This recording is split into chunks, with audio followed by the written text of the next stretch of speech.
Baru, Axe Dual Action versus Parfum. Yakin parfummu bikin kamu tetap segar saat berkeringat? Coba Axe baru. Kini lawan bau badan dan wangi segar bahkan saat kamu berkeringat. Axe Dual Action baru. Hyperblend? What on earth is Hyperblend? Thrilling as Brawl. Strategic as Magic Chess. Unbridled like Overdrive. And versatile like Creation Camp. Hyperblend, another great game mode from MLBB. 50% skill, 50% luck, 100% fun. Skills and equipment, unlimited strategies. Heroes, skills, combinations are up to you to decide.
Create unique and strong heroes with a variety of fun and powerful skill sets. Awesome is the new mode, Hyperblend.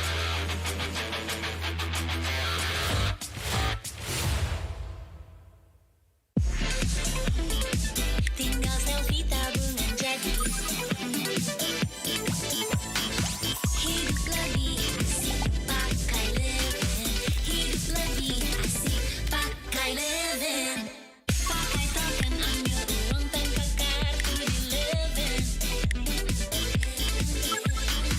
Hidup lebih asik pakai Leven. Hidup lebih asik pakai Leven. Gratis ongkir tapi banyak syarat. Salar aba-aba, aduh gawat. Bilang semua belanja di Blibli pasti gratis ongkir dan pasti ori. Belanja yang pasti puas. Yeah, that's right. Pasti hanya di Blibli. Yeah. Kau klik Blibli sekarang.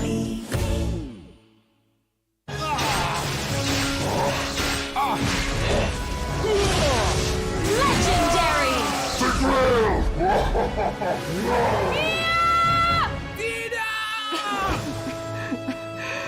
Tigra, kamu satu-satunya harapan kita. Kita nggak akan kalah.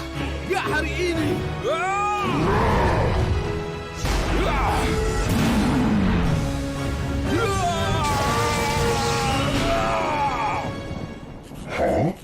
Loh, tangan gue kenapa nih?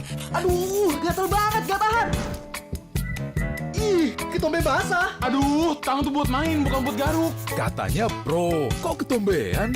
Bang Jo, Bang Jo, Kagak ada Bang Jo, gue brand ambasadornya. Kalahin ketombe basah dan gatal. Menangin match pakai Head and Shoulders. Move on ke Head and Shoulders. 100% pede, ketombe basah dan gatal. White out. Berhasil dapetin gol. Makanya move on dong ke Head and Shoulders.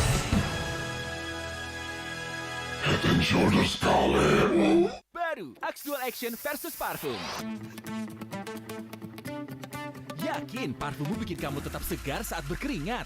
Coba Axe baru. Kini lawan bau badan dan wangi segar bahkan saat kamu berkeringat. Axe Dual Action baru. Gratis ongkir tapi banyak syarat. Salar aba-aba, aduh gawat. Bilang semua belanja di Blibli pasti gratis ongkir dan pasti ori. Belanja yang pasti kuat. Yeah, that's right. Pasti hanya di Blibli. Yeah. Saatnya kau klik Blibli sekarang. Kepada sang legenda, nikmatmu sungguh tiada tara. Berjuang menjaga cita rasa hingga menjadi besti dengan api. Apalagi yang bisa kami lakukan selain menuruti perut yang bergejolak ingin menyantap? Inilah wujud terima kasih kami bersama GrabFood Resto Legendaris. Koparkan pesananmu.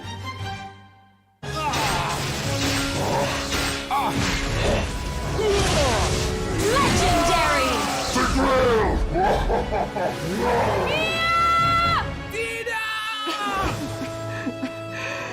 Tigram, kamu satu-satunya harapan kita. Kita nggak akan kalah. Nggak hari ini.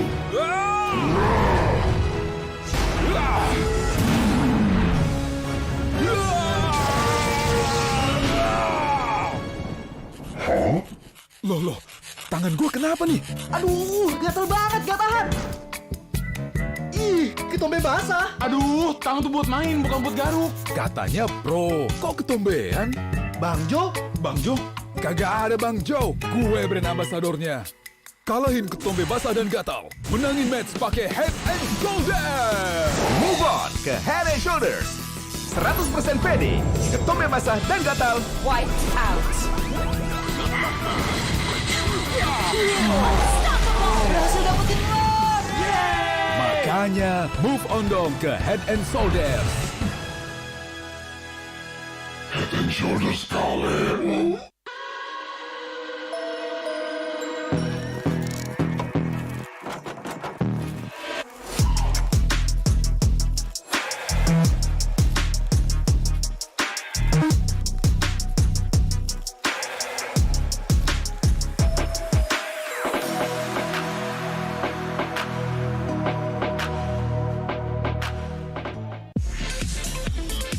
Tinggal selfie tabungan jadi.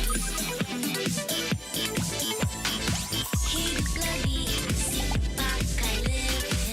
Hidup lebih asik pakai Livin.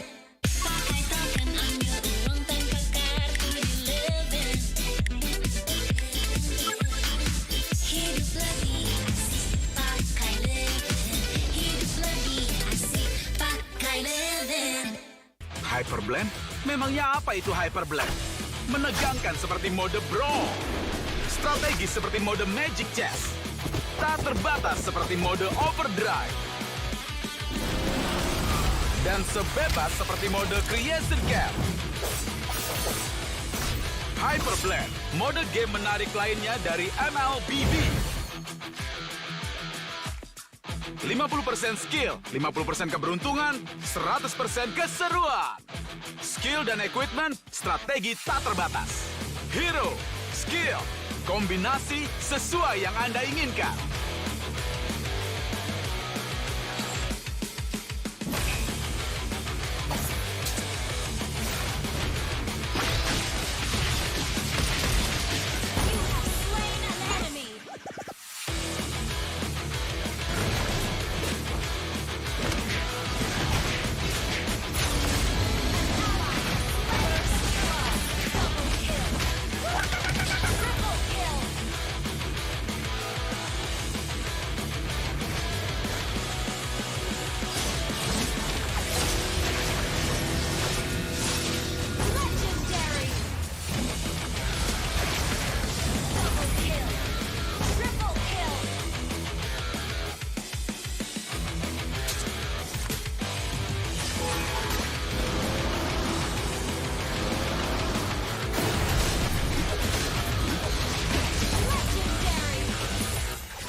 hero unik dan hebat dengan variasi skill yang kuat dan menyenangkan.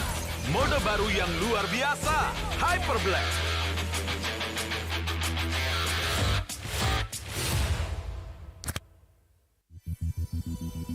I need long-lasting battery life. Why?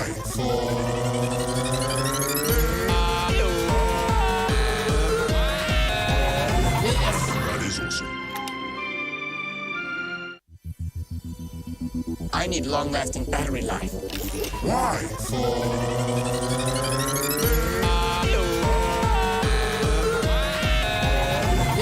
That is awesome.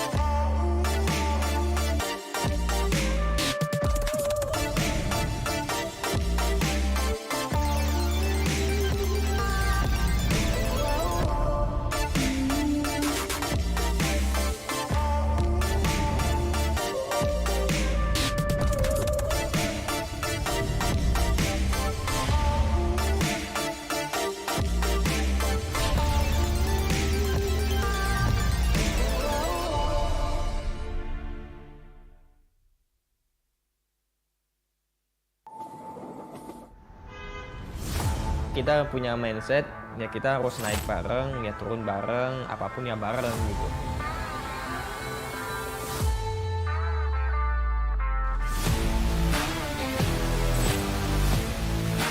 Bisa dibilang sumber rezeki gue ya sampai saat ini.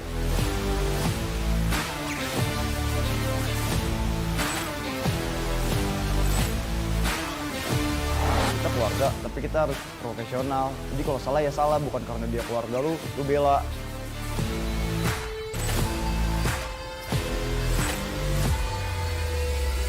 Gue tuh bener-bener harus jago, jadi gue semangat belajar terus, main terus.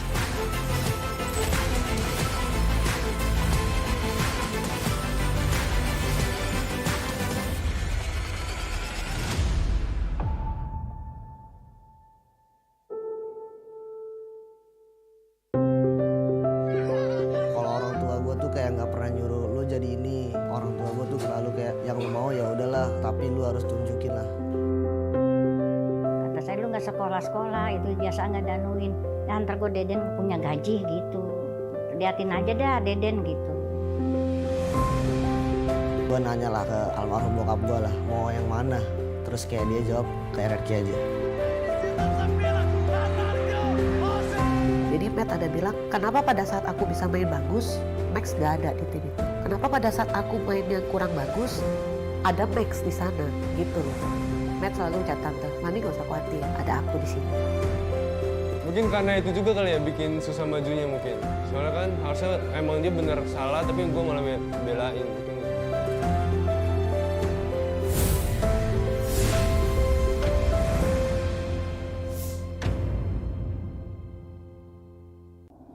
Saya Anggi, kerjaan saya baru-baru ini jadi driver Grab. Mas Anggi ya? Terima kasih ya. Terima kasih Mas. Saya super fans dari Esports.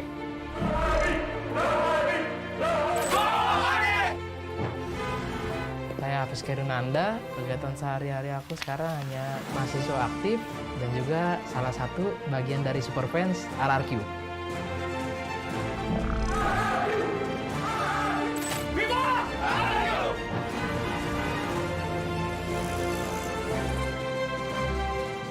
Halo, nama gue dan dia Ovar. Gue umur 21 tahun, pekerjaan gue wirausaha. Dan gue juga super fansnya EVOS.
Tigra, kamu satu-satunya harapan kita. Kita nggak akan kalah. Nggak hari ini.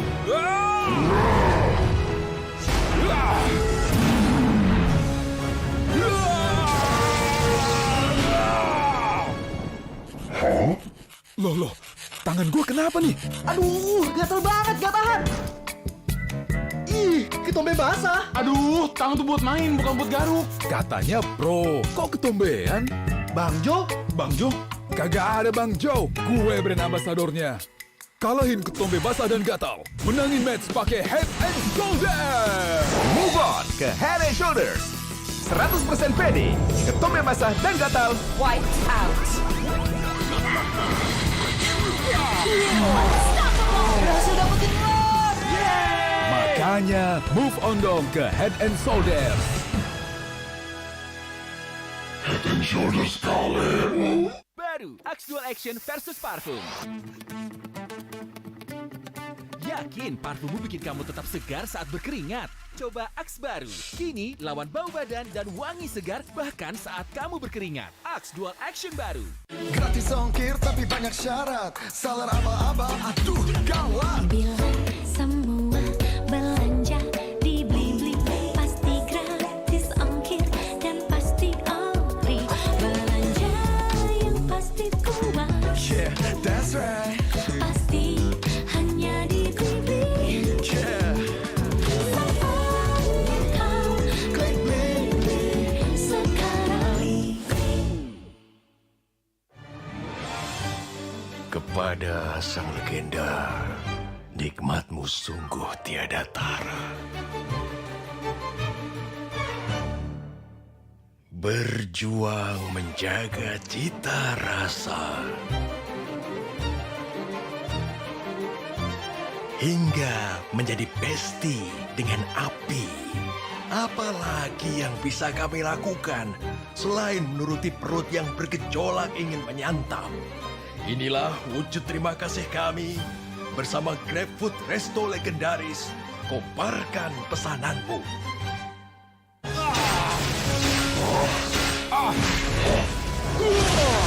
Legendary.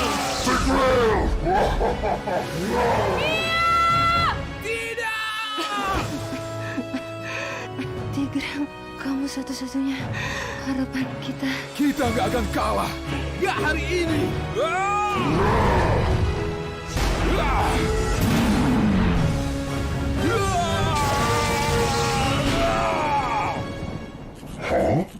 Loh, tangan gue kenapa nih?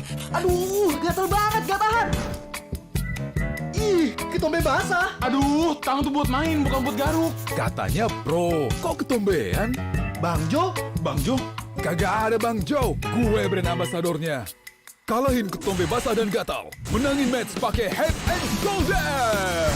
Move on ke Head and Shoulders. 100% pede, ketombe basah dan gatal. White out. Berhasil dapetin gol. Makanya move on dong ke Head and Shoulders. Head and Shoulders kali.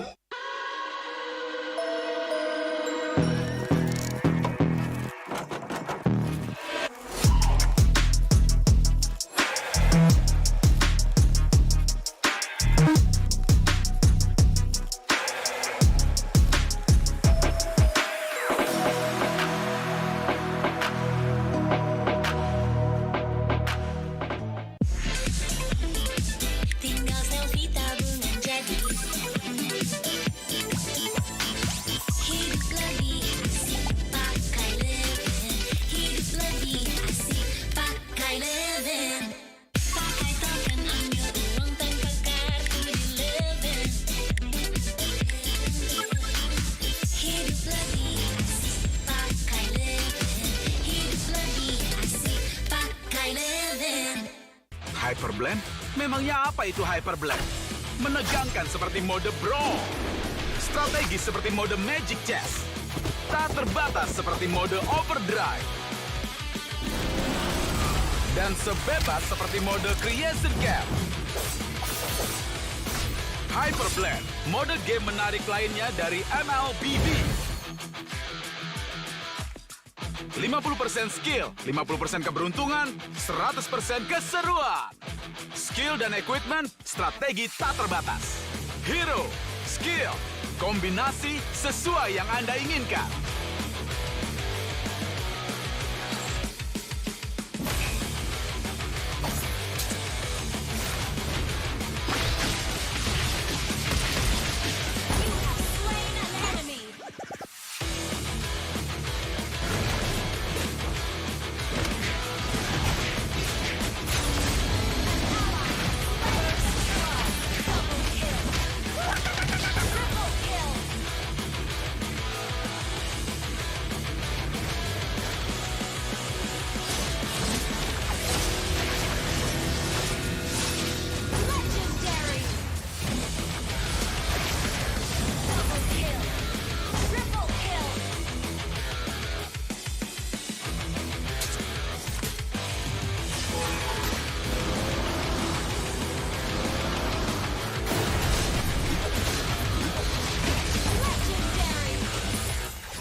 Buat hero unik dan hebat dengan variasi skill yang kuat dan menyenangkan. Mode baru yang luar biasa, Hyperblend.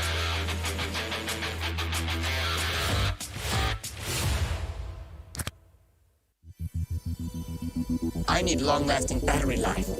Why?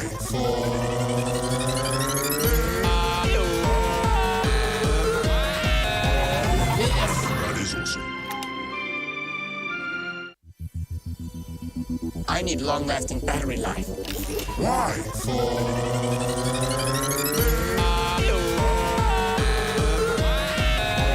That is awesome.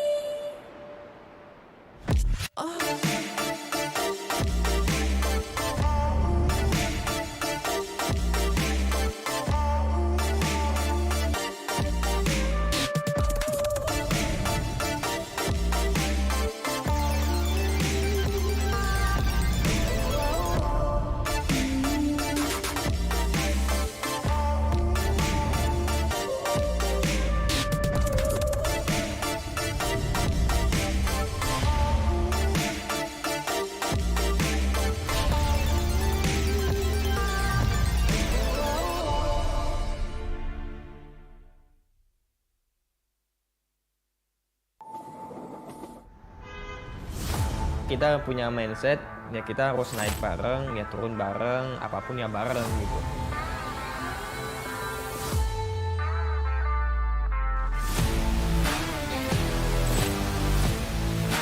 Bisa dibilang sumber rezeki gue ya sampai saat ini.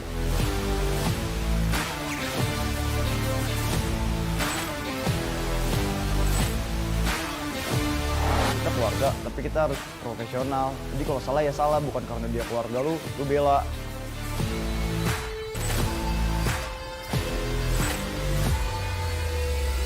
Gue tuh bener-bener harus jago, jadi gue semangat belajar terus, main terus.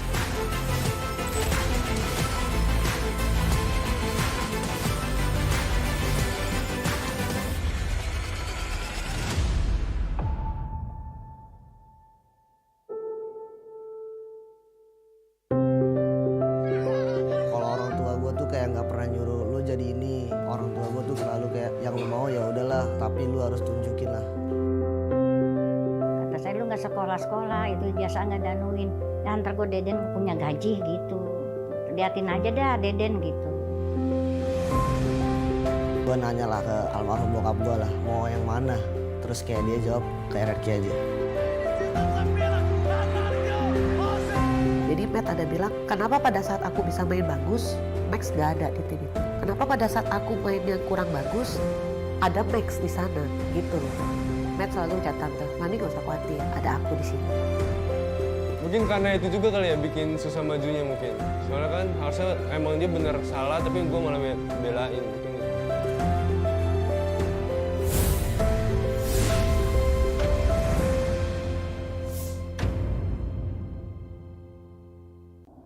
Saya Anggi. Kerjaan saya baru-baru ini jadi driver Grab. Mas Anggi ya? Terima kasih, Terima kasih, Mas. Saya super fans dari Esports.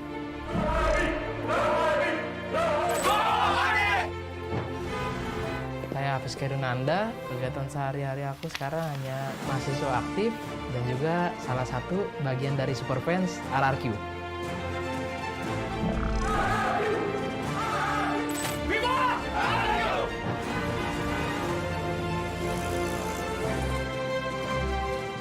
Halo, nama gue dan dia Ovar. Gue umur 21 tahun, pekerjaan gue wirausaha.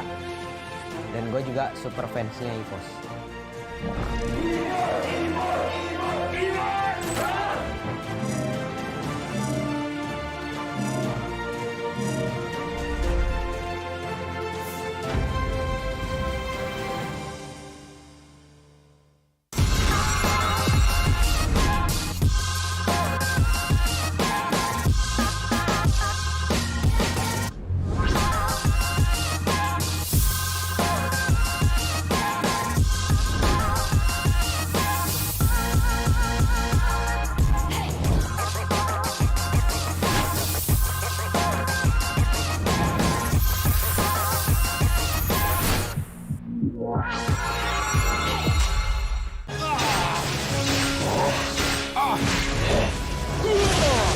Legendary!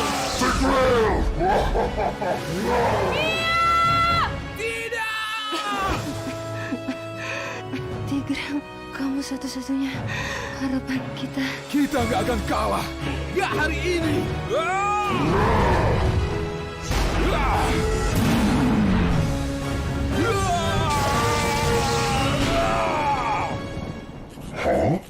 Loh, tangan gue kenapa nih?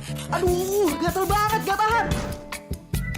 Ih, ketombe basah. Aduh, tangan tuh buat main, bukan buat garuk. Katanya pro, kok ketombean? Bang Jo? Bang Jo? Kagak ada Bang Jo, gue brand ambasadornya. Kalahin ketombe basah dan gatal. Menangin match pakai Head and Shoulders. Move on ke Head and Shoulders. 100% pede, ketombe basah dan gatal. White out. Berhasil dapetin gol. Makanya move on dong ke Head and Shoulders. Head and Shoulders kali. Baru Axe Dual Action versus parfum. Yakin parfummu bikin kamu tetap segar saat berkeringat? Coba Axe baru. Kini lawan bau badan dan wangi segar bahkan saat kamu berkeringat. Axe Dual Action baru. Gratis ongkir tapi banyak syarat. Salar aba-aba, aduh gawat. Bila semua belanja di Blibli, gratis ongkir dan pasti ori. Belanja yang pasti kuat. Yeah, that's right. Pasti hanya di Blibli. Yeah. Klik Blibli sekarang. Kepada sang legenda, nikmatmu sungguh tiada tara. Berjuang menjaga cita rasa. Hingga menjadi besti dengan api. Apalagi yang bisa kami lakukan selain menuruti perut yang bergejolak ingin menyantap? Inilah wujud terima kasih kami bersama GrabFood Resto legendaris. Kobarkan pesanan.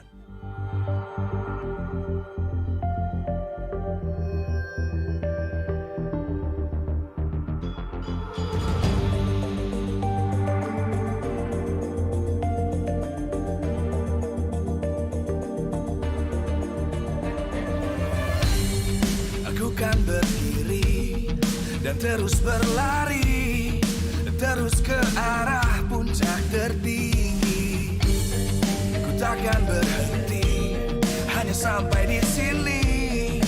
Kemenangan abadi menanti. You know we won't miss if we unite our focus. And if you haven't noticed, we'll nyalakan apimu, hadapi semua tantangan.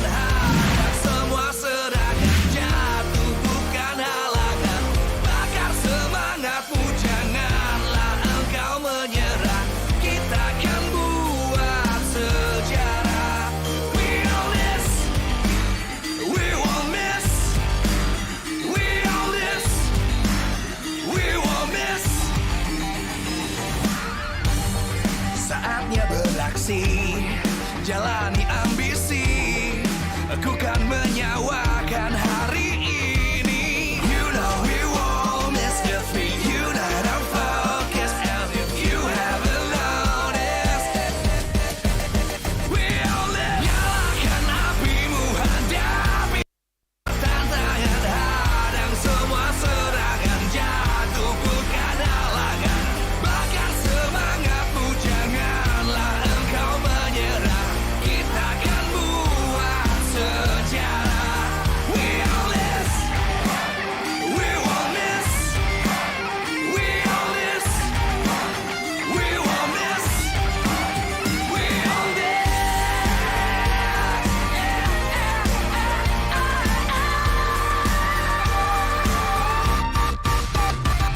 Nyalakan apimu, hadapi semua tantangan, hadang semua serangan, jatuh bukan halangan.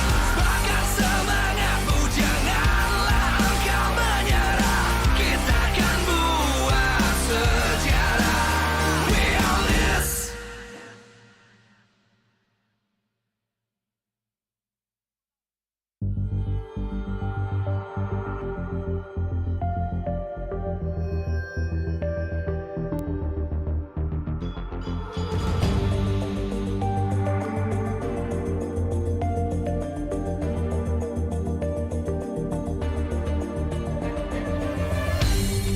Aku kan berdiri dan terus berlari, terus ke arah puncak tertinggi. Ku takkan berhenti, hanya sampai di sini.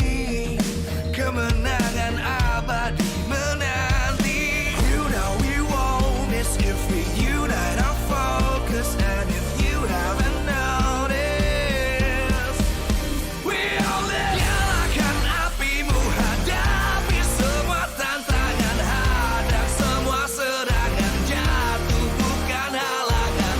Bakar semangatmu, janganlah engkau menyerah. Kita akan buat sejarah. We all this, we won't miss. We all this, we won't miss. Saatnya beraksi, jalani ambisi. Aku kan menyawakan hari ini. You know we won't miss if we unite our focus. And if you haven't noticed, we all live. Nyalakan apimu, hadapi semua tantangan, hadang semua serangan, jatuh bukan halangan. Bakar semangatmu, janganlah engkau menyerah. Kita akan buat sejarah. We all this, we won't miss. We all this, we won't miss. We all this.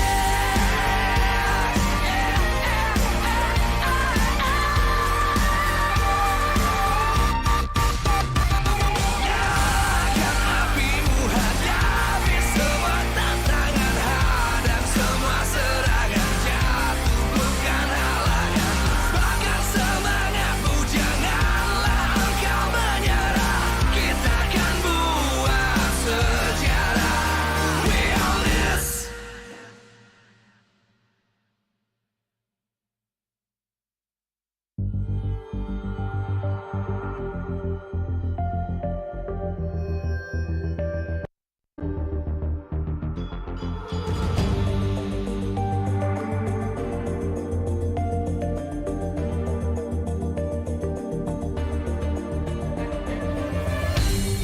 Aku kan berdiri dan terus berlari, terus ke arah puncak tertinggi. Ku takkan berhenti, hanya sampai di sini. Kemenangan abadi menanti. You know we won't miss if we unite our focus. And if you haven't noticed, we all live. Nyalakan apimu, hadapi semua tantangan, hadang semua serangan, jatuh bukan halangan. Bakar semangatmu, janganlah engkau menyerah. Kita akan buat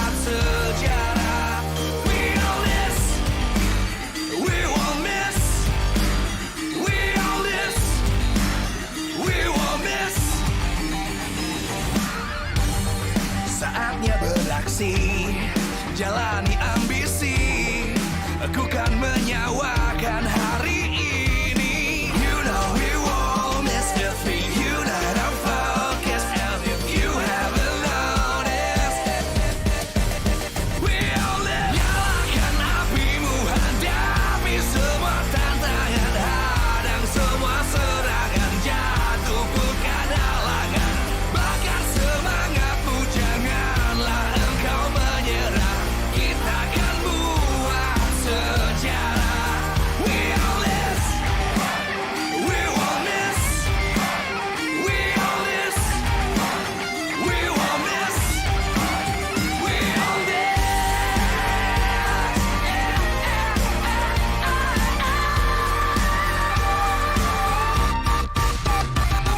Nyalakan apimu, hadapi semua tantangan, hadang semua serangan, jatuh bukan halangan. Bakar semangatmu, janganlah engkau menyerah. Kita akan buat sejarah. We all this.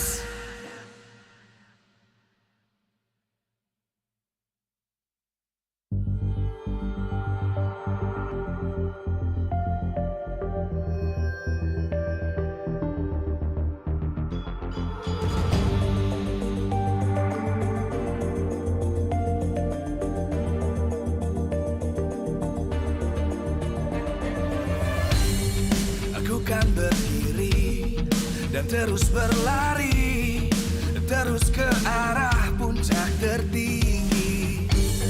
Ku takkan berhenti, hanya sampai di sini. Kemenangan abadi menanti. You know we won't miss if we unite our focus. And if you haven't noticed, we all live. Nyalakan apimu, hadapi semua tantangan, hadang semua serangan, jatuh bukan halangan. Bakar semangatmu, janganlah engkau menyerah. Kita akan buat sejarah. We all this, we won't miss. We all this, we won't miss. Saatnya beraksi, jalani ambisi. Aku kan menyawakan hari ini. You know we won't miss the thing. You know I'm focused. And if you haven't noticed, we all live. Nyalakan apimu, hadapi semua tantangan, hadang semua serangan, jatuh bukan halangan. Di belakang 8 km jalannya, sabar ya. Jadi mereka akan langsung bergabung bersama kita semua di MPL Indonesia RRQ Hoshi. Dengan R7 di depan menjadi garda depan sesuai dengan jobnya juga ya. Offlaner terkuat, kita sudah melihat dia berada di panggung Ladia RRQ Hoshi.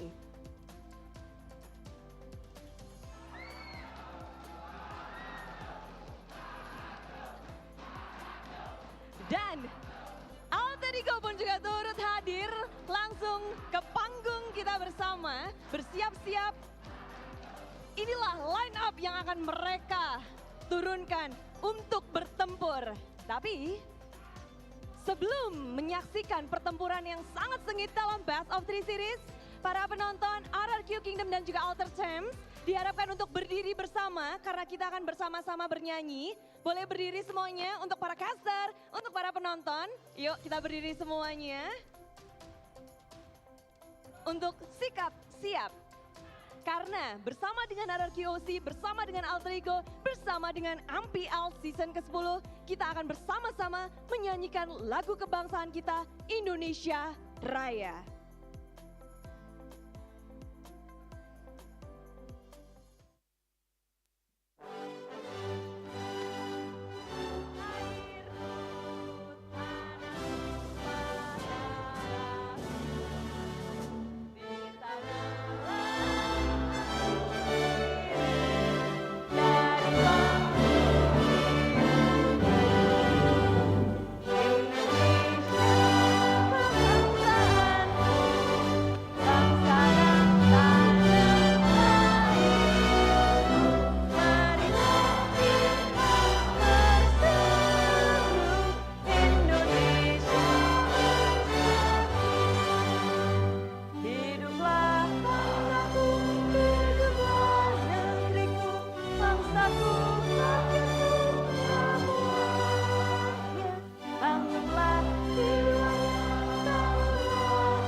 ucapku terima kasih MPL Indonesia season yang ke-10. Mari bersama-sama kita akan saksikan inilah dia pertempuran antara Alter Ego dan juga tim RRQ dalam Best of 3 Series. Silakan caster.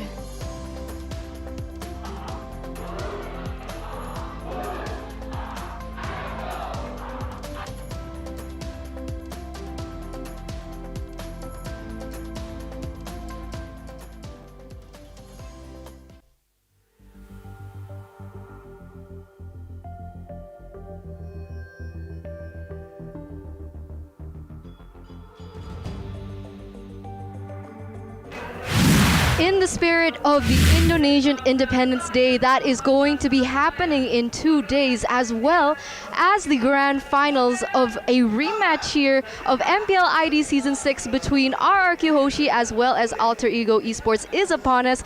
Welcome back, ladies and gentlemen, to MPL ID Season 10 Week 1 Day 3. It is me, Eterna, Mirko, as well as Gani, who is going to be at your service today, as we are going to be the ones accompanying you throughout the entirety of today. A stellar day again with the Indonesian spirits up high. We have two of the greatest, strongest teams perhaps in Season 10 competing, but with their strong performance, you need a strong phone to accompany it, Eterna. Yes, 100%, and that's why you guys need to check out the Samsung Galaxy A33s, as it presents the pleasure of playing games with 8GB RAM, 256GB of memory, Super AMOLED Plus with 120Hz refresh rate. Wow. So just all the best, as well as 5G ready. And it's all just for 1,300,000 IDR? Wow. What a gamble. What a steal deal, Gani. That is a bargain here, Eterna and Miracle. But yes, Samsung,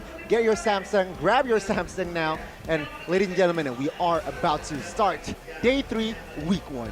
I mean, after all the things that happened yesterday, we even saw a little bit of first 6 highlights as well. We received a Maniac here in the first week only. And I'm so excited to see yesterday and the day before, it was matches filled with 2-0s, except for that game with RRQ Hoshi as well as Geek Fam. So still so many surprises ahead of us. But now, let's talk a little bit about the next particular match. It is going to be Alter Ego as well as RRQ Hoshi going head-to-head. But let's take a look at the standings before we get into the tidbits presented to you by the Samsung Galaxy A series. Alter Ego with their 2-0 victory against the same opponents that RRQ faced in day number 1, Geek Fam. But very different results. For RRQ, they got a victory. However, it was 2-1 instead of 2-0. Based on that, maybe we could come to the conclusion that Alter Ego has had the better opening game of the season. Remember, Alter Ego Esports, their recurring team, right, except last season, has been win streak in their early season. Perhaps with Ahmed coming into the composition, they are looking to somehow replicate their success and gaining that win streak team. Meanwhile, RRQ Hoshi, again, 2-1 wasn't a victory that they wanted, of course, but perhaps against Alter Ego. Again, remember, this is going to be a rematch Season 6 of the Grand Final. So RRQ Hoshi, history-wise, they are on a positive track. Positive track here for both of the teams, actually. But a little thing that we were talking about backstage as well, that this is going to be the lineup coming in from Alter Ego Esports that is super strong. Going against, though, the undefeated RRQ Hoshi main lineup since last season. What are your thoughts on this here, Mirko? I think even throughout, Season 9, MSC, and here at Season 10, the only match they've lost has been the one to RSG in the Grand Finals. They haven't lost a single match except for that one on the MPL stage, on the MSC stage, and now Season 10, they're still going with that same trend. Not losing, coming back against the odds against Geek Fam. And like you mentioned, Alter Ego, with this roster, with their new coaches here, Achil and Cassius, it's going to be a very interesting draft to see. Very interesting draft indeed, especially because both of the coaches here on stage are using the JBL Quantum headset, so they can communicate better with their players, start to figure out new strategies here. But when we're comparing both of these coaches here, Gani, do you feel like there's any particular differences? Here's the thing, right? We can talk about coaches. Cassius, a newcomer, well, not newcomer, he was absent last season, but perhaps Cassius can bring new color, but Achil, I mean, this guy needs no introduction. He is a very well-established coach. So let's take a look in more details here. First, let's take a look at the previous match history. It has been 4 matches for the side of RRQ. Only a match was won by the side of Alter Ego, so perhaps Alter Ego would like to shake things up. But let's shift our focus to the numbers here. It seems like from the numbers, it's still heavily leaning towards RRQ. The kill, the assist, the objective percentage as well. And what I like to call it, I feel like Alter Ego and as well as RRQ, they are a match of bronze versus bronze. Now, you can see here, to the keys to victory by X, Pi winning the laning phase in the XP lane. A very, very challenging opponent. That is R7, but he needs to step up here, especially in this match. Leo Murphy and as well as Nino getting their comfort pick. We saw glimpses of montages created by Leo Murphy. Perhaps he can try to replicate that same approach as well today. Sally Boy gets his snowball is going to be very, very key, and somehow Alter Ego needs to cancel the late game power from the side of RQ. Meanwhile, let's take a look here. The keys to victory presented to you by X. Contest the Beatrix and Cho. Again, Beatrix and Cho is so popular, especially if we're talking about RRQ and as well as Alter Ego. So perhaps they will try to play around those two heroes. Beware of Leo Murphy's aggressive movement. We saw it on him with a Cho and as well as Natalia yesterday here in Season 10, starting with a solid performance by Leo Murphy. They really need to be aware of that. And of course, Vin getting his power hero, and that is Franco. Perhaps if Vin gets his Franco, they will have a lot of possibility to somehow win this match. But then again, it is not a clear winner. Absolutely. There's 2 win conditions, very distinct from each other here when we're talking about RRQ and Alter Ego. But in this season, Season 10, we've seen 2 new playstyles, I believe, for RRQ and even from Alter Ego. Me personally, as you can see from the talent prediction by Axe, I am sticking with Alter Ego with their new playstyle that enables Nino in that gold lane all the way from the draft with Udil on that Julian. Leo Murphy playing as aggressive as he was back in Season 6. I think they can take this game. I do agree with you. I mean, Alter Ego Esports, the way that they were playing yesterday was phenomenal, right? And the thing is, why I was so excited to see this rematch between RRQ Hoshi as well as Alter Ego Esports is because each of the lanes can be highlighted, right? R7 is super great on the Cho as well. That's why you could see from the keys to victory, things were kind of like mixed up because you'd have to contest Franco, you'd have to contest Leo Murphy's hero in Cho, as well as even R7's hero in Cho, as well as all these other things happening on the board. But when it comes to consistency, I feel like it still is in the hands of RRQ Hoshi, which is why I predicted RRQ Hoshi to win in this upcoming match between Alter Ego Esports. But what do you think here, Gani? You seem to prefer RRQ Hoshi as well as the audience prediction here by TikTok that also shows 75% of you guys at home in the audience have agreed with me and Gani. Well, I feel like, of course, the RQ Kingdom themselves, right? They have a very, very huge fan base here in Indonesia, and the biggest. And it translates here. Audience prediction, 75% in comparison to 25. So we'll have to see. But I do want to add this, though. I mean, Albert, he is deadly on the assassins, but his first 3 matches has been on the Akai. So perhaps already adjustments filled in the 2 rosters again. Bronze versus bronze, team fight heavy versus team fight heavy. And I do lean towards RRQ because they have a more, I feel like, a better synergy if you compare it with Alter Ego. That is why I myself voted for the side of RRQ. I agree. When we're talking about Alter Ego Esports as well as RRQ Hoshi, they seem to have a similar playstyle in the sense that they both are very strong. They like to go for team-oriented playstyles. They can go for objectives as well, but they both have a similar problem. Now, what is the problem, you guys may ask? They both tend to get over-eager when it comes to the game, especially when closing the game, and therefore they're open to a lot of comebacks. So what do you think about this clash in playstyle here, Mirko? These are the mistakes that, again, we've seen multiple times, but not from this season. We saw this from RRQ in Season 8. We saw this from Alter Ego in Season 9. But in Season 10, it seems like both of these teams have actually, smoothened out those little mistakes, those rough edges on their gameplay. As we're going to take a look at Selipoi, the Massacre Boy. He's not the Selly Boy, he's a Selly Man He's not now. the Miracle Boy anymore. He's a Selly Man. He's the Miracle Man. He's a Miracle Man slash Massacre Boy here. Number one most kills with, what, 1,200 kills? That's a lot of kills, man. That's a lot of kills. 1, 2, 8, 2. Yeah. 1, 2, 8, 2. It's a good number. That is a good number. And Yeah. translate, Alter Ego, they are aggressive. They like to pick off. They like to fight.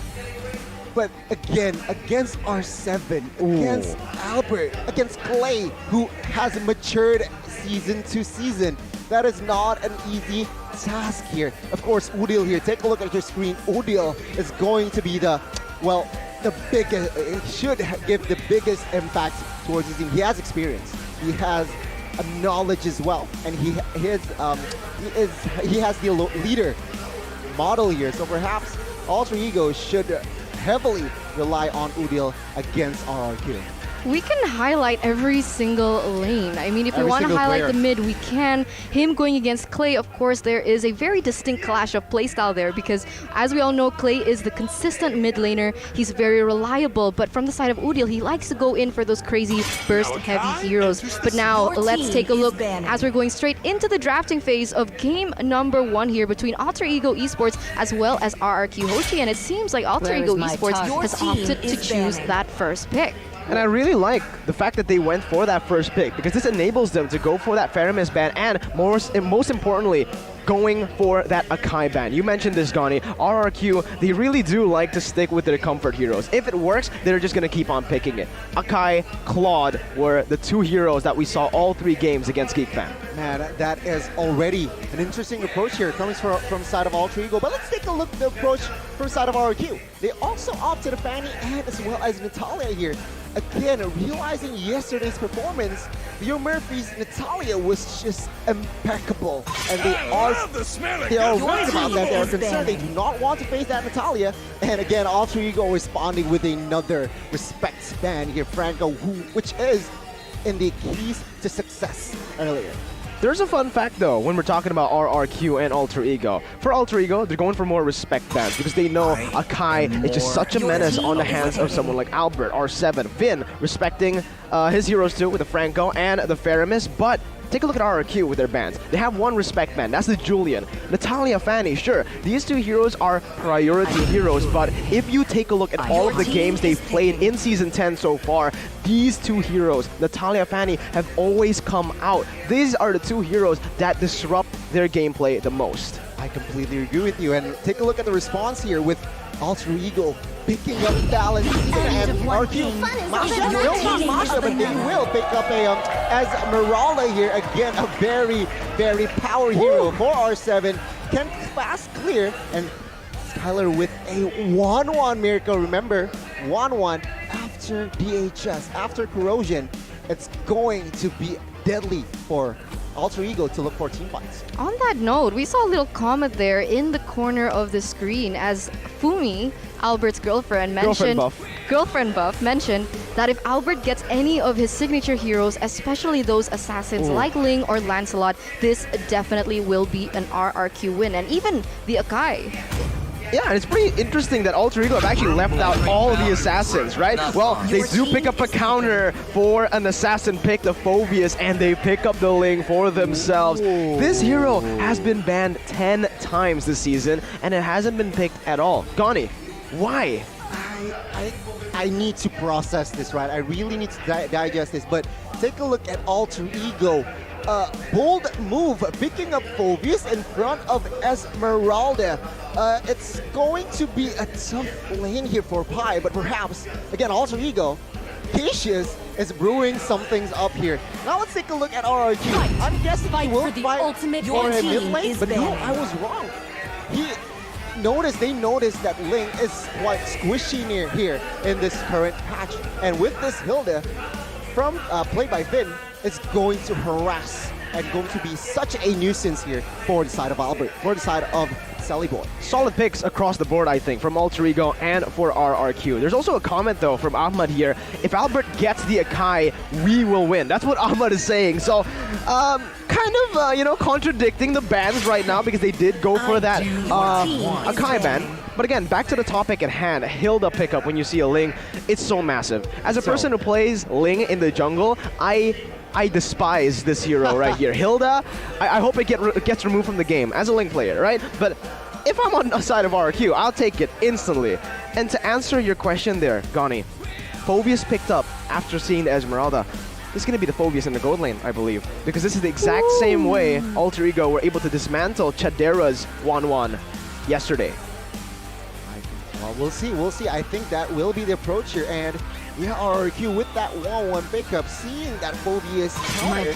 What will they cook Your in team the second is phase? banning. Seems like RRQ still countering, still banning towards that Dairoth. Of course, he wants this Esmeralda from R7 to have the space to move around, to fast clear as well. Does not want to have a good matchup. And Alter Ego, realizing that Albert has yet to pick up a hero, they will try to limit the movements coming from the side of Albert. Okay, so now they've started to limit the hero powers of Albert, and this is something that we see time and time again every time a team goes against RRQ Hoshi. So the Karina is going to be the choice of ban from the side of Alter Ego Esports. And now RRQ Hoshi, they are trying to be able to win those lanes. They know that the Esmeralda is going to be placed in that EXP lane, so they deny the Dairoth away, as well as an Angela pick, as well as an Angela ban, from the side of RRQ Hoshi as well.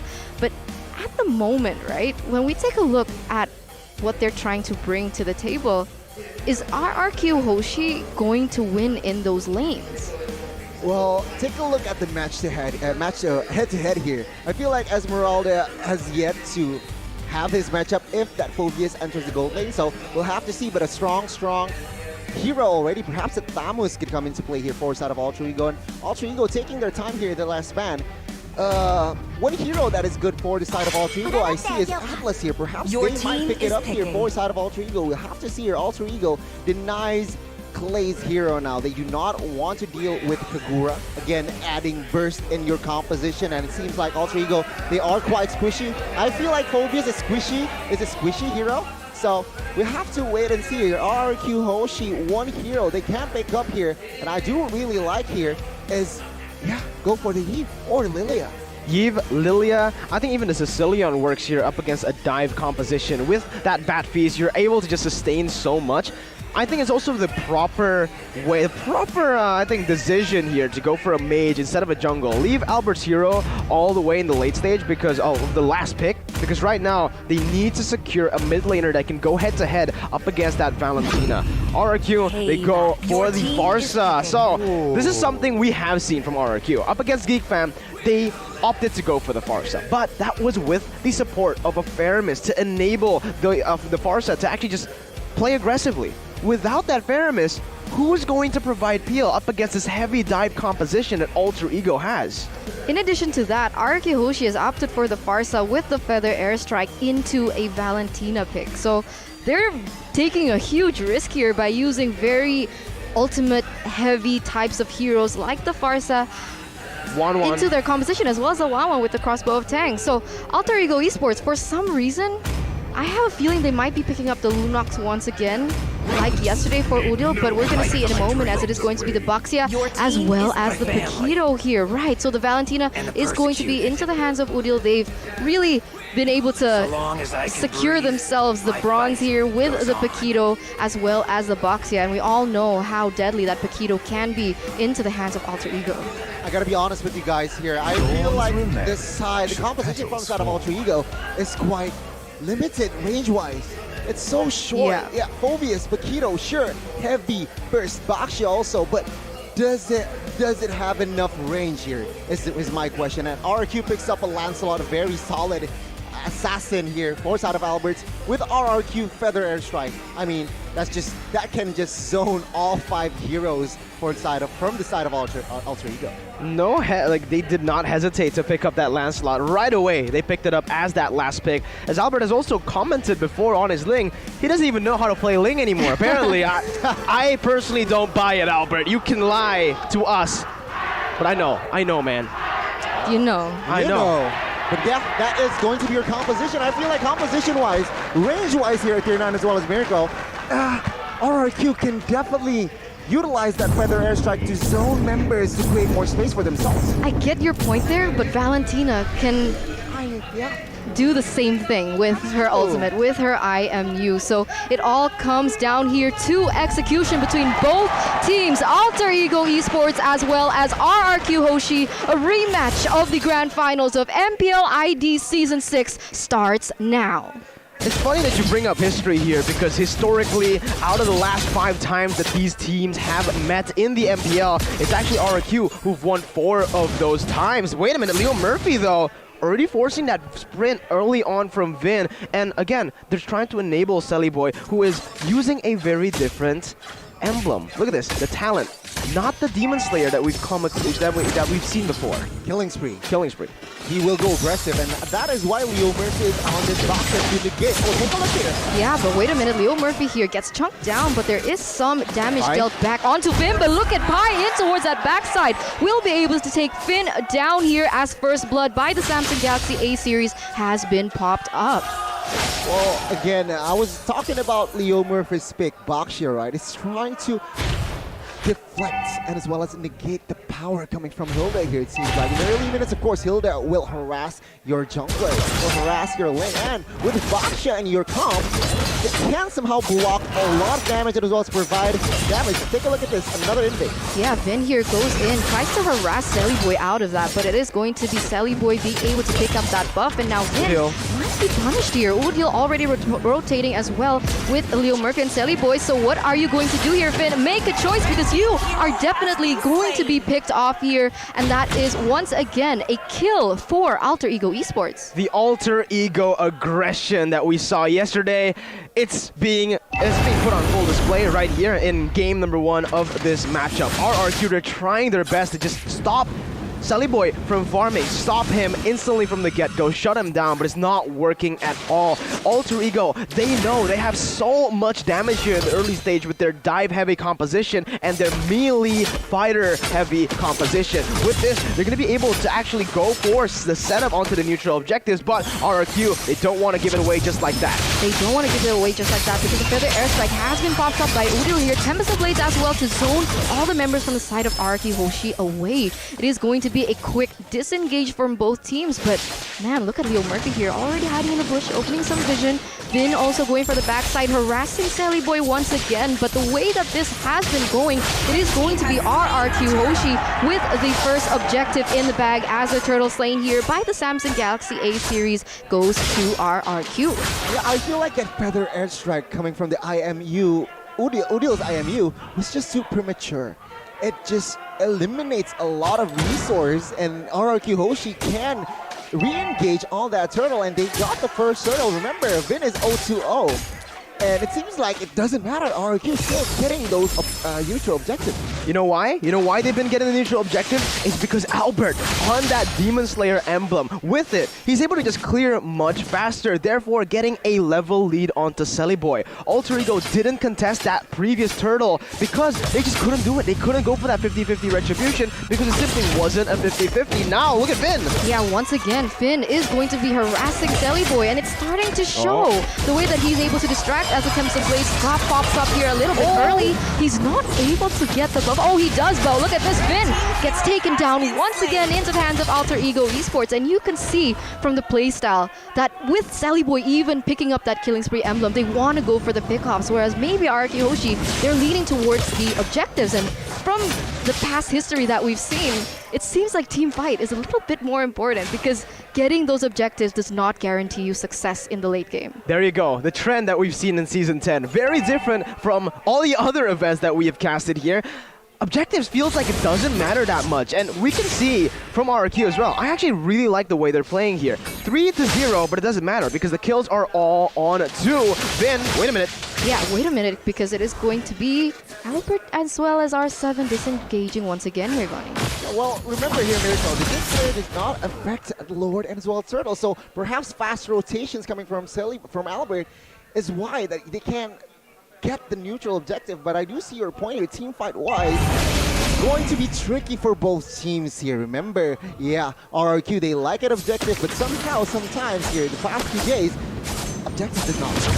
Both teams already setting up for the next turtle as for the airstrike has been opened up by Clay. Look at Leo Murphy as he is trying to cancel it out, but on the flip side, the turtle is going to fall into the hands of RRQ Hoshi once again with that slick retribution. Celiboy uses attempts of blades to disengage, and once again, RRQ Hoshi winning it out on the neutral trades. 1 for 1, but again, like you said, it is a kill traded in for a turtle, a neutral objective. Even in that team fight, Celiboy wasn't actually able to use his full potential on the lane because Vin, he's zoning Celiboy away from that purple buff every single time that he gets the chance to. Meanwhile, here in the bottom side, Pai has been phenomenal on this Vidio. He knows that he loses trades against the Esmeralda, so he's just going to clear out the waves and rotating on the map. Take a look at the items here. Forza already with his Clock of Destiny here. Forza out of RRQ. Meanwhile, compared to Udil, sure, one item, but he is already so aggressive, perhaps. He wants to build the Genius one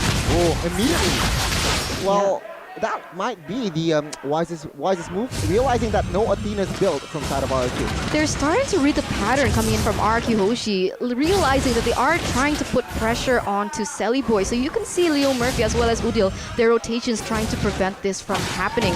But is there anything... wait a minute, but now because Airstrike has been popped up by Clay, and it is going to be Leo Murphy taken down. Unfortunately, Udil is still able to get away with the wings by Wings here, but once again, the Feather Airstrike gets opened up just to clear the waves here in the mid side, and that was a very aggressive playstyle coming in from Clay. Albert has a 2-level lead on Celiboy, and Goni, this is exactly why the Demon Slayer is just so effective. You're able to clear out your jungle so fast. And rotate fast. Exactly. And you can, a lot of options to that. I mean, you can set up for team fights, you can set up for pickoffs as well, and yeah, it's so evident that Albert here is already 2 levels, even now level Killing spree. What? Whoa. Off camera, it does seem Clay was taken out by Pai there. So once again, Alter Ego Esports with the man advantage here to set up possibly and take away this turtle from the side of RRQ Hoshi. Realizing that Clay is out of the picture, RRQ Hoshi seems to disengage from their initial setup around this turtle. But we'll see what happens here as now Udil already trying to open up the map here. The Feather Airstrike does get popped up. We see that Finn and Skylar's position as well as Albert gets opened up as well. Leo Murphy here goes aggressively onto Albert, but look at this, the falling time onto the backside, but Celiboy goes crazy as well as Valentina as the Feather Airstrike has been opened up here by Clay. Unfortunately, Vin goes down as well. Nino goes in for the back line. Skylar might be in trouble, but the crossbow of Tang gets popped up as well. Nino, despite all odds, is going to be taken down, although he was trying to do his best, and now R7 taking so much damage there, unfortunately, is not going to be enough to defend that mid-side turret. And Alter Ego come out on top. That was amazing engage by Pi and Leo Murphy onto Albert. They were actually able to get those 2 knockups right on time so that Silly Boy gets full control of that turtle. No pressure on his retribution. He gets it easily, and because of that, they just take the team fight. I mean, you gotta give it the credit to Pi there. Pi was the hero for that trade. He initiated finding the right targets as well with that knockout strike and as well as jab. He manages to catch 2 members from inside of RQ, giving a lot of damage, and that is enough to provide Alter Ego, to enable Alter Ego Esports to force RRQ into a team fight, which, yeah, they will definitely lose that one. And take a look, another objective in the men's side has gone for the side of Alter Ego. Wow, again, I'm just so amazed. And as you can see, even in that team fight, Nino is actually able to use his Phobia so well to just zone Skylar off. If you take a look at his items here, he's going for a good mix of damage and utility. Yeah, I mean, Dominance outbuilds Block of Destiny only. Take a look at the damage. That is enough to beat a nuisance for Skylar. Uh-oh, he might be in trouble here because that ganking, flanking initiation coming in from Leo Murphy once again is going to be able to pick off Skylar of all people. Hoshi, realizing that they have lost one of their main sources of damage, is definitely going to retreat as of right now. But look at this, Silly Boy seems to be forcing something as Finn goes down, gets taken down by Udil. The Wings by Wings has been blocked by Clay to get out of that situation, as well as that further airstrike. But look at that in the backside. Pi once again eliminating the main threat, taking him out. And this is just insane movements coming in from Alter Ego Esports. Such hefty setup. Oh my god, again, that decision making from Alter Ego to keep on going, even invading the enemy jungle while they're low. They know the exact timing as to when they should go for that back line. And Pi has been the main man in this game, enabling his team and even executing that back line. Clay, not able to find his space. I mean, I've talked about this, right? Pi has played amazingly here up to now, and he was in the key to success as well, and Pi stepping up here. Remember, he is going against a tough opponent in round 7, and it doesn't seem like it's a problem. But the airstrike gets opened up here as Albert is going to be the first one to fall, and this might smell like disaster for the side of Hoshi as they have lost their main retribution. Clay is the one to fall down next, and that is going to be a 2-for-0 trade, allured into the hands of Alter Ego Esports, and Hoshi in the back foot. Oh my goodness gracious. What did I just witness? No. It wasn't Alter Ego who took the Lord. R7 stole it with a second ability. R7 got the Lord at tier now. Wow, R7 was actually the one to secure that Lord. My bad. Everything just happened so quickly. Wow. How is that possible? Well, that is R7, right? I mean, he stole the Lord as once with a Grok. He will do it with an Esmeralda. And now, Alter Ego Esports, they are trailing here with this Lord push perhaps. Yeah, Sally Boy already in that Lord area, trying to do what he can here, trying to dish out the damage, but unfortunately, you can see that R7 is there on standby. Hilda already trying to prevent the Phobius from trying to harass that back line, but Finn gets taken. A lot of damage there in that front side. He needs to be careful as the Falling Star Moon does not connect onto Pi nor Udil. Oh, we are in for a match, ladies and gentlemen. 2.7k gold lead from Alter Ego. RRQ still minimalizing that gold lead from Alter Ego just by the control that they have on the neutral objectives. Even when Albert falls before the Lord gets the low HP, you always have R7. He did it with the Grok last season. Now he's doing it with an Esme, which makes no sense. Exactly. And it seems like now Alter Ego Esports with a 3,000 gold lead, it's not clear, right? They have the economy, but RRQ Hoshi, it seems like they're okay. They are going to look for a fight here. Their winning condition here is one good team fight. They can't turn this around here, perhaps. We have a fun fact here by Grab, though, that it turns out, like we mentioned before, the main lineup, R7, Vin, Albert, Clay, as well as Skylar, is still yet to be defeated here up until MPL Season 10.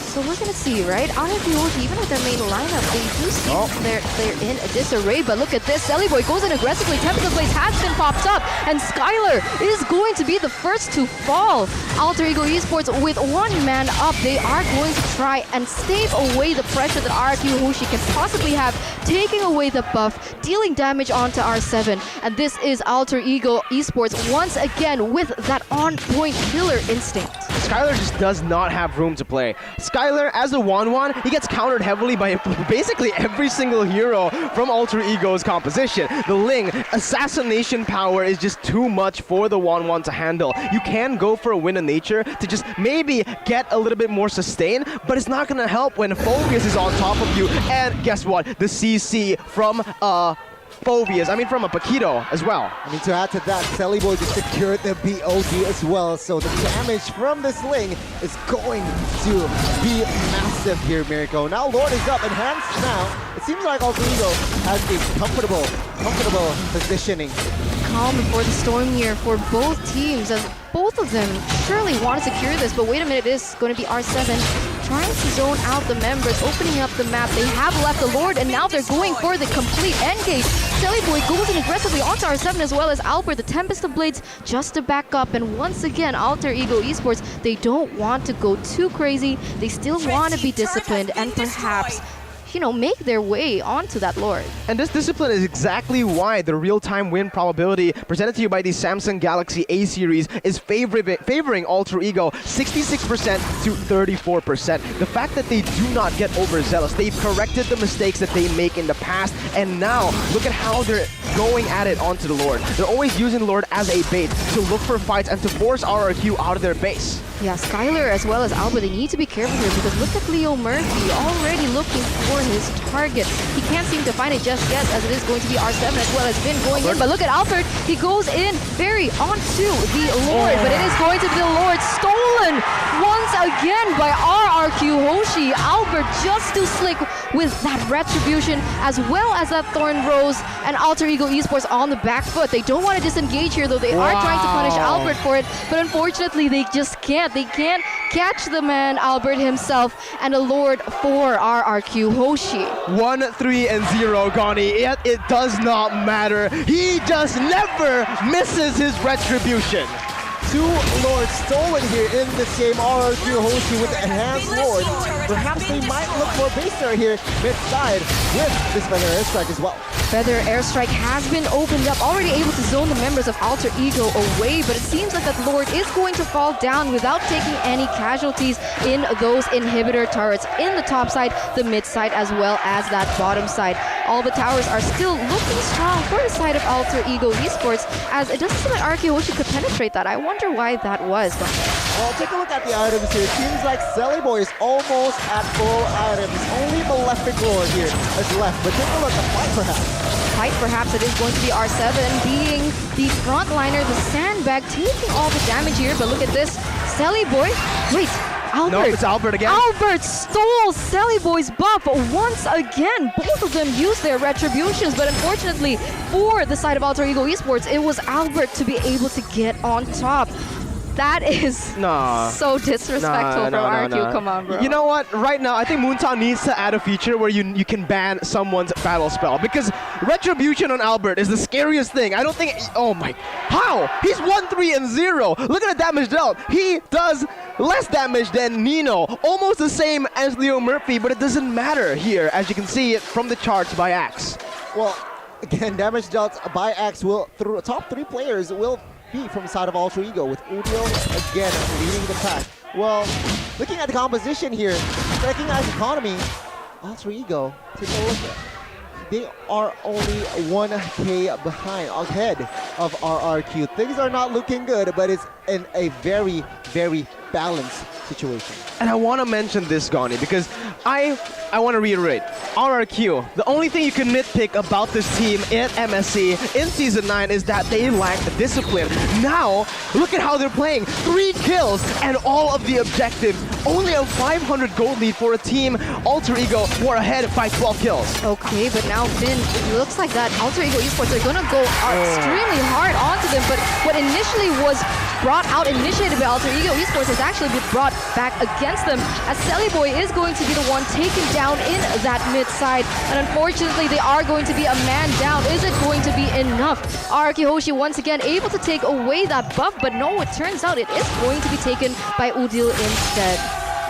A turnaround, massive. 66% now down to a 56% in the real-time win probability by the Samsung Galaxy A series, but they were looking to fight. Leo Murphy there on the backside. He actually gets play there, but Vin, unfortunately, Vin is going to be taken down by Nino. He is such a monster right now as the feather airstrike has been opened up. Boy gets taken down, and this is a 2-for-1 trade here for the side of RRQ, and it's not going to stop there. R7 going for the falling star, went on to 3 members, but he is going to be punished as Boy came up just in time and is now a 2-for-2. Even under pressure with Nino, Pi, Leo Murphy jumping onto Albert, he still finds the retribution. 1.6 thousand gold lead onto the hands of RRQ, but look at the kills. Alter Ego have an 11 kill lead.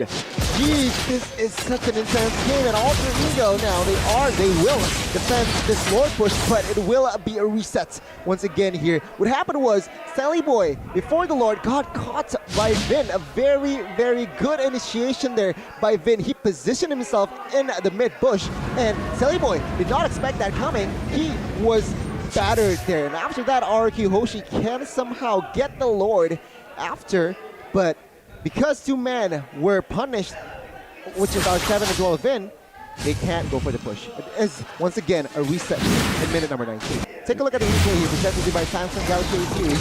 And this Lord push Vin was very low, and Nino was trying to become a nuisance, but fortunately for the side of RRQ with that excellent timing with that retribution, they still got the Lord, but it seems like from the map, they will not be able to get anything for objective-wise. Absolutely. RRQ Hoshi, I still can't fathom it. They've come back from a 5k goal lead that Alter Ego had while down 11 kills. And now they're actually making Alter Ego desperate. Look at the way they're playing on the map. They're forcing these kind of picks onto R7 that they know they can't even do. Look at the stats for Pi though, because this man has been the standout in this game, enabling his team to get so much in that early game. I don't know, guys. I just feel like, I don't know, a Baxia onto Leo Murphy, it just seems a little lackluster. I would have preferred someone with a bit more playmaking to pass up probability and potential for someone like Leo Murphy, like the show that we saw yesterday, or even the Natalia. I do understand it is quite like a way for them to negate the pressure that an Esmeralda can have in towards the game, especially during the late game. But so far, what's going on here? Well, Forza already completed his Divine Blade Winner's Punch as well, so expect a lot of damage, even though Alter Ego Esports, they built the Athenas. It doesn't matter. It doesn't matter with this Divine Blade. And on the other side, of course, Vidio is already so that we will have to see here perhaps another invade, but I do want to add this here, right? Minute number 21, RRQ Hoshi. They realized that it doesn't matter. They just want to win macro-wise, and that is why R7 down below is clearing to have faster rotations. But Alter Ego, with that information, perhaps they will look for a fight top side. Ooh, it does seem like Leo Murphy found Skylar in that push. Pi was trying to support that decision, but unfortunately they couldn't do much of it. There was no engage, but the falling star move here connects onto the members of Alter Ego as the ultimate coming in from Farsa is going to be cancelled. Nino goes crazy, but Nino is going to be the first one to fall instead. Leo Murphy here, what can he do as Vin is going to be the target? Interestingly enough, Clay is able to back away, but look at Albert as his immortality is going to be placed out, but Boy with the clutch. Tempest of Blades will take Albert out of the fray as well. Wow, the crowd going wild here as both teams secure a 1-for-1. Boy was all the way down below, trying to clear the minion wave that was pushed in by R7. But again, both teams knowing exactly what their compositions are made of, knowing their win conditions, they aren't getting too desperate. Alter Ego in the late game, I don't think they are as strong as RRQ, but they're holding up really well. Well, again, Alter Ego Esports, this is the new season, Merry Ego Season 10 Alter Ego Esports. It seems like they're solid here in the late game. Come on. They managed to hold off. Sally Boy, a very good killer instinct previously, finding Albert. Even though he was still with immortality, he still manages to catch that guy. But unfortunately, Alter Ego Esports will not be able to force this Lord. Actually now, they are looking for that Lord. Perhaps they will bait out for more information, but Hoshi is notorious, right, for their late game. And look at the setup. What happens here? Yeah, the setup is going to start to happen here for the side of Alter Ego Esports. Hoshi, though, they know what they have to avoid. Leo Murphy still not able to get a particular hero that he wants. Skylar as well as Clay very well guarded. But now Sally Boy, where is he going here? He is going to, you know, take his focus back onto the importance, and it is going to be that buff first and foremost. There's a big problem here when you take a look at Alter Ego's composition. It's the fact that for the Ling, Shelly Boy, the man who is going to be tasked to clear out the side lanes, he's not winning. He does not win in a 1v1 against R7. So that creates a massive hole in Alter Ego's game plan. With RRQ having most of that pressure in the side lane, how will Alter Ego deal with it? Because look at this. Lane's always going to be forced into the back. Look at the fight though. Uh-oh, Vin might be in trouble here as the Feather Airstrike was there to back him up. Udil does take a tremendous amount of damage, but he is still able to get away because the other members from the side of RRQ Hoshi were not there yet. They are going to focus their sights onto this objective, this next enhanced lure here. But we'll see what happens. Nino still going to be there. The falling star will land onto Nino there in the bottom side. Udil trying to do his best as he can, but look at Albert. He goes in for that retribution, but this time around, it is going to be Sally Boy taking it away. The crossbow tank gets popped up. We'll see what happens here as two Immortals get popped. Leo Murphy needs to get out of this because Sally Boy was forced to get out of the Land of Dawn. And unfortunately, once again, a little similar story, but on the flip side, Hoshi is able to get a 1-for-2 trade, but Alter Ego Esports has that Lord. An amazing objective take on the back of RRQ's initiation, and the Alter Ego fans are loving every second of it. Man, it feels like a Season 6 Grand Final match, man. Now, they are going to see that we did see that Clay has secured the Holy Crystal, so expect a lot of damage coming from this guy. I was about to say, the Feather Airstrike was deadly from the previous fight. We'll have to see here with this Lord push. Perhaps Alter Ego will look for that bot base turret and somehow penetrate the top side as well. It seems like Hoshi is neglecting that top side. Uh-oh, R7! Is he going to get away? Oh, he does manage to get out of there. I mean, the damage output, even from Udil, is already so palpable. You can see it on the screen as it is reflected of the damage. And now Vin might be in trouble here. The Immortal gets popped up early. Vin might have made a mistake as it is going to be Alter Ego Esports with a one-man advantage and a Lord on the way. No, I don't think it was a mistake. I think Vin dying there provides so much space for RRQ to actually clear out and grab the Lord. Just like you guys can grab food with a discount, 20,000 rupiah using the promo code here. But Alter Ego, even without the Lord, they want to siege the base down, knowing now that Vin isn't there. They're lacking one massive frontliner, Gone. Well, you can see here, Clay's Feather Airstrike is the only hope for the side of RRQ to turn this around. Holy Crystal is in his arsenal, so again, Alter Ego with their dive comp needs to be careful on the engages that they will make, but it seems like with the super minions, they are still sieging the base. Leo Murphy already looking for a target in the backside, but actually it's going to be R7 with the early initiation. That falling storm connects onto two members, but R7 gets taken low. The flame shot barely misses. Luckily enough, he is still able to get out of there alive, but Vin once again has not yet spawned into the Land of Dawn. Alter Ego Esports, though, they don't want to take a risk, and they are going to disengage. Now we're going to take a look at the instant replay here, presented to you by the Samsung Galaxy Ace. I mean, come on, take a look at Clay. Feather Airstrike from the back, sure, he is low, but yeah, what a play. That was a very good initiation zone as well, providing enough, not just enough, a lot of damage for side of RRQ Hoshi to survive that fight. And once again, I'm just gonna say this over and over, Clay should be the target for side of Alter Ego Esports if and only if they want to end the game. Well, because Clay did that now, We've broken a record, guys. 27 minutes, 30 seconds. We have broken the longest game record of Season 10, which was previously held by RRQ Geek. Now, it's on the hands of Alter Ego RRQ, game number 1, and it's really, I don't know who's gonna win this game.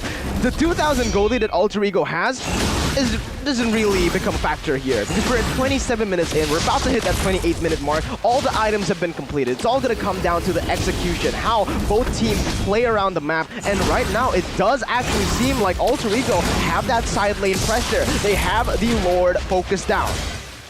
Seems like here, rotation-wise, Alter Ego could commit to this. Lancelot is a little bit, might be late to the party here. We'll see here, execution-wise, from side of RRQ. Look at the way the minion waves are pushing in that top side. Alter Ego Esports have actually been able to clear faster than RRQ Hoshi this time around, when it usually is RRQ Hoshi with that wave manipulation. But now the Feather Airstrike has been opened up. Nino is going to try his best to cancel it, but look at Pai. Everyone just goes in and focuses onto him. That Tempest of Blade does get opened up, but look at this. Kalei is going to fall down. A monster kill has been taken from the side of Celiboy. Nino goes in for more. R7 still able to sustain himself out of that situation. But look at this!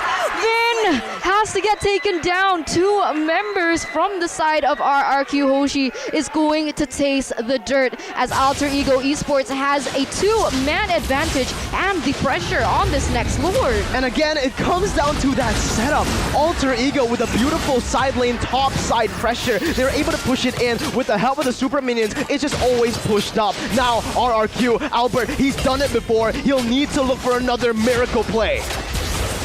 I'll have to see here, ladies and gentlemen, but it seems like Albert is harassed heavily by Leo, Murphy, and Lord. Potentially the last Lord here. Okay, they're getting aggressive onto R7 here. The Tempest Blaze has been popped up, but he decides against that. So once again, they don't want to give too much to RRQ Hoshi. They know that RRQ Hoshi can utilize any sort of situation to their advantage, and they are going straight for RRQ Hoshi's jungle instead.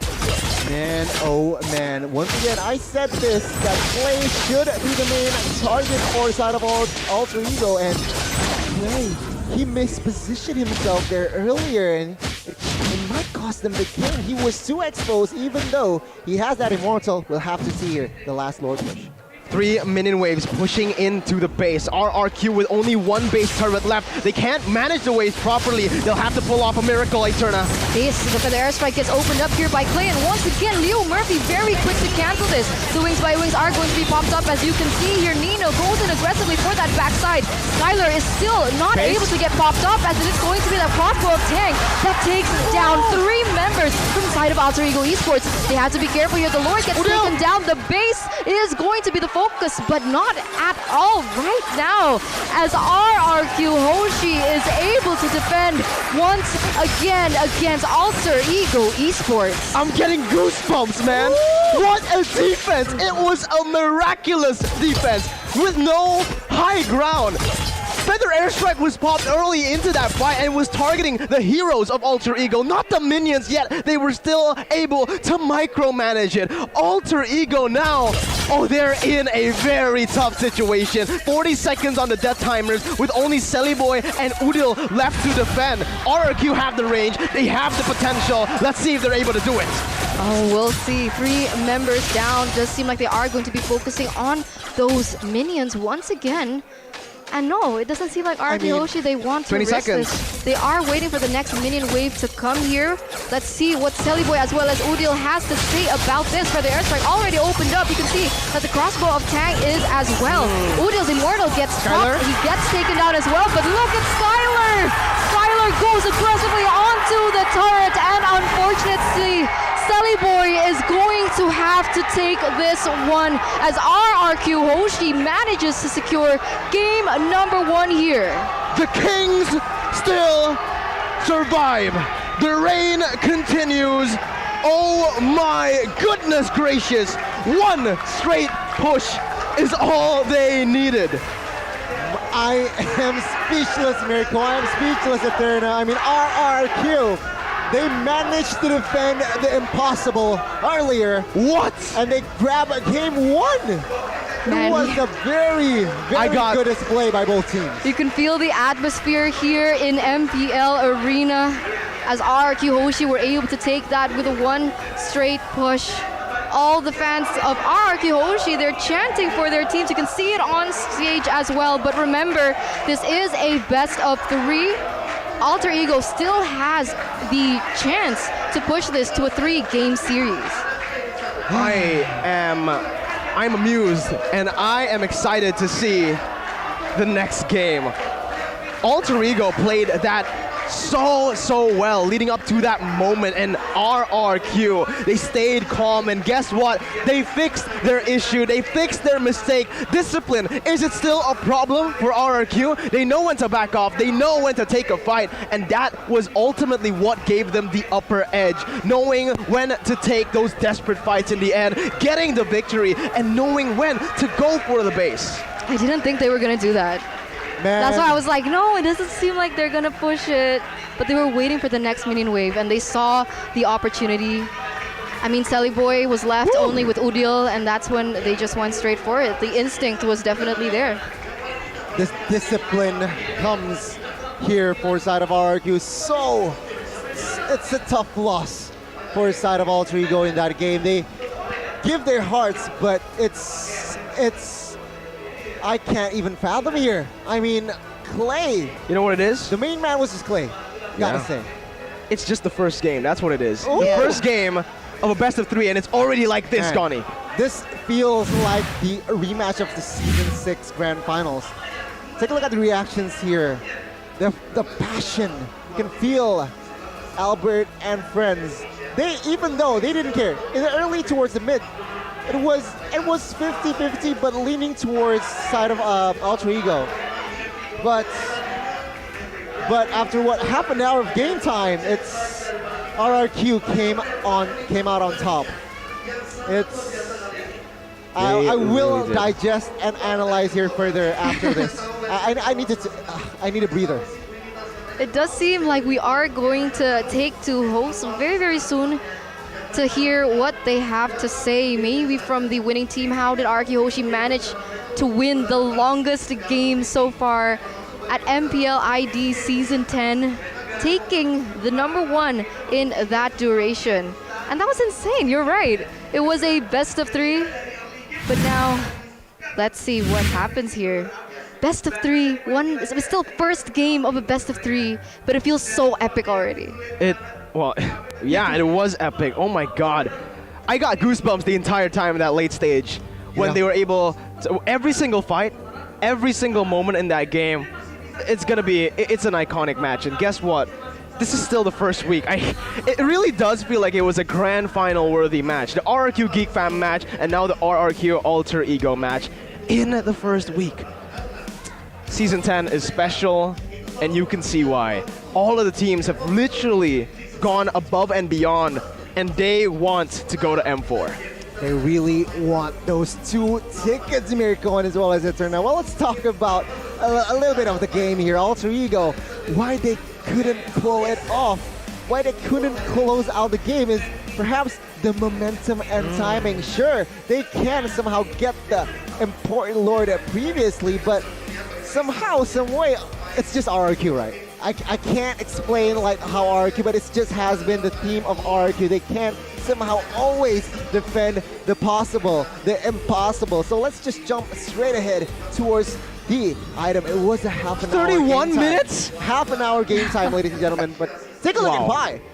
Take a look at Pi. He is sitting at 6-1-11. So only getting taken down once. He doesn't care. But I gotta point out Clay, guys. Clay, Clock of Destiny Lightning Truncheon early game done.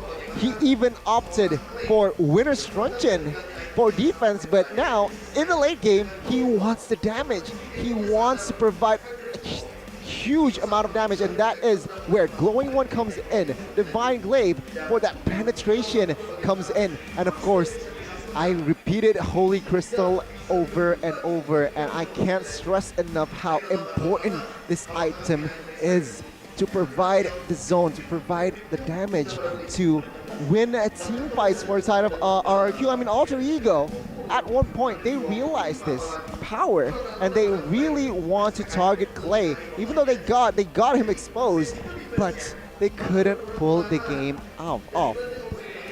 Take a look at the numbers here. Krichkai will be Selly Boy almost he's sitting at a 800 gold per minute. Udil providing the most damage on that Valentina with 122,000 K worth of damage. Of course, Sandbag will fall to the hands of Vin, and Leo Murphy will be the forgotten one with that Baksha. I do understand that you dislike this pick coming from Leo Murphy, but here, Leo Murphy on this Baksha provides cover here. Now, this is not his main job is not to initiate. That is the job for Pai and Nino, and I feel like composition-wise, it's enough. It's enough. Yeah, I agree. It was meant to be a front line. They have a very, very squishy composition. If you just rely on Nino and Pai to take and soak in that damage, it's not going to be enough, you know? It's not going to be enough tankiness, but wow. Let's take a look at the MVP presented to you by the Samsung Galaxy A53 5G. It's Skylar on the 1-1, even up against 3-4 perhaps counter heroes. He was still able to survive, and look at that itemization. Crisp, clean, so many defensive items to adapt to Alter Ego. Man, oh man, we'll have to see here. As for the highlight, it seems like, Season 10 here. From the highlight, it seems like Skylight here, even though in the early game he was I can say non-factor. He was a non-factor, he was bullied heavily here by Nino, but it seems like that Vin and friends manages to somehow, someway give Skylar the farm that he needs. And Skylar, even though he was an easy target for Paquito, for Phobius, and as well as Leo Mercy at times, doesn't matter. Skylar, with that crossbow tang, manages to somehow pull things off, making the miracle plays. Take a look at Skylar here. He's so aggressive, crossbow tang, with the right timing combined with that feather airstrike, he can out-sustain, can out-deal damage against the composition of RRQ. Take a look at this critical moment here. The defense from side of RRQ. Crossbow tang once again comes in clutch. The timing, the impact that Skylar gives in the late game is just impeccable. And yeah, Skylar, at this point, he just wants the base, and he gets it. What bothers me most about Skylar's play in that particular game was that in the early game, he was so behind. And you could see so many people were targeting him, and you could see that he was trying to get shut down by the side of Alter Ego Esports, but somehow he still managed to survive. And there were so many outplays that he did, if we take a look at that MVP highlight as well. And he's just such a good gold laner. He's so reliable. He's efficient, he's reliable, and he takes you the victory in the late game. That's exactly what you expect. Even in that final moment when everyone was chasing the Selly Boy, Udil, he went straight for the base with Clay. He knows exactly what to prioritize, and that's the reason they were able to take the game here. Game number 1, comeback. Game number 2, I don't know. Are we gonna get a longer duration game? I hope so. I hope so. 31 minutes. It didn't feel like 31 minutes. Honestly, it felt like a short game because of how much action and how much knowledge and macro. It was just so impressive to watch as a caster. I think as the viewers just love it for sure. The viewers were on top, man, and I can't help but wonder, did we break the record of Season 9 already? It's a little too early to tell, but if that is going to be the case, then we have an amazing season on our shoulders, just like who we'd like to thank today, which is Head and Shoulders. So don't forget to wash your hair with Heads and Shoulders wet and itchy dandruff. No way. Ew. Immediately wiped out. It's limited edition. Get yours now at your nearest mini markets as well as your e-commerce store. And Tigreal said that. Yeah, Tigreal. Tigreal said that. Tigreal and Oh, you guys Eudora. say Tigreal? Tigreal. I call him Tigreal. I call him Tigreal. I like tigers. What do you guys say? Do you guys say Tigreal or Tigreal? We want to see in the comments. Yeah. I want to see Tigreal or Tigreal. Man, game 1 was amazing, right? It was a opening game that we wanted coming from side of Alter Ego as well as RRQ. I mean, impact player, take a look at this. 1-1 and as well as Esmeralda has proven to given the most output damage from the side of RRQ. But don't forget about Clay. I mean, I will repeat his name over and over. I mean, this is just what you expect coming from a Braun versus Braun matchup, right? A lot of action, a lot of team fights, a lot of synergy displayed in that game, in the Land of Dawn, and it's just so evident. And take a look at the faces from the side of Alter Ego. I mean, they're chill. They're chill. They're chill, they're ready, they're confident to take game 2, force RRQ to game 3, and yeah, there you go. I can't wait. I can't wait to start the drafts. And this is already very different from Alter Ego. Usually, when they lose game number 1, especially after that kind of comeback, they don't perform well. You can already see in their faces that they are, they're struggling behind the scenes, right? They're not smiling. Maybe they're blaming. Maybe, I don't know what's going on behind there, but they're not in good spirits coming into the second game. But here, Udil's smiling, everyone's laughing, and they know exactly what mistakes they made in game number 1. They know what to improve on here in game number 2. We'll just have to see if they are able to adapt here. Ours, unfortunately, a little bit late to the hurdle there. A little late to the hurdle, as now we can see Alter Ego Esports walking back up on stage for game number 2 against RRQ Hoshi. This is the Tunnel Cam presented to you by Head and Shoulders, of course.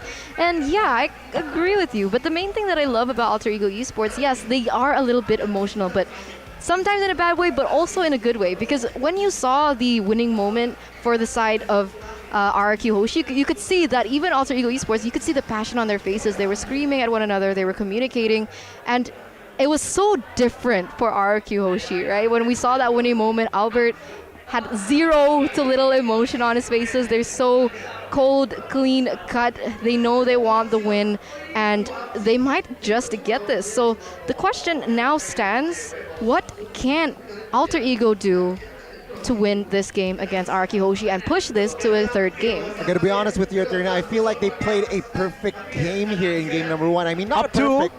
Up to the last remaining fights, right? I mean, I gotta say, Phobia's pick really annoyed at 1-1 in the early game, so perhaps their execution from their game plan was already on point. But then again, when it comes down to the late game, little mistakes, little movement even, comes in huge if the other team like RRQ is able to punish you. Well, I actually think that they played perfect up to R7's Lord Steal. That was what shifted gears for RRQ. That was what gave RRQ the momentum necessary to actually come back into that game. If Alter Ego got that Lord, perhaps maybe right now it's a 1-0 for Alter Ego. They need to stay composed and they need to stay calm in those type of situations. Sully Boy didn't use the retribution in that moment because he thought that the Lord was 100% theirs. That makes sense. That makes sense. That's definitely something that could have happened here. As you can see once again on screen, it's going to be Alter Ego Esports prepping themselves, prepping one another as well mentally to go another round against RRQ Hoshi. So you guys feel like that was the only mistake that Alter Ego did. But do you feel like in terms of that drafting, something could have been changed? In terms of the draft, I actually feel like both teams were solid. They both had distinct win conditions, and they pulled it off. The execution was also very, very on point for both of them. But as you see, these people on stage, they're humans. They make slight mistakes, and the fact is that both teams just capitalize so hard on those little mistakes, and they take it all the way. I mean, in that game, we saw RRQ made a lot of mistakes as well. But that is why Alter Ego can somehow give always offense and pressure the side of RRQ. But enough talk for game number 1. Let's just jump into the drafts for game number 2. Let's jump into the draft here between RRQ Hoshi as well as Alter Ego Esports for game number 2. And it seems like they have opted to swap sides here. RRQ Hoshi now with the first pick has already opted to ban away the Natalia as well as that Fanny, just like they did in game number 1. Yeah, still same approach here. Alter Ego as well with that Akai ban. Perhaps, well, will they ban the 1-1, right? I mean, Skylar got the MVP in game 1. If Alter Ego wants to shake things up here, perhaps they might ban 1-1 last. But then again, that leaves a lot of hero, perhaps potentially they can open a lot of heroes as well. I mean, still same approach here for side of Alter Ego. But I do understand that perhaps Alter Ego now will not pick up that. Well, potentially they will somehow Valentina prioritize the Masha now. Ooh, yeah, the Masha could be the response, the proper response necessary for Alter Ego if they want to go for that beefy composition once again. But like you mentioned, this is another game where RRQ have gotten the Fanny and the Natalia banned out. So that's 2 ban spots already gone. Yeah. Now, do they go and opt for a Valentina ban? Perhaps, maybe even... I actually don't know. You're right. Masha, Valentina, there are a lot of heroes that are still up for grabs, but they still go for the respect towards Udil's Julian. We saw how much pressure he was able to create off of this hero pick in that mid lane. Julian taken away. Alter Ego now with the final ban. If we see the same hero banned out, Franco, it'll be the exact same except for the sides, because RRQ this time they are on the blue side and Alter Ego are on the red. Well, we'll have to see here, right, Eterna. I feel like RRQ still has a lot of strategies in their pockets, right, especially if they are in that first pick. Alter Ego seems to take their time here because see a lot of prio heroes. Do they get banned the Franco? And it seems like Alter Ego, they have learned from game 1 that Skylar on that 1-1 was just too much of a hassle. They will opt for a ban. RRQ, what will they pick up here? Again, Franco is left open. Masha for R7 is open as well. But we'll have to see here. RRQ with the first pick. Valentina is going to be the choice here for the side of RRQ. Hoshi.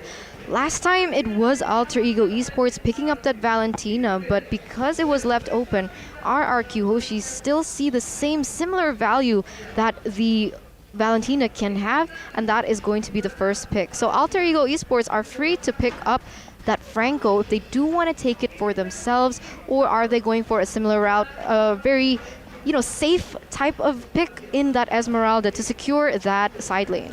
It's very risky to leave out that Franco for RRQ to pick up. We all know how crazy, how good Vin is on that Franco pick. As you can see here, we're seeing Funi and Zace in the stage, in the arena, and there's already a comment again.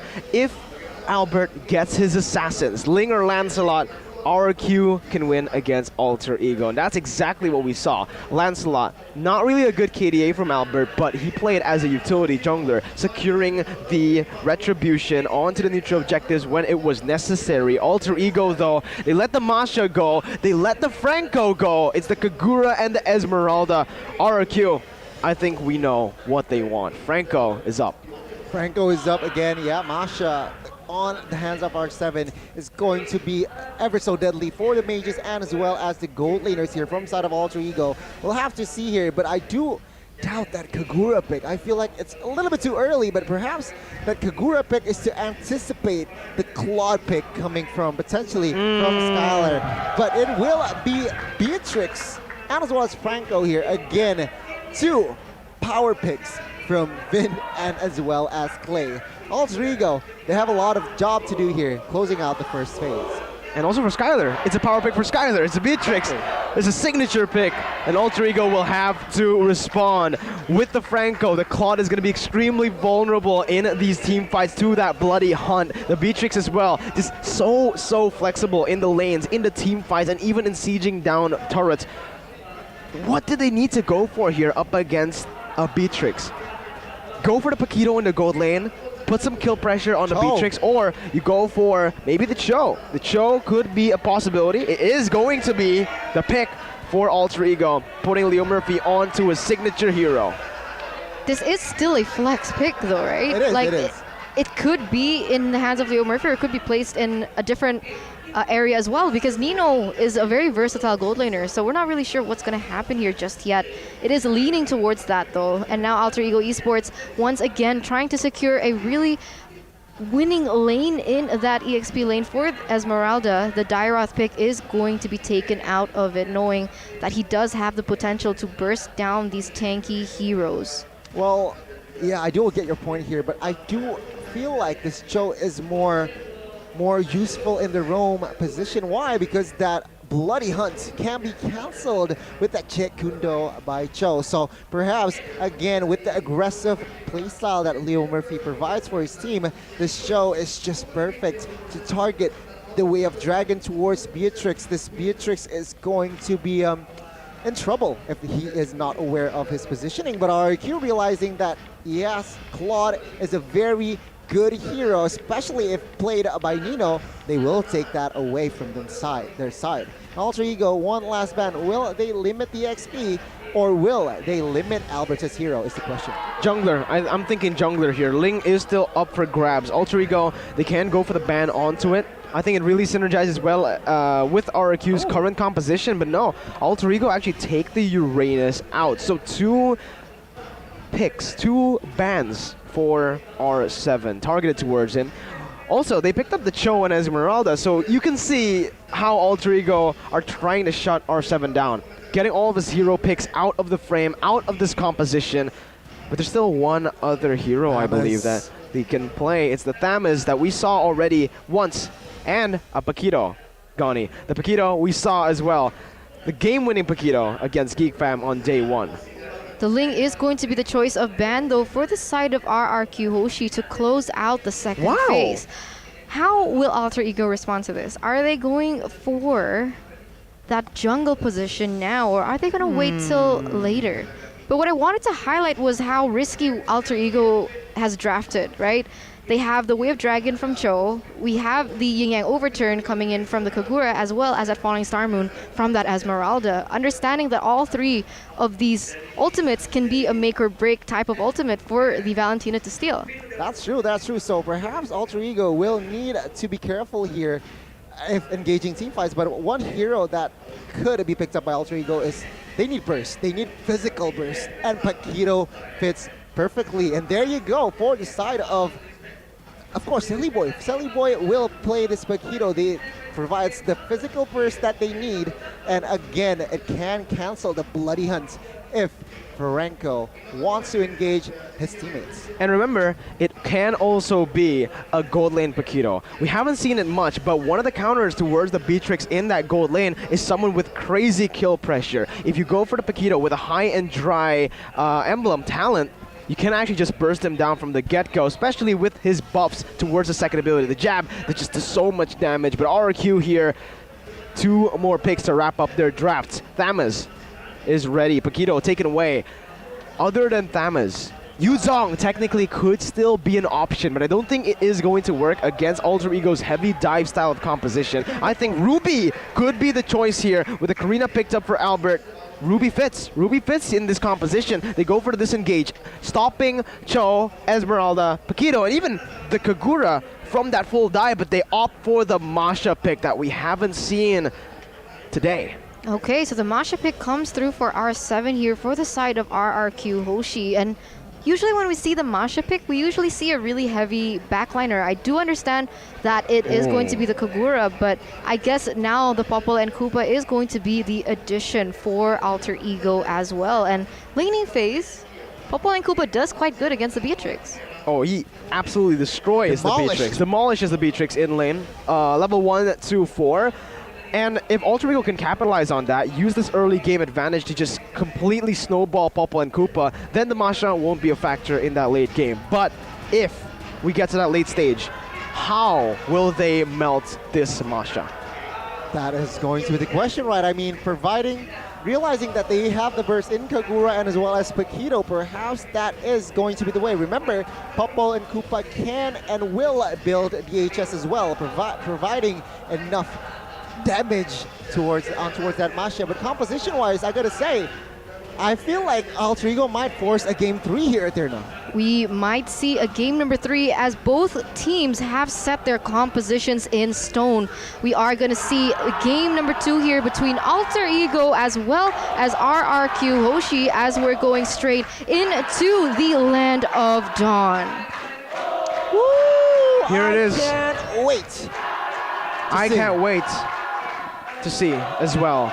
But we can already hear the crowd, Gani. The atmosphere here in the MPL arena as the game starts. Both fans, Alter Ego and RRQ, just thrilled to be here. But in the early stage of the game. I expect Alter Ego to have much more of that pressure put onto RRQ. We're already seeing it here. Clay, force the recall very early on. Yeah. Seems like it's composition-wise, once again, Alter Ego can play for the early game. Remember, they will definitely play around Nino.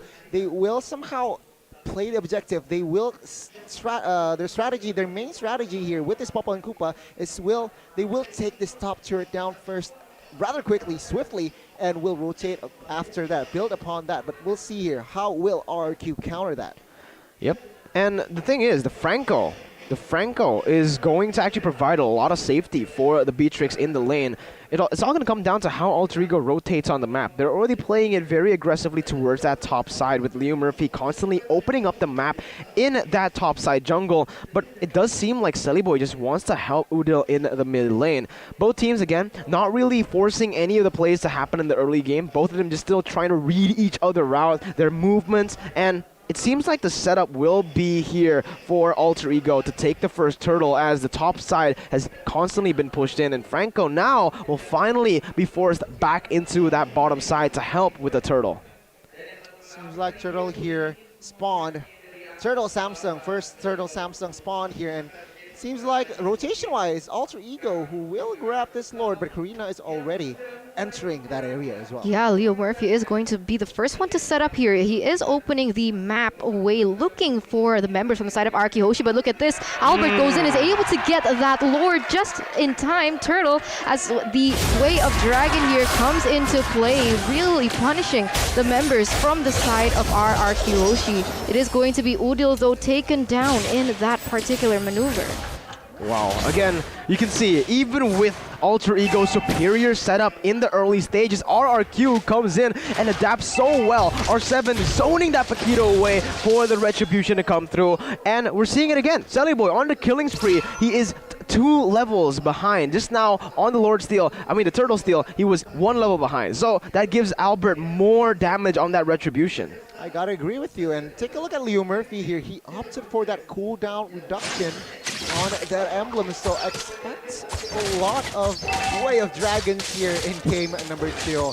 But apart from that, already a lot of movement speed coming from both sides, especially Alter Ego Esports. So perhaps they will play it fast, they will rotate fast as well, and see the potential pickoffs here. Yeah, Vin looking for a pickoff there in the top side, but it might be Udil actually being the brunt of it all. Albert goes in and takes a kill off the board once again for the side of Alter Ego Esports, but look at that hook. It connects on to Leo Murphy. He might be in trouble here, as it is going to be the Way of Dragon used by the IMU, by Clay, to get him knocked out of the game. And that's exactly why every single team bans out the Franco away from Vin. The man is an absolute menace. He knows, he has vision on everyone on the map here whenever he uses that Franco. So on point with the read, and they're already pushing on to Pi.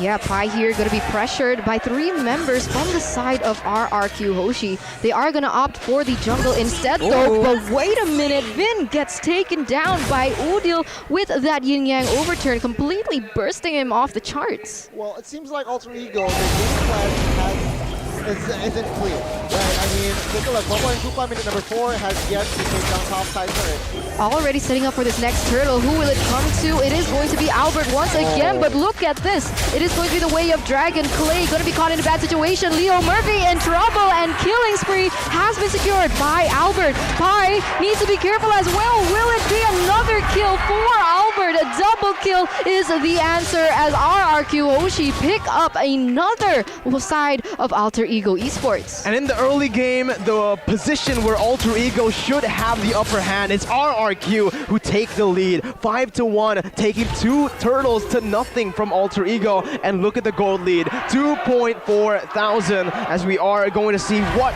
they were able to build with this lead. Man, this is just a lot of pressure already. Again, another turret falls here for the side of Alter Ego. Bloody hunt onto Leo Murphy. Sellyboy is going to be the next one to fall. He is able to still use that flicker to get out of there and prevent RRQ Hoshi from getting yet another kill on the board. Oh, a tough composition here. that Alter Ego Esports should work with. I mean, again, with Popo and Koopa, their main strategy has failed. And now RQ Hoshi with almost 3K gold lead in the 6th minute. It's going to be a climb. It's going to be a hard hill to climb for side of Alter Ego. This might be it. IMU already used onto Leo Murphy, which means Clay has his hands on that Way of Dragon. A perfect skill to be used if they are going to look for a pickoff. We do see that 20 seconds are left on that next turtle to spawn, and that just might be the best way that they can utilize this to get the dub over that neutral objective. The thing is, for Alter Ego, it just gets so difficult, right? You built the composition around the early game dominance. When you don't find it, when it's RRQ, the team who actually has the mid to late stage control, who gets that early stage advantage, it's Alter Ego who needs to really dig deep here. They need to go for desperate team fights to come back into the game. They can't wait any longer, and this may be it. RRQ already reading a really good strategy coming in from Alter Ego Esports, but this time around, Pai is going to be the victim of that Way of Dragon. He is going to be taken down by the burst damage coming in from RRQ Hoshi, but it is Alter Ego Esports with the secure on that neutral objective. Oh, again, right? You can see that Sunny Boy picks it up, and even Vin here, maybe overstepping his boundaries, going into the turret range for Alter Ego to take, but they're sieging it down so well with the Renner, and again, it's RRQ leading in the objective game. Woo! This is, again, RRQ already collecting the mid turrets, so RRQ will rotate freely now, realizing that both mid and as well as bot turret has been taken down. Another structure for side of RRQ. Well, take a look at Skylar here. Almost 700 averaging GPM, but take a look at another play. Leo Murphy gets taken down, and we can see here Clay is going to be the next one as that Yin Yang overturn was beautifully placed onto him. Albert here trying to repair what has been lost, but unfortunately Alter Ego Esports will immediately disengage. Udil though, R7 with that 1v1 situation, seeing Udil that low is going to be able to take him down, and RRQ Hoshi with the pressure in that top side, a turret to their name. 3,000 gold lead for RRQ, 9-3, and they're absolutely dominating here in game number 2. Very different, and look at Albert, 2 levels ahead of Sully Boy. Skylar already positioning in the bush with Vin on the Franco. This is what we've come to expect. If Vin gets Franco, if there's any Franco who's paired up with a Beatrix, they always just roam together everywhere for the hooks to connect and for the burst to come through. But noticing it was only Sully Boy there, they decide to go back. Don't want to risk it before the Lord. 3 seconds up, and now RRQ can just play around this Lord, forcing Alter Ego to come out of the base. Man, the economy is just a little too far here for side of Alter Ego Esports to give the damage output that the composition is built for. We'll have to see here. It seems like RRQ will get this unenhanced Lord quite comfortably. Alter Ego Esports will opt for a defense, and I gotta be honest, I think that is the wisest approach, wisest decision that Alter Ego Esports can make. Yeah, no contest whatsoever from the side of Alter Ego Esports. They are trying to utilize the plan B of the Popo and Koopa on the Nino to its potential. They were trying to split the map. They were looking for that turret in that top side, but unfortunately they could not clear as fast as they thought. So up until now here, 9th, 10th minute, are there any items that stand out before we get into this next fight? Well, the HS here already almost for side of Popo and Koopa, so again, the damage output from side of Alter Ego Esports is not enough. Ooh, that snipe coming in from Skylar takes Udil to half health. We see that Iron Hook miss as well, and so RRQ Hoshi have not found their proper opening here. They are going to be able to get some damage in that top side, but I don't think Leo Murphy is going to let that stand, so they are going to be able to obtain that tower in that bottom side. Oh, this is extreme value though. For the first Lord of the game, getting every single turret and forcing Alter Ego to play under their own base turrets there, it's just massive. And RRQ, again, they've been able to just grasp and hold on to the lead for so long. Alter Ego haven't been given the chance to do anything on the map, even, well, especially with Franco's hooks, with Vin's Franco's hooks. in the enemy jungle constantly, pushing up the waves. They might actually be just going for this one. Oh my goodness! Oh my god, the Iron Hook connects onto Leo Murphy, and Leo Murphy is going to be taken down with that burst damage as well, coming from RRQ Hoshi. You just mentioned that, Mirko. Luckily, he misses that next one, or not. We can just completely say Vin is not human. What, Goni, what? I don't know. Oh. Goni, what's My going on heart here? just drops, man. Every time I see that Iron Hook. Even the audience, you can hear it every single time. The oohs, the ahs, every time a hook is thrown out. Alter Ego defending for now, but 6,000 gold lead built up. Both of the lanes constantly being pushed up, and with this Franco, yeah, Alter Ego can't even zone the other RRQ members away. Skylar free hitting the turret, base turret taken down. Seems like they're gonna push their focus now on the waves. They do know that the bottom side is not yet pushed, and they don't want to go for this just yet, but I might be wrong. Vin does connect, but look at this! Leo Murphy goes in for the wave dragon, but he gets suppressed here as that bloody hunt connects onto Finn. This is the moment that Alter Ego Esports has been waiting for. Leo Murphy here already in very, very low HP. What is gonna happen here? They are trying to turn the tides. R7 is gonna receive a lot amount of damage, but now RRQ Hoshi forced to pull back with a mistake that was capitalized by Alter Ego Esports. Man, the Lord camera is now up here. 12th minute of the game, so it is going to be enhanced Lord. RRQ Hoshi still winning with 6,000 gold lead here. Selly Boy just completed the Bloodlust Axe. So again, Alter Ego, they are slowly and steadily trying to gain the damage output that the composition can give, but is it too late? Is it too late? Let's see right here. Alter Ego with another miraculous play that RRQ were able to do, but it's going to be the damage there. The damage there. Two members on the side of Alter Ego Esports instantly gets wiped out. Skylar forced to use that flicker to get out of that situation, but Sally Boy gets caught in that Iron Hook. RRQ Hoshi looking for more here, as it is going to be two members taken down from the side of Alter Ego Esports, and a Lord secured by none other than RRQ. Oh my god. 13 minutes of the game, 2 Lords already. It seems like RRQ Hoshi in this game, a different story here as per game number 1. It seems like it's even. It's not even, it's one-sided, not even, just like game number 1. Very different. Very different. Yeah. Quite disappointed here. Yeah, but take a look at the items once again here. Goni, 13-minute item check as RRQ. Oh my god. Look at that Masha. Guardian helmet already, blade armor and SWAT armor. He can't die. I'm surprised not seeing two. Not yet. Not yet. He can't die though. Ooh. Yeah, we see the snipes here coming in from Skylar. The Iron Hook just misses his target here from the side of Alter Ego Esports. The Lord is going to fall down, but Selly Boy already taking a lot amount of damage. R7 here straight onto that turret, but what happened there? As Clay is going to be able to annihilate Leo Murphy off the board. One member down. It does look like Albert is going to go into the backside. They have to be careful because of the Yin Yang overturn. That falling star move does connect, but look at the jab. Everything is happening, but all of that does not matter, as RRQ Hoshi in this game against Alter Ego Esports will take it with a clean 2-0. 2-0, another clean sweep for Season 10. RRQ Hoshi. Ban Franco. Ban Franco, ban Beatrix, ban everything that this man RRQ. Yeah. Alter Ego is overwhelmed. I just see a consistent pattern with RRQ Hoshi, this season in particular. What we saw from his game against GeekFam when they lost that first game, they were able to adapt so quickly, and into the second game and the third game, they had it in the bag.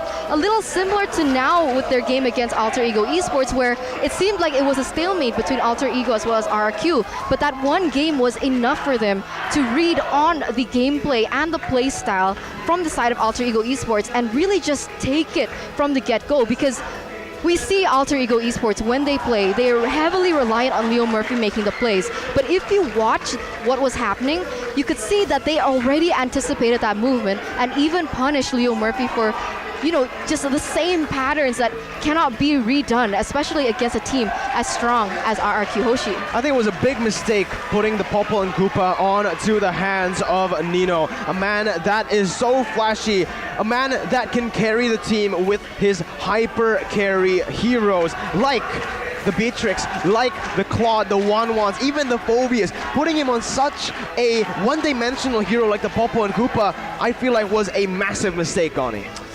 Yeah, I do agree. Apart from that, I do question the Kagura pick as well. Yeah. And the first pick, sure, it does negate a lot of alt resource that Valentina can pick up.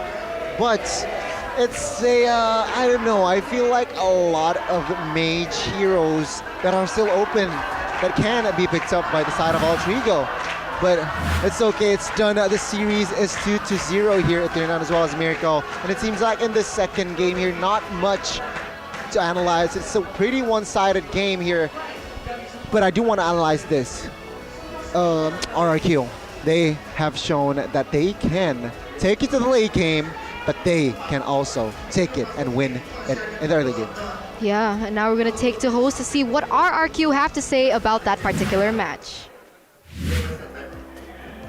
Hai semuanya, di sini Bude Clara Mongstar sudah bersama ngobrol-ngobrol tadi ada di balik layar bersama dengan salah satu player dari RRQ.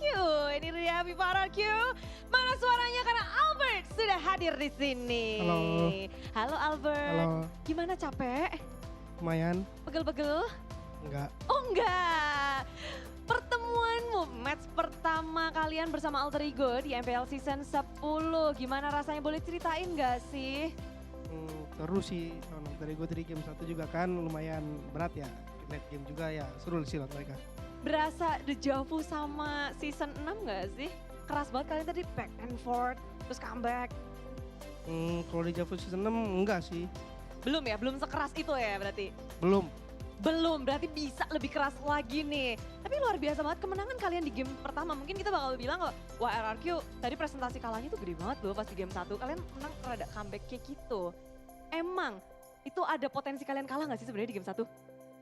Ya kalau potensi kalah ya pasti ada. Tapi kan ya kita tetap pikirannya tetap positif, tetap berusaha semaksimal mungkin buat menangin gamenya. Ada nggak momen-momen yang menurut Albert sendiri jadi kunci kemenangan di game yang pertama?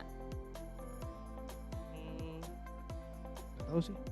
Kekompakan kalian kah? Atau kalian tetap santuy sampai ya menit mungkin tetap disiplin aja sih. Lebih disiplin. Lebih disiplin? Ya. Atau ada semangat dari Funi itu biar kamu ada semakin... juga. Widih, suara-suara Funi gitu ya dari hati. Ngomong-ngomong tentang game yang kedua juga aku mau tanya banget nih. Tadi game pertama kalian bisa menangin secara dramatis dengan 30 menit. Game kedua cepet banget. Apakah faktor dari 5 hero kalian, signature kalian, dapat semua? Ya bisa dibilang gitu juga sih, soalnya kan itu anggapannya hero nyaman kita semua lah berlima. Jadi ya buat gamenya mungkin lebih cepat. Kalian nggak takut ya, kan ini 5 player yang bisa dibilang nggak berbeda dari season sebelumnya, hero-heronya juga nggak takut kebaca sama tim lawan? Gak apa-apa, masih banyak yang lainnya. Visi, siap. Tapi aku juga penasaran banget dari RRQ, ini 5 player kemenangan line up, ini udah fix berarti sampai akhir season nih? Belum lah. Oh belum? Kan kita rosternya ada berapa kalau nggak salah. Ya, masih ada kesempatan main juga ya. Wow, berarti ini bakal ada perubahan tergantung dari coach? Betul. Jadi Lemon kapan main? Tunggu aja. Tunggu aja, ditunggu ya Lemon. Tapi juga penasaran nih, kalau untuk Albert sendiri, apa yang kamu paling nantiin di MPL season ke-10? Ngelawan siapakah atau ada apakah?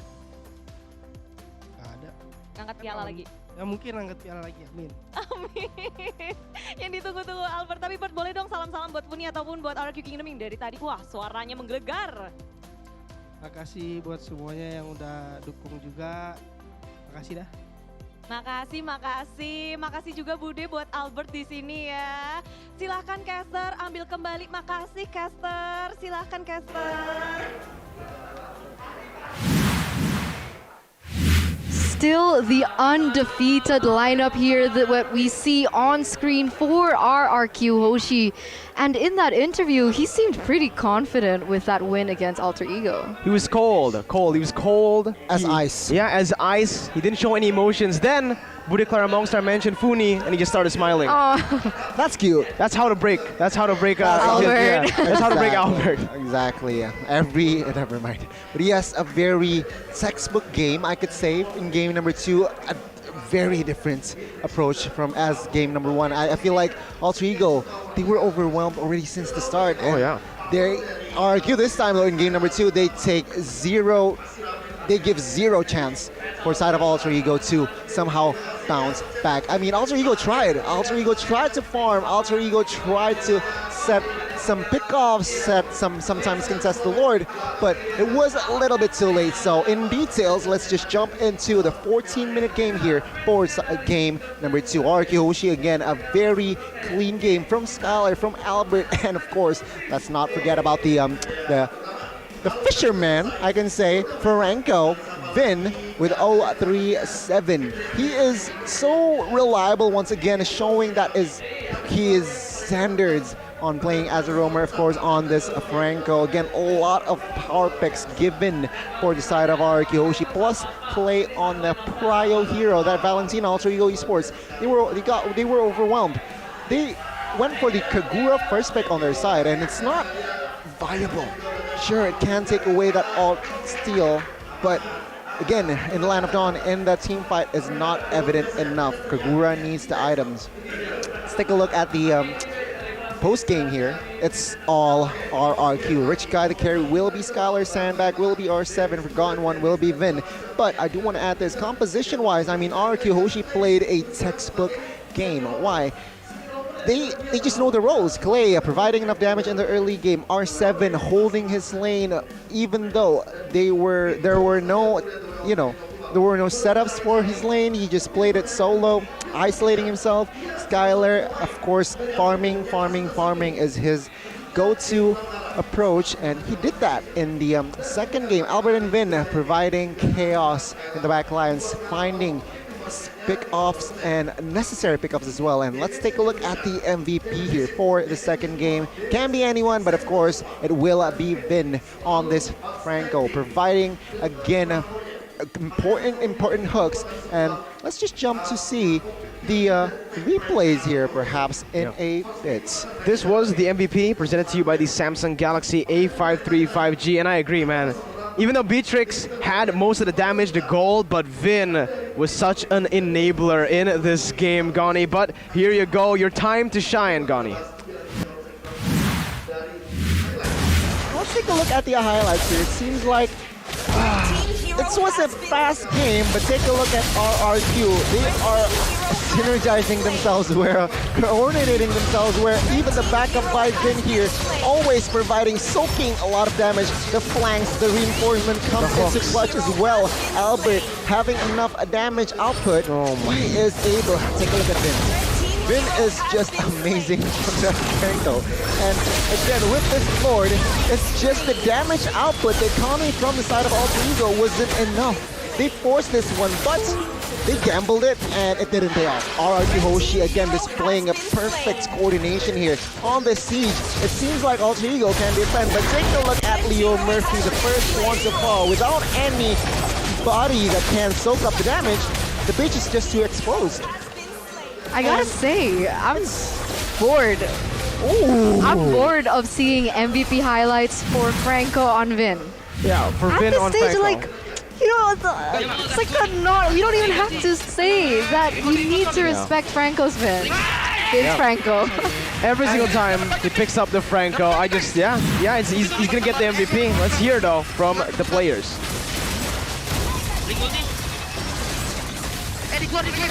Ringnya 2 mati. Persen. Nice.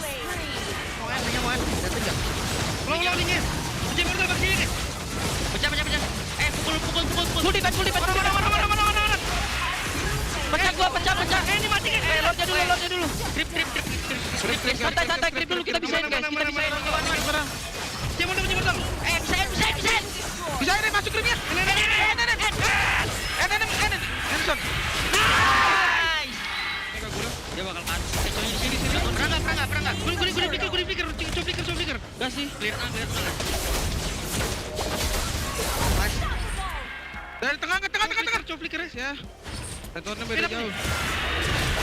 Nice, Dek. Gitu doang tuh. Gak apa-apa, Dek. Ini. Nice. Popol gua pegang, guys. Popol gua pegang, guys. Udah kick. Nice banget. Kolor. Buset. Gua pegang tinggi. Ada Kripita ada. Ada Kripnya masih lama. Udah pindah. Udah tawar kalian.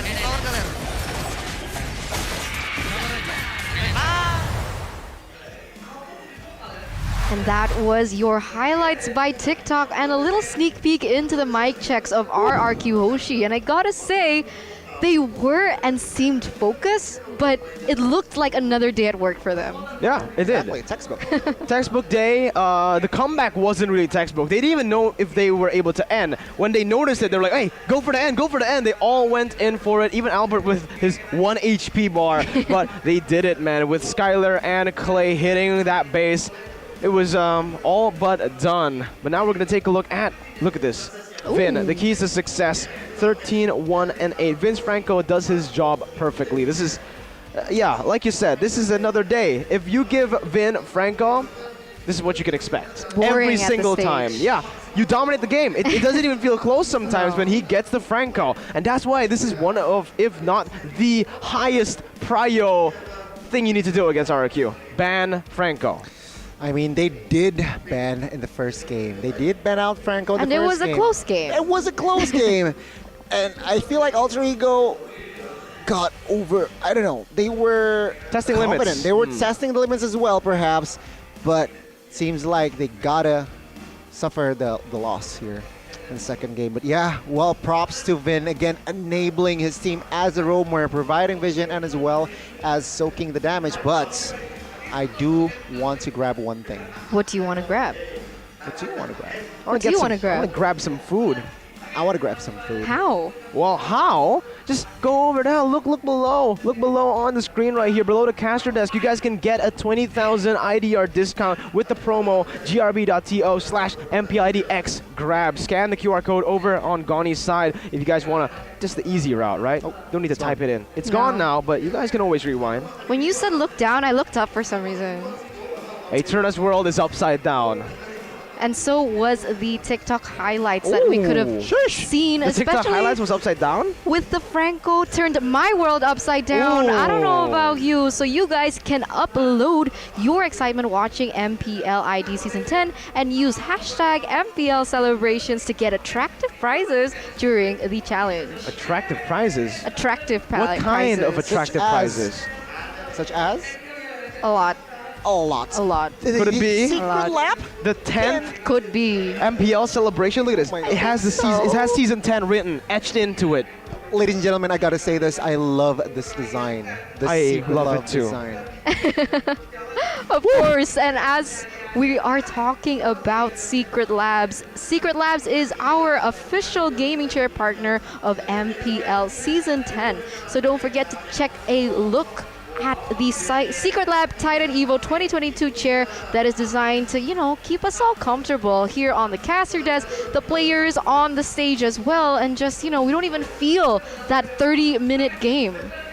The 20-minute game, 30-minute. I'm down for a 60-minute game. Woo, if I'm sitting on this chair, any duration is all right.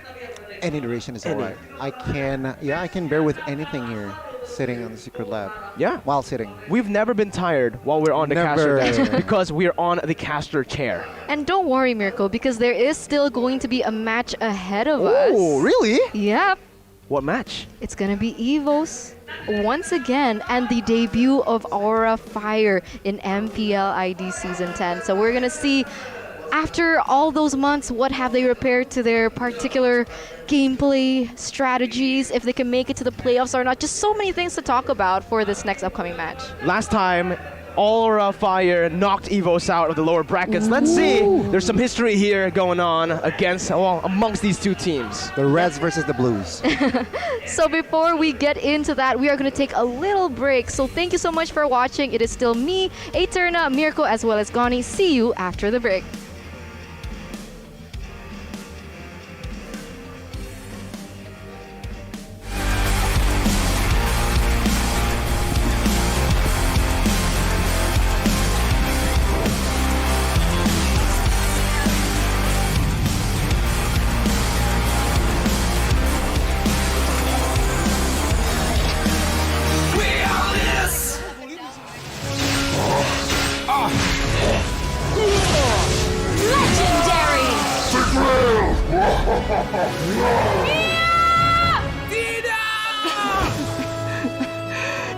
Tigra, kamu satu-satunya harapan kita. Kita nggak akan kalah. Nggak hari ini.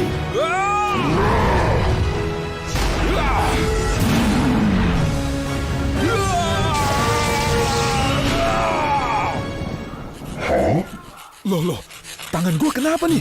Aduh, gatel banget, gak tahan. Ih, ketombe basah. Aduh, tangan tuh buat main, bukan buat garuk. Katanya pro, kok ketombean? Bang Jo?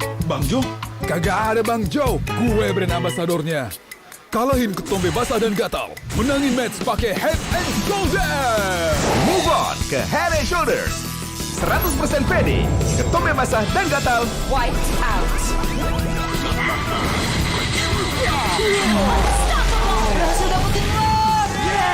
Makanya move on dong ke Head and Shoulders. Head and Shoulders kali. Baru Axe Dual Action versus Parfum. Yakin parfummu bikin kamu tetap segar saat berkeringat? Coba Axe baru. Kini lawan bau badan dan wangi segar bahkan saat kamu berkeringat. Axe Dual Action baru. Gratis ongkir tapi banyak syarat. Salar abal-abal, aduh gawat. Bila semua belanja di Blibli pasti gratis ongkir dan pasti ori. Belanja yang pasti kuat. Yeah, that's right. Pasti hanya di Blibli. Yeah. Klik Blibli sekarang. Kepada sang legenda, nikmatmu sungguh tiada tara. Berjuang menjaga cita rasa. Hingga menjadi besti dengan api. Apalagi yang bisa kami lakukan selain menuruti perut yang bergejolak ingin menyantap. Inilah wujud terima kasih kami bersama GrabFood Resto legendaris. Koparkan pesananmu.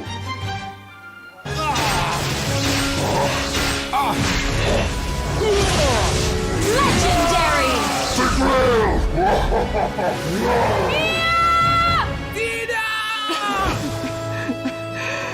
Tigra, kamu satu-satunya harapan kita. Kita nggak akan kalah. Nggak hari ini.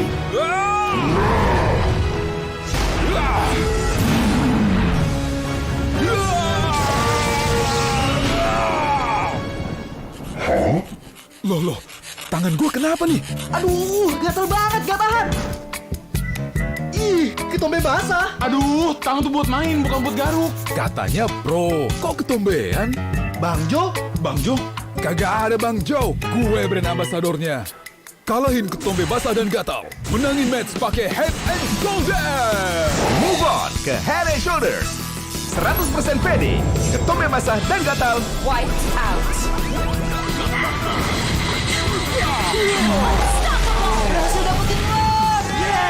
Makanya move on dong ke Head and Shoulders.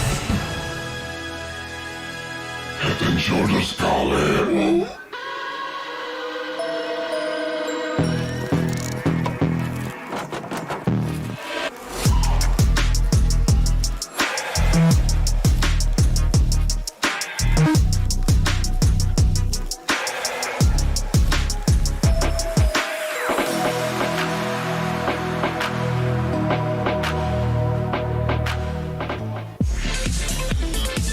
Tinggal selfie tabungan jadi. Hidup lebih asik pakai Leven. Hidup lebih asik pakai Leven. Pakai token ambil uang tanpa kartu di Leven. Hidup lebih asik pakai Leven. Hidup lebih asik pakai Leven. Hyperblend? Memangnya apa itu Hyperblend? Menegangkan seperti mode Bro. Strategis seperti mode Magic Chess.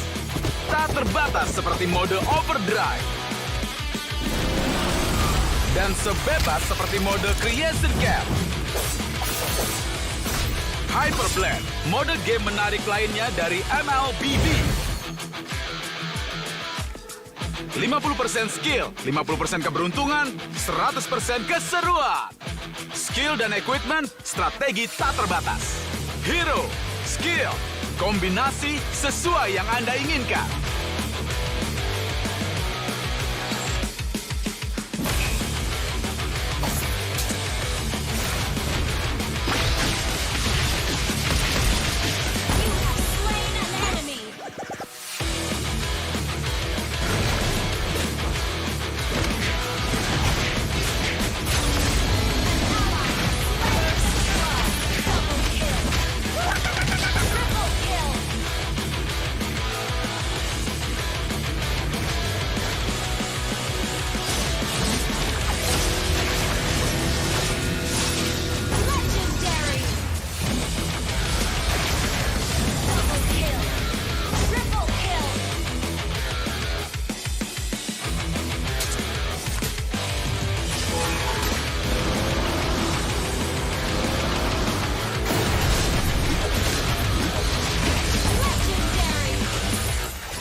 Hero unik dan hebat dengan variasi skill yang kuat dan menyenangkan.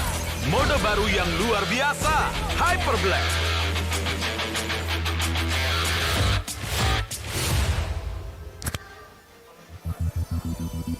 I need long-lasting battery life. Why?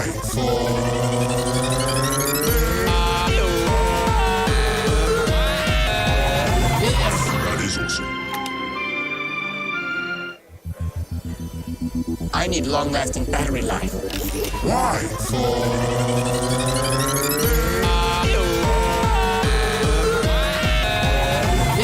That is awesome.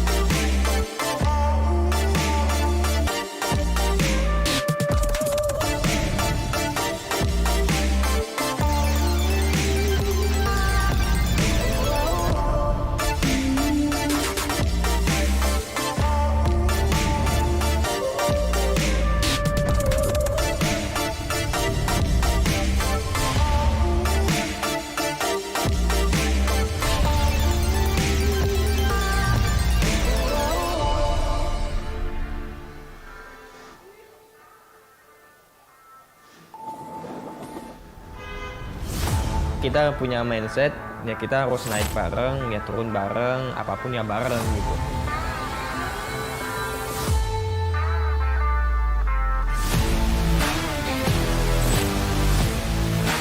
Bisa dibilang sumber rezeki gue ya sampai saat ini.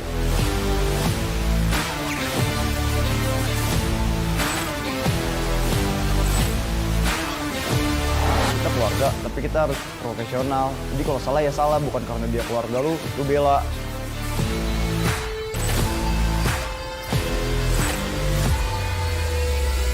Gue tuh bener-bener harus jago, jadi gue semangat belajar terus, main terus.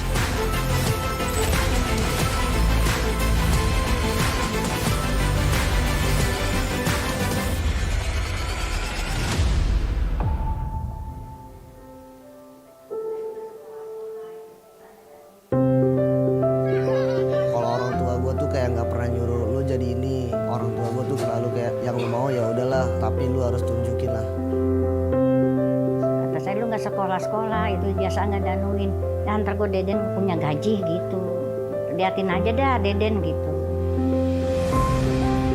Gue nanya lah ke almarhum bokap gue lah, mau yang mana, terus kayak dia jawab kayak Redki aja. Jadi Matt ada bilang, kenapa pada saat aku bisa main bagus, Max gak ada di tim itu. Kenapa pada saat aku main yang kurang bagus, ada Max di sana gitu loh. Matt selalu ucap tante, mami gak usah khawatir, ada aku di sini. Mungkin karena itu juga kali ya bikin susah majunya mungkin. Soalnya kan harusnya emang dia bener salah, tapi gue malah belain mungkin.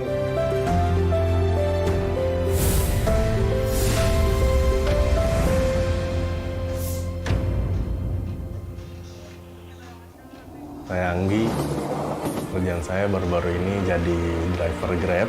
Mas Anggi ya? Terima kasih ya. Terima kasih Mas. Saya super fans dari Esports.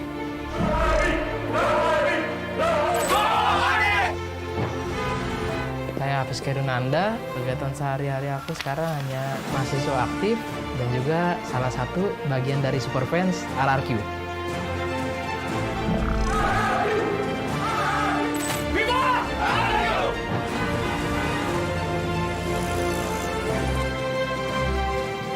Halo, nama gue dan dia Ovar. Gue umur 21 tahun, pekerjaan gue wirausaha. Dan gue juga super fansnya EVOS.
Tigra, kamu satu-satunya harapan kita. Kita nggak akan kalah.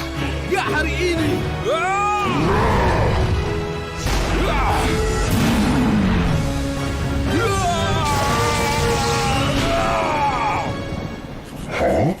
Loh, tangan gue kenapa nih? Aduh, gatel banget, gak tahan. Ih, ketombe basah. Aduh, tangan tuh buat main, bukan buat garuk. Katanya pro, kok ketombean? Bang Jo? Bang Jo? Kagak ada Bang Jo, gue brand ambasadornya. Kalahin ketombe basah dan gatal. Menangin match pakai Head and Shoulders. Move on ke Head and Shoulders. 100% pede, ketombe basah dan gatal. White out.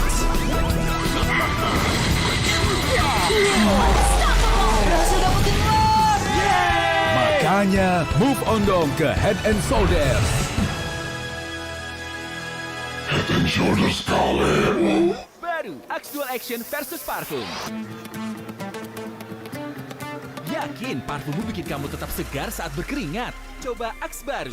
Kini lawan bau badan dan wangi segar bahkan saat kamu berkeringat. Axe Dual Action baru.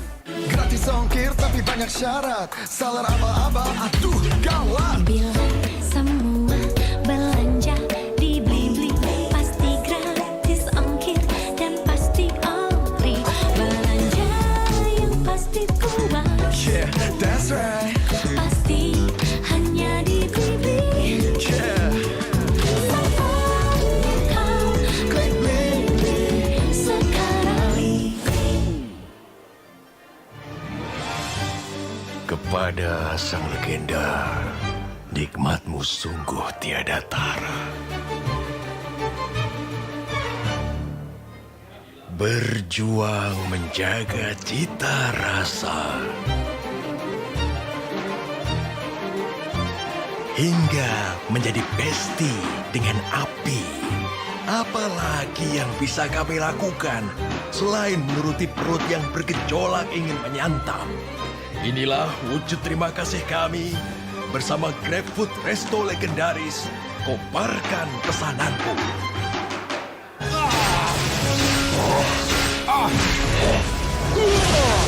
Legendary.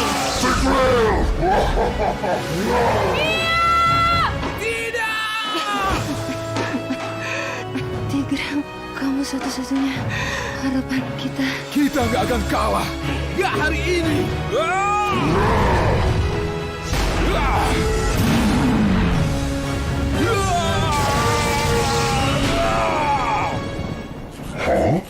Loh, tangan gue kenapa nih?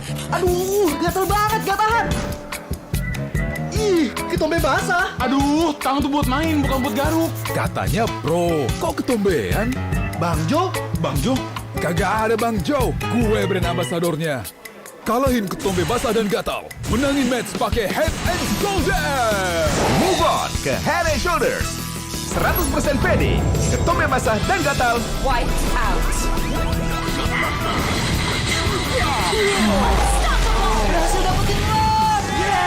Makanya move on dong ke Head and Shoulders. Head and Shoulders kalian.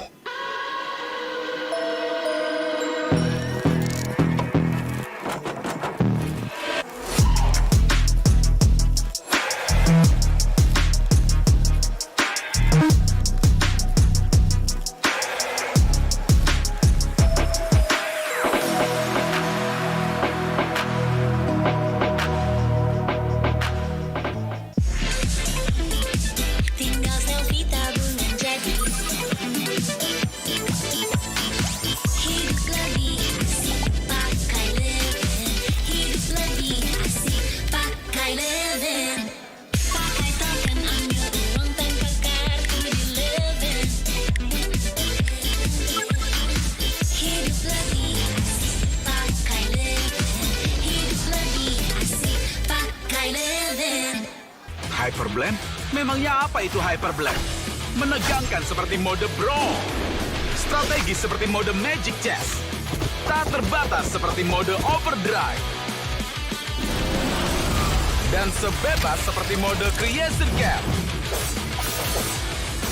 Hyperblend, mode game menarik lainnya dari MLBB. 50% skill, 50% keberuntungan, 100% keseruan. Skill dan equipment, strategi tak terbatas. Hero, skill, kombinasi sesuai yang Anda inginkan.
Hero unik dan hebat dengan variasi skill yang kuat dan menyenangkan. Mode baru yang luar biasa, Hyperblend.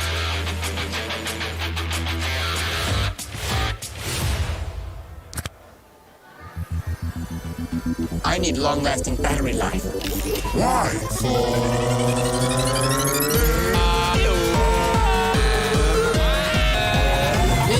That is awesome. I need long-lasting battery life. Why? That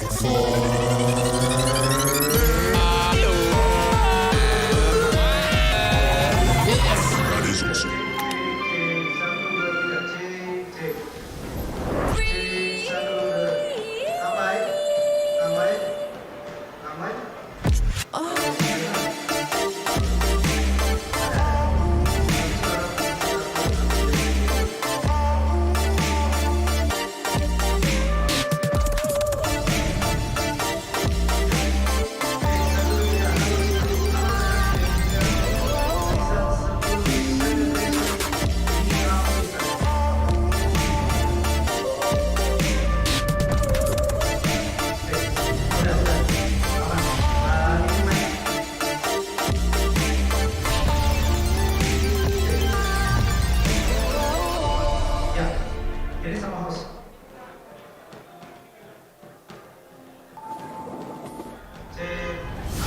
Kita punya mindset, ya kita harus naik bareng, ya turun bareng, apapun ya bareng gitu.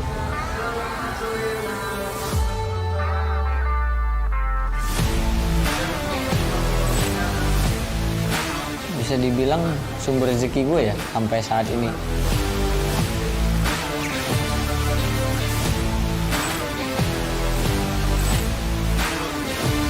Kita keluarga, tapi kita harus profesional. Jadi kalau salah ya salah, bukan karena dia keluarga lu bela.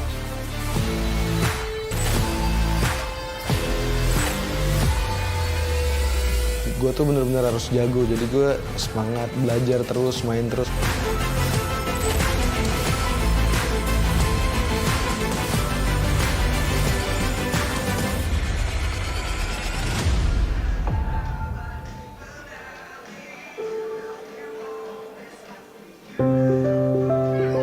Kalau orang tua gue tuh kayak nggak pernah nyuruh lu jadi ini. Orang tua gue tuh selalu kayak yang lu mau ya udahlah, tapi lu harus tunjukin lah.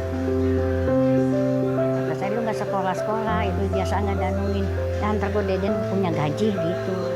Liatin aja dah Deden gitu. Gue nanya lah ke almarhum bokap gue lah, mau yang mana? Terus kayak dia jawab kayak Reki aja. Jadi Matt ada bilang, kenapa pada saat aku bisa main bagus, Max gak ada gitu. Kenapa pada saat aku main yang kurang bagus, ada Max di sana gitu loh. Matt selalu ucap tante, Mami gak usah khawatir, ada aku di sini. Mungkin karena itu juga kali ya bikin susah majunya mungkin. Soalnya kan harusnya emang dia bener salah, tapi gue malah belain.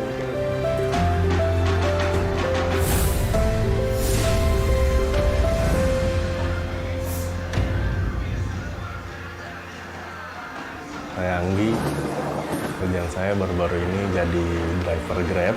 Mas Anggi ya? Terima kasih ya. Terima kasih Mas. Saya super fans dari Esports.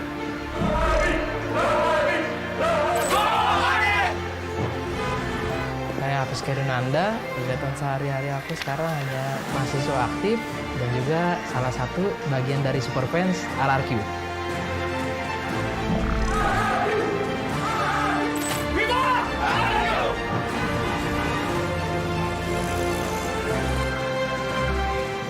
Halo, nama gue dan dia Ovar.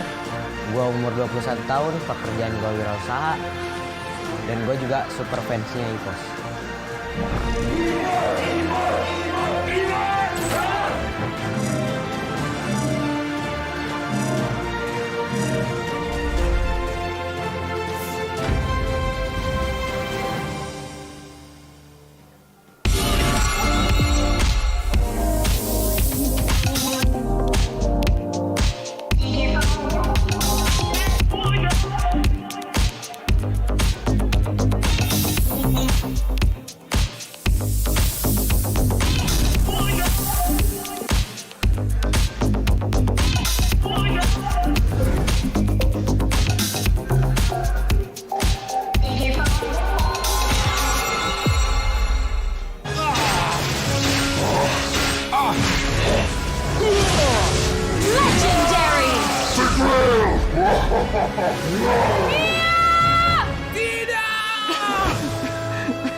Tigra, kamu satu-satunya harapan kita. Kita nggak akan kalah.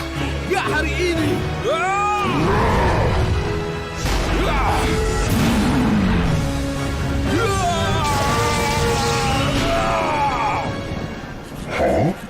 Loh, tangan gue kenapa nih? Aduh, gatel banget, gak tahan.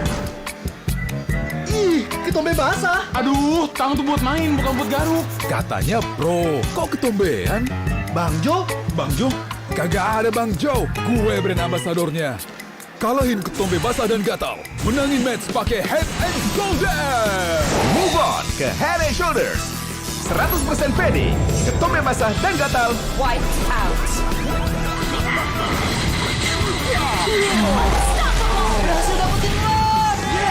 Makanya move on dong ke Head and Shoulders. Head and Shoulders kalian. Baru Axe Dual Action versus parfum. Yakin parfummu bikin kamu tetap segar saat berkeringat? Coba Axe baru. Kini lawan bau badan dan wangi segar bahkan saat kamu berkeringat. Axe Dual Action baru. Gratis ongkir tapi banyak syarat. Salar aba-aba, aduh gawat. Bila semua belanja di Blibli pasti gratis ongkir dan pasti ori. Belanja yang pasti kuat. Yeah, that's right.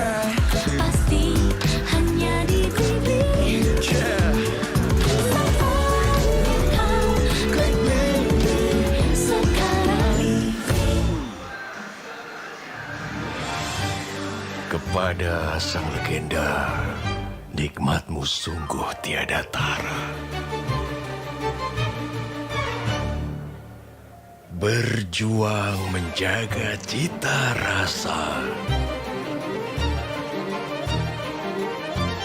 hingga menjadi besti dengan api. Apalagi yang bisa kami lakukan selain menuruti perut yang bergejolak ingin menyantap? Inilah wujud terima kasih kami bersama GrabFood Resto legendaris. Koparkan pesananmu.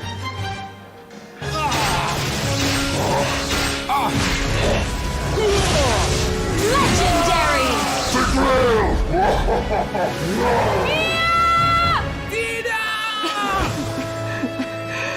Tigra, kamu satu-satunya harapan kita. Kita nggak akan kalah. Nggak hari ini.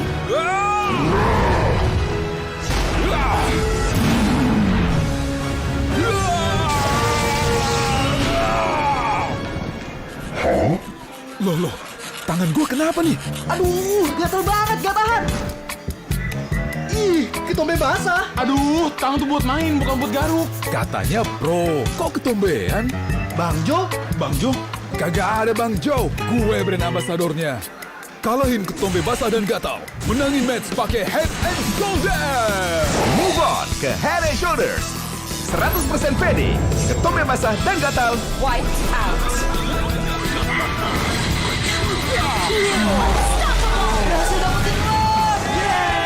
Makanya move on dong ke Head and Shoulders.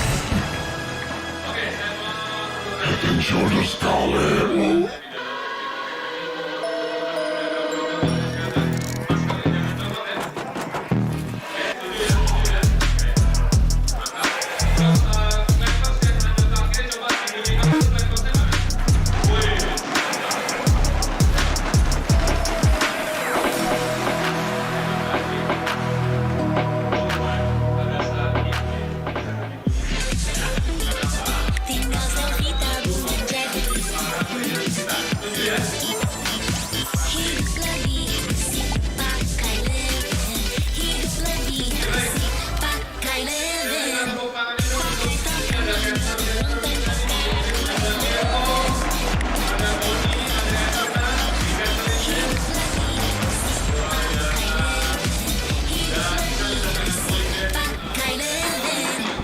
Hyperblend?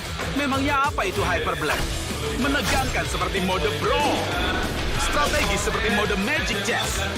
Tak terbatas seperti mode Overdrive.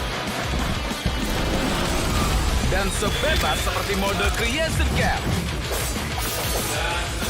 Hyperblend, mode game menarik lainnya dari UBS. Ladies and gentlemen, it's back with me, Connie. 50% Kok bisa dengar suara lo sih? 50% keberuntungan, As the 100% keseruan.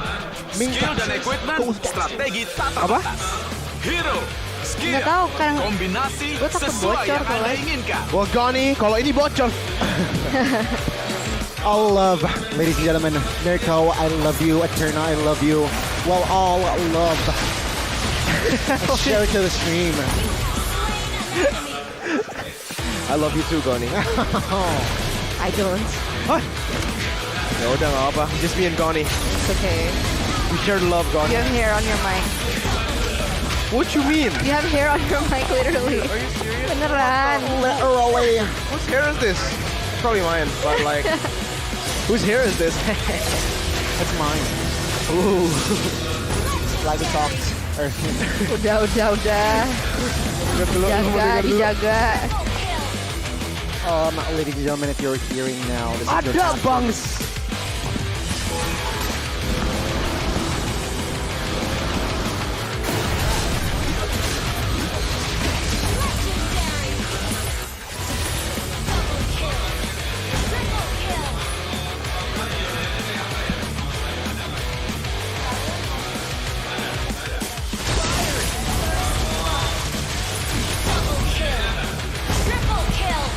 Buat hero unik dan hebat dengan variasi skill yang kuat dan menyenangkan.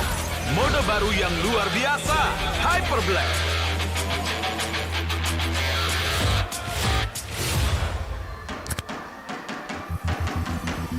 I need need long-lasting battery life.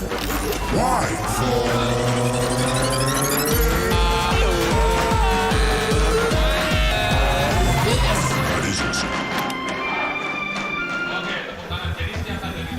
I need long-lasting battery life. Why?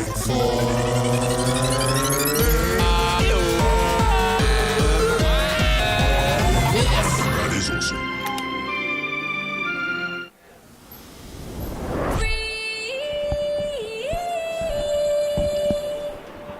Halo? Ya. Suara produser masih terlalu kencang, Kak. Suara kakak.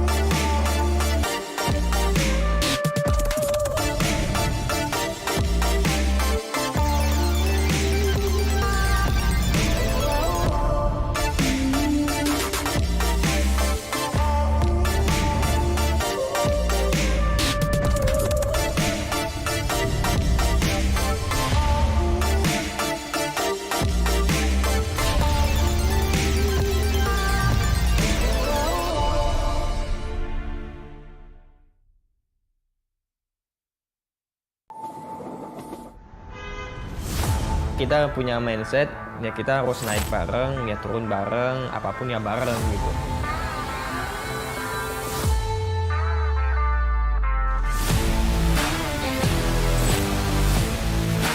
Bisa dibilang sumber rezeki gue ya sampai saat ini.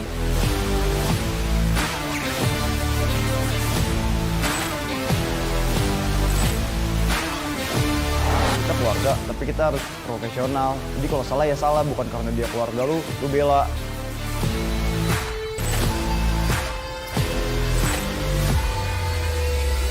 Gue tuh bener-bener harus jago, jadi gue semangat belajar terus, main terus.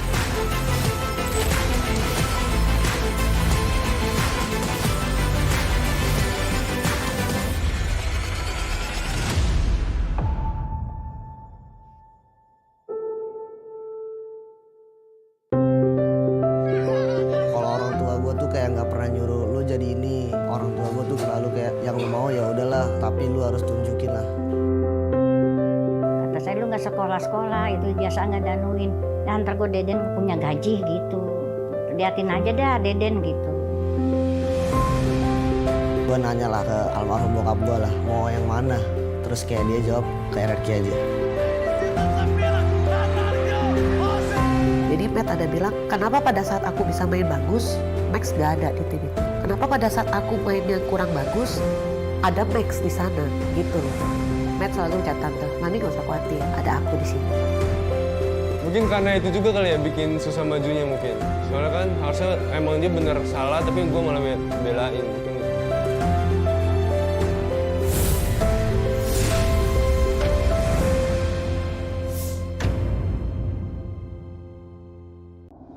Saya Anggi, kerjaan saya baru-baru ini jadi driver Grab. Mas Anggi ya? Terima kasih ya. Terima kasih Mas. Saya super fans dari Esports.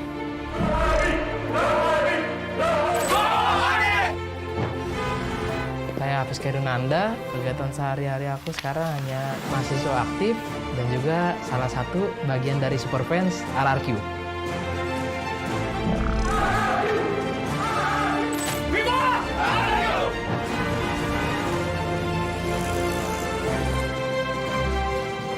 Halo, nama gue dan dia Ovar.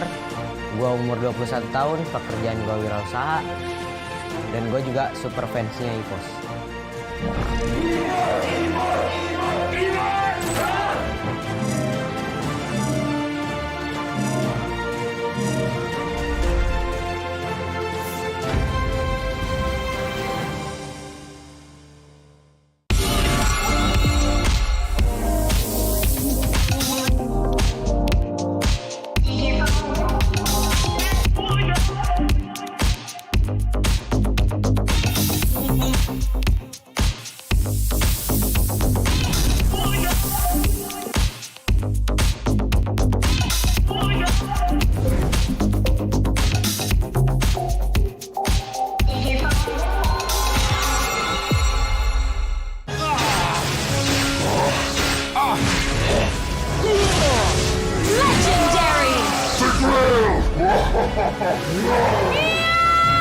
Tidak!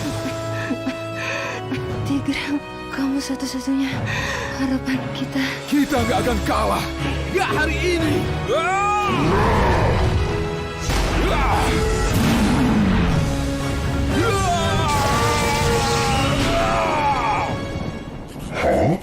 Loh, tangan gue kenapa nih? Aduh, gatel banget, gak tahan. Ih, ketombe basah. Aduh, tangan tuh buat main, bukan buat garuk. Katanya pro, kok ketombean? Bang Jo? Bang Jo? Kagak ada Bang Jo, gue brand ambasadornya. Kalahin ketombe basah dan gatal. Menangin match pakai Head and Shoulders. Move on ke Head and Shoulders. 100% pede, ketombe basah dan gatal. White out.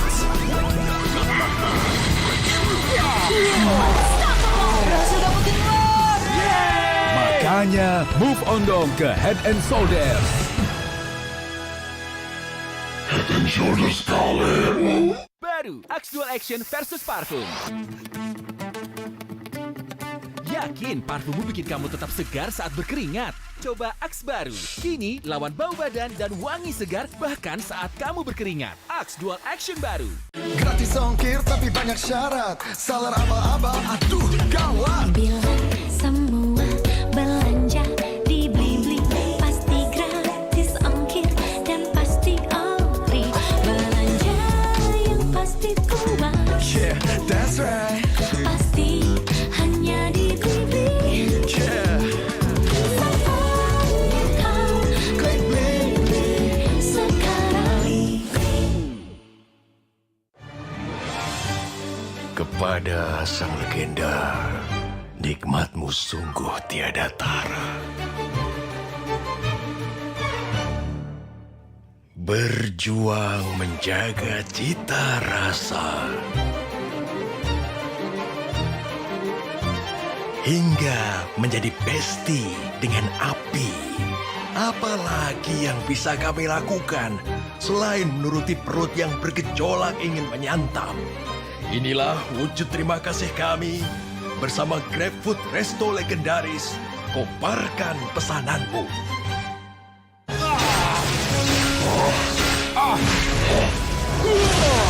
Legendary.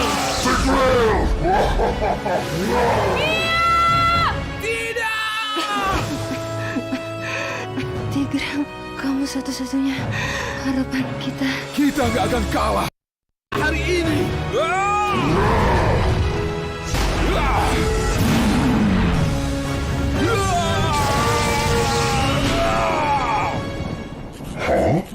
Loh, tangan gue kenapa nih? Aduh, gatel banget, gak tahan. Ih, ketombe basah. Aduh, tangan tuh buat main, bukan buat garuk. Katanya pro, kok ketombean? Bang Jo? Bang Jo? Kagak ada Bang Jo, gue brand ambasadornya. Kalahin ketombe basah dan gatal. Menangin match pakai Head and Shoulders. Move on ke Head and Shoulders. 100% pede, ketombe basah dan gatal. White out.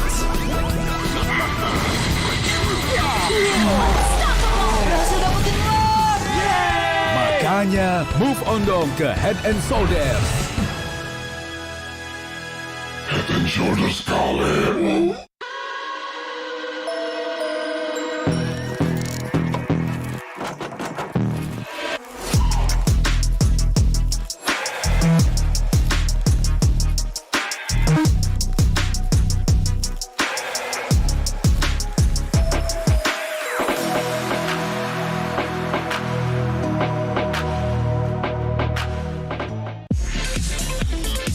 Tinggal selfie tabungan jadi.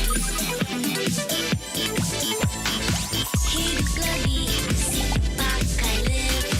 Hidup lebih asik pakai Leven.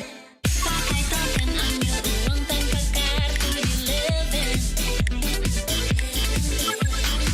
Hidup lebih asik pakai Leven. Hidup lebih asik pakai Leven. Hyperblend? Memangnya apa itu Hyperblend? Menegangkan seperti mode Bro. Strategis seperti mode Magic Chess. Tak terbatas seperti mode Overdrive. Dan sebebas seperti mode Creation Camp. Hyperblend, mode game menarik lainnya dari MLBB. 50% skill, 50% keberuntungan, 100% keseruan. Skill dan equipment, strategi tak terbatas. Hero, skill, kombinasi sesuai yang Anda inginkan.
Dan terus berlari, terus ke arah puncak tertinggi.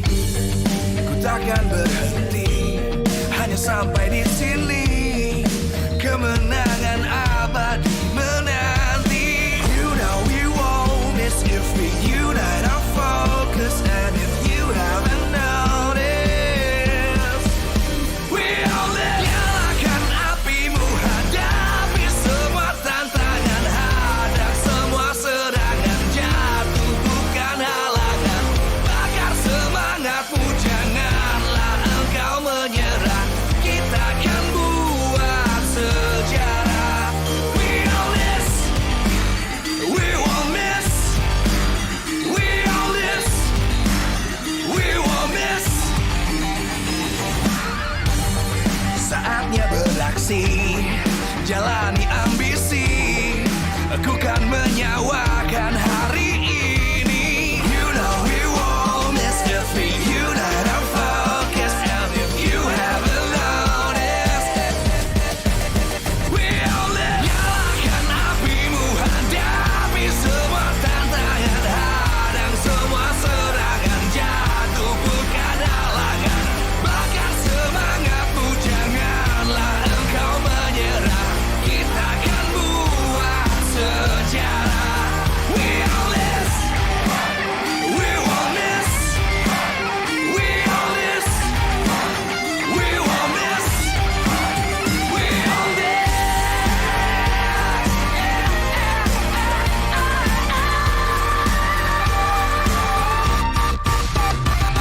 Nyalakan apimu, hadapi semua tantangan. Hadang semua serangan, jatuh bukan halangan.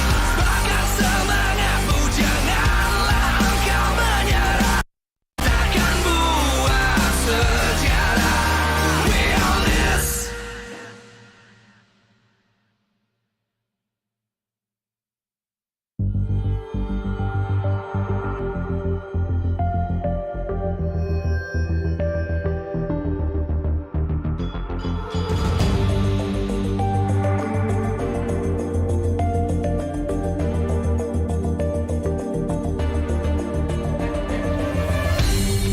Aku kan berdiri, berlari, terus ke arah puncak tertinggi. Ku takkan berhenti, hanya sampai di sini. Kemenangan abadi menanti. You know we won't miss if we unite our focus. And if you haven't noticed, we all live. Nyalakan apimu, hadapi semua tantangan. Hadang semua serangan, jatuh bukan halangan. Bakar semangatmu, janganlah engkau menyerah. Kita akan buat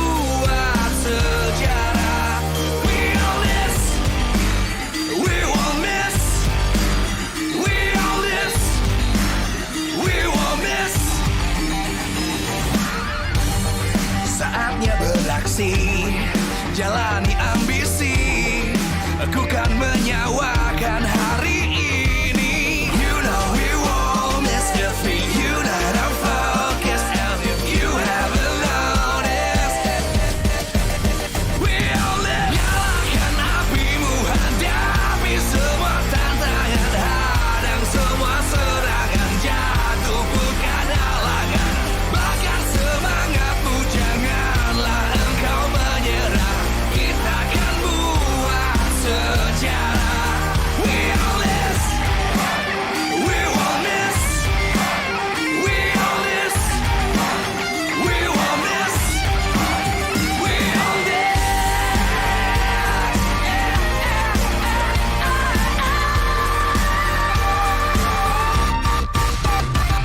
Nyalakan apimu, hadapi semua tantangan, hadang semua serangan, jatuh bukan halangan. Bakar semangatmu, janganlah engkau menyerah. Kita akan buat sejarah. We all this.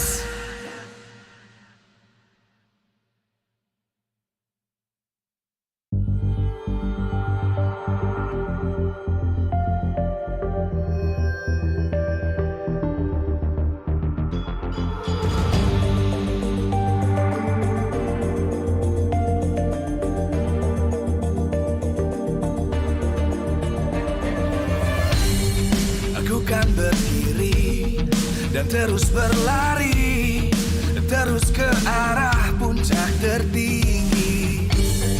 Ku takkan berhenti, hanya sampai di sini.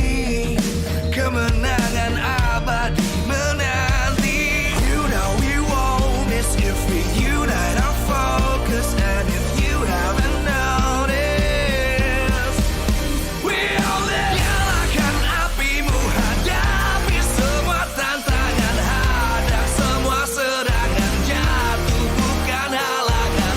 Bakar semangatmu, janganlah engkau menyerah. Kita akan buat sejarah. We all this, we won't miss. We all this, we won't miss. Saatnya beraksi, jalani ambisi. Aku kan menyawakan hari ini. You know we won't miss the beat. You know I'm focused. And if you haven't noticed, we all live. Nyalakan apimu, hadapi semua tantangan, hadang semua serangan, jatuh bukan halangan. Bakar semangatmu, janganlah engkau menyerah. Kita akan buat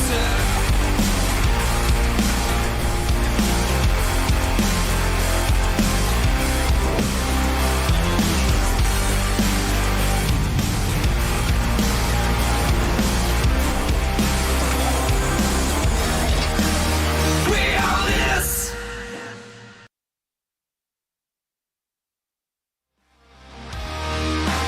Live from MPL Arena, MPL Season 10 presented by Samsung Galaxy A Series. Official sponsor, Axe, Head and Shoulders, and Super App partner, Grab. 8 most prestigious teams in Indonesia will prove that hard work makes the dream work. Who will be the best? Let's see. We own this. After the 2-0 victory by RRQ Hoshi against fellow Alter Ego Esports, we are now about to witness the last match here to close out MPL ID week number 1 in Season 10 between EVOS Legends as well as Aura Fire. And accompanying today, it is going to be me, Eterna, as well as Mirko and Gani at your service to accompany you throughout the entire day to close out, once again, week number 1. Man, the insane atmosphere has been, well, literally insane because everyone here, they're going guns blazing with their voices, their throats, they're just screaming on top of their lungs for their teams, and you guys can also join in the fun by buying tickets on Blibli. So come and watch here offline in the MPL Arena, and guess what? You guys can also complete your Mobile Legends account with the promos that Blibli has in terms of, you know, when you want to buy diamonds for those skins, Gani, like your Gentleman Kufra skin. Ooh, that's where you should check that out, Miracon, as well as Eterna. But on that note, let's talk about match number 2. Yep. But I guess before we talk about match number 2, we have to give me a tutorial here on how to save money here at Eterna. Yeah, because saving in the Land of Dawn is just not enough. So you guys can start saving in real life as well with Livin by Mandiri. Download Livin by Mandiri to get special promos because, like Mirko keeps mentioning, our fellow caster Kabe has earned a lot of steal deals and actually was able to get a free meal out of it. Oh, well, who's going to be the free meal today in the match, though? Is it Aura? Is it EVOS? I don't know. Both of the teams looking strong, but obviously we have data on EVOS. The team right here, Aura Fire, who are going to be stepping into the tunnel cam presented to you by Head and Shoulders. What do they have to bring onto the stage? What do they have to offer in Season 10? That's going to be the question here, as this is going to be the debut of them here in MPL Season 10. And the question still stands. With so much progression, so much development throughout the entirety of last season, was it because of them being able, to move up in terms of skill and in terms of gameplay, or was it because the match actually was able to accentuate the gameplay and playstyle? But when we're talking about Aura Fire, we are going to highlight Kabuki as the gold laner. Now, Kabuki is an insane player. Why? Because he is so versatile. He can fill in several different roles and even utilize different heroes in that gold lane, from marksmen, from the Cho, the fighters, all of that are in his arsenal. He is also versatile, not just in that gold lane, but he can also use that Fanny in that jungler as well with an astounding performance. Like we mentioned, the versatility really shows in that really insane large hero pool with a really high gold per minute as well. He is very consistent as well as very reliable. The KDA is also on the top marks right there with an average damage of 50,000. So we can assume from all these statistics that he is going to be the player to watch, as we're going to invite Aura Fire on stage. Aura Fire, this team, the People's Champion. That's their title, given by the people. This team has captured the hearts of many with their insane rise to the top. We're talking about Aura Fire, right? Last season, I feel like the patch and meta has assisted them, has aided them to be on top. Remember, last time around they were the third, they filled in third place in MPL Season 9. Now though, it's a new patch. Can they adjust here? Mind you, they are now debuting here just today against a strong contender here, so we'll have to wait and see. Is it the meta that was on their side last season is going to be something that we need to discuss further? But hello, Versig. Hello. Hi. Yes, we're very excited to see you on stage as well, because they are going to be the ones to go ahead against Aura Fire. Absolutely. This team, historically, in Season 9, did not do too well up against Aura Fire. They were obviously knocked out in the lower brackets going up against Aura 3-1, sent home on the day, and that was a revenge game, as EVOS were the ones to knock Aura Fire out in Season 8 the first day. But this is the Tunnel Cam by Head and Shoulders, the same roster from yesterday. But remember, Mirko, this is a different roster to the last time they met up with Aura Fire. So now, when we take a look at EVOS Legends, we have to highlight one of the veterans here in Clover in that gold lane. Clover usually is always synonymous with these heroes, Harith as well as Wanwan, but now we can see that these are the heroes that he doesn't depend on anymore. He's actually been able to utilize several different other marksman heroes in that gold lane and to provide so much damage, and the instinct is always there. I mean, taking a look here on stage, the way that he's able to cross that crossbow of tank, really perfectly really signified how reliable he is as a goal laner. We were talking about hero pool. It's 16 to his hero pool with a goal per minute of 635. He is also going to be able to be the main reliable source of damage in his team. With the average damage as well, high up there like Kabuki, this is going to definitely be the highlighted role to watch as EVOS Legends welcoming on stage the White Tigers. EVOS Legends, the team with the most history, I believe, in MPL ID, capturing that M1 World Championships back in 2019. And now with their new roster, the post-World roster, they're trying to claim that title once again. Now with Taz stepping in and still Pendragon over Delar.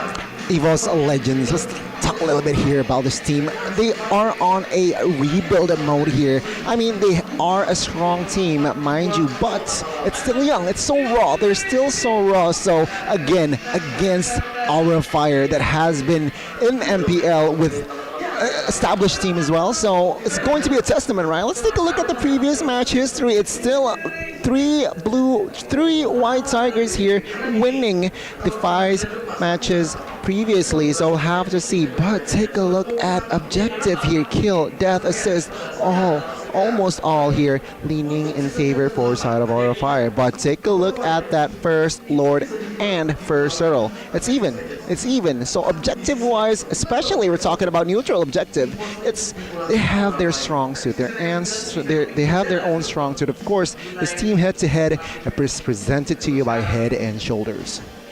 And if you take a look at the previous match history too, it's actually the most, I think, the fairest one. 3-2 is very, very close. Aura has had the edge, the upper edge when it came to Season 9. But before Season 9, they've kind of struggled. Even in the first leg of Season 9, they were struggling up against EVOS Legends. But now, again, it's a new EVOS Legends with a new set of keys to victory by Axe. Well, first thing, be disciplined and overcommit. We saw that play yesterday. They were on point. Objective-wise and as well as decision-making, they were disciplined. They need to replicate that success. Targeting Facehugger on the big team fight. Again, Facehugger is the main anchor, if not the highest damage dealer for the side of Aura. They really need to be aware of that. And of course, pressuring Kabuki in his lane. Again, also a very, very strong player.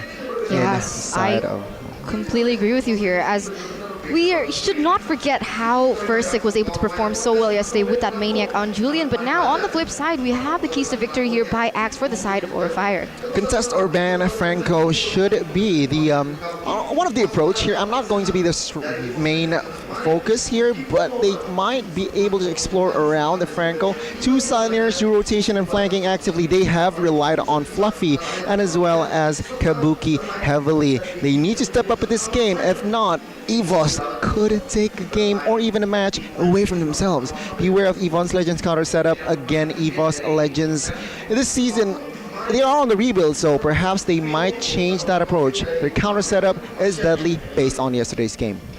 Yesterday's game was very close, by the way. If we're talking about EVOS Legends and Bigatron Alpha's game yesterday, it was always Bigatron Alpha who took the initiative, who took that early lead, almost pushing the game all the way. But EVOS Legends, they were able to just clutch it out by prolonging the game, waiting for the power spikes to hit. And personally for me, I don't see that as an option when you're up against Aura Fire, a team with the man himself, perfectly timed Facehugger. This man's shot calls, his decision making, when to end the game, when to close it out, and how they do it has been phenomenal throughout Season 9, and I don't expect that to change in Season 10. I expect it to be even better now against EVOS Legends. But on top of it all, these are the coaches for both of the teams. Obviously, Coach Palevi and Coach Zace here with the JBL Quantum Series headsets. And I guess that's why you were talking about that, how they're able to do some really great shot calls and so on and so forth.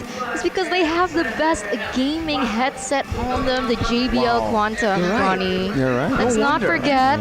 No wonder. No wonder. I mean, yeah, I feel like that is the case. So perhaps, ladies and gentlemen, you should check JBL Quantum. Perhaps. No, you should. You should. We gotta tell them to go for the best deal. That's a steal deal. Get the JBL Quantum for its price. the bang for buck, the value, and the absolute crazy performance that it adds to the game. Because guess what? Sound cues matter in game, Gani. I can hear you from the bush when you use that Terror's Revenge, man. I agree. Let's get back to the matchup here, Mirko, as well as the third. Oh, Dallas predictions. Well, we are unanimous here. Wait, I thought.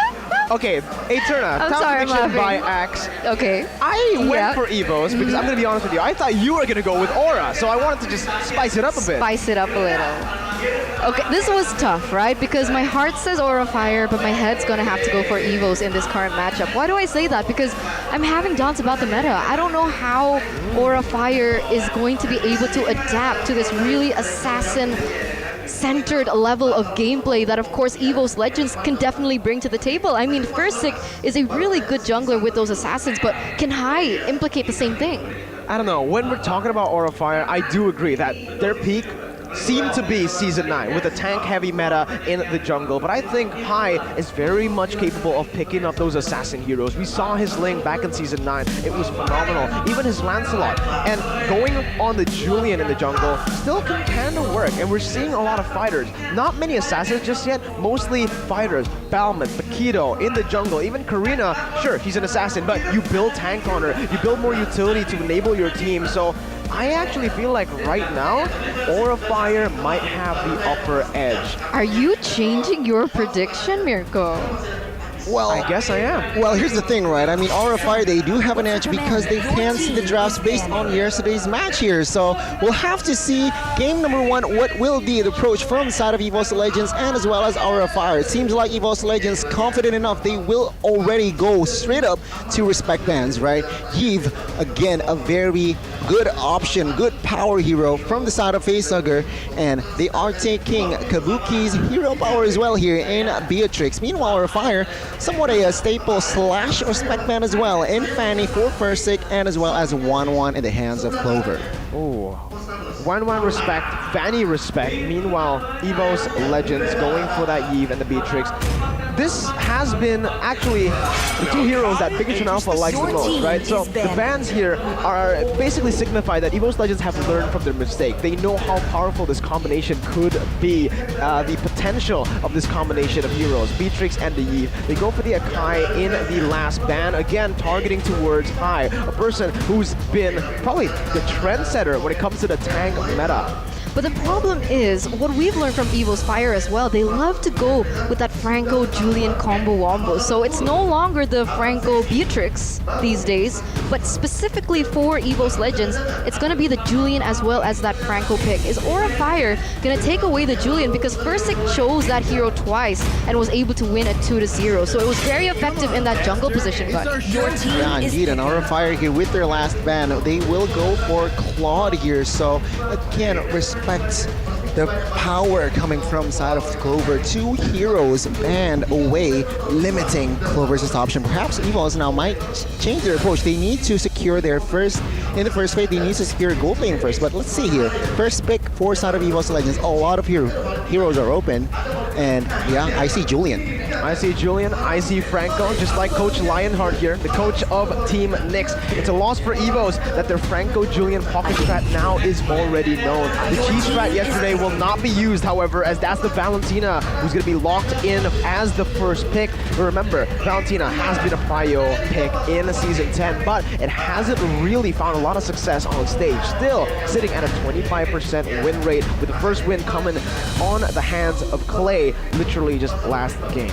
Remember, the Faramis is now opened up as well, so they do have some choices here. It depends on the style of Godiva here, as it is going to be the Faramis as well as the Esmeralda. First two picks here for the side of Aura Fire, and as we all know, this is not a normal Esmeralda. This is going to be an Esmeralda into the hands of Fluffy, and last season we saw that he was able to deal as well as receive the most damage in his team. I agree. I mean, Fluffy, he stepped up here last season. So the question is now, this is Season 10. Can he adjust? Can he also replicate the same success he did in the XP lane? EVOS Legends, two heroes that are still open is still Julian and as well as Masha. will they go for it? Right? Franco as well. Franco as well. So still a lot of heroes that can be played, that can be prioritized here by Zace. We'll see the decision, but I do agree with you. Uranus and Ling, I didn't see that coming. Uranus and Ling, I definitely didn't see that coming as well. I mean, the Julian was left open, the Franco, like you mentioned, but it seems like EVOS Legends are trying to, they're trying to tell Aura, hey, I want to see your Franco, Godiva. Maybe they want to see the Kadita here, because the Kadita is also open. We don't know if the Fairness is going to go to the mid lane or the roam position. I think what Aura Fire needs to do here is to use that flex potential. Pick up someone in the jungle or perhaps the gold lane first and let that mid lane roam Fairness stay flexible. Meanwhile, Fluffy, he has a few comments about Pendragon because he's very interested to actually face Pendragon. He prefers, or he wants to fight Pendragon rather than Delar because it will be a fierce battle. So, what he's trying to say is Pendragon is better than Delar. Ooh, but yeah, take a look at Brody here. Bold statement. Brody pick from side of Aura Fire here. They really want to somehow have a sustainable hero here in that Brody. Remember, Ling is an assassin, and if you have a vulnerable gold laner, yeah, Ling's gonna eat you up. And with that Brody, it adds more depth, right, in gold lane. You can protect him, you can leave him isolated as well. Well, we'll have to see here a very solid 3 heroes picked by Aura. I like their synergy.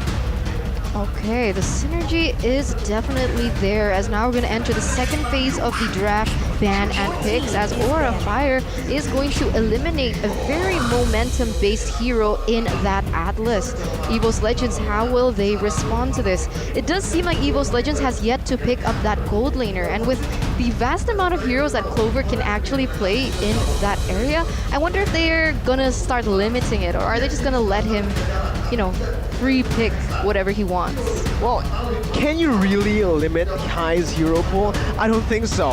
I think right now they're just gonna try to put or force the Fairness into the roam or the mid lane by banning mid laners or roamers. And this is why Aura they really got it spot on with the draft in the first phase, because it just creates so much flexibility. And there you go, EVOS Legends already starting to narrow down Godiva's hero pool, not going for the jungle bans, going for the Kadita ban, and Aura doing the same thing but towards Clover. Now it's a total of 3 gold lane bans from Aura and that 1 ban on the Beatrix from EVOS Legends. Clover though can still pick up something like a Melissa that we've seen before.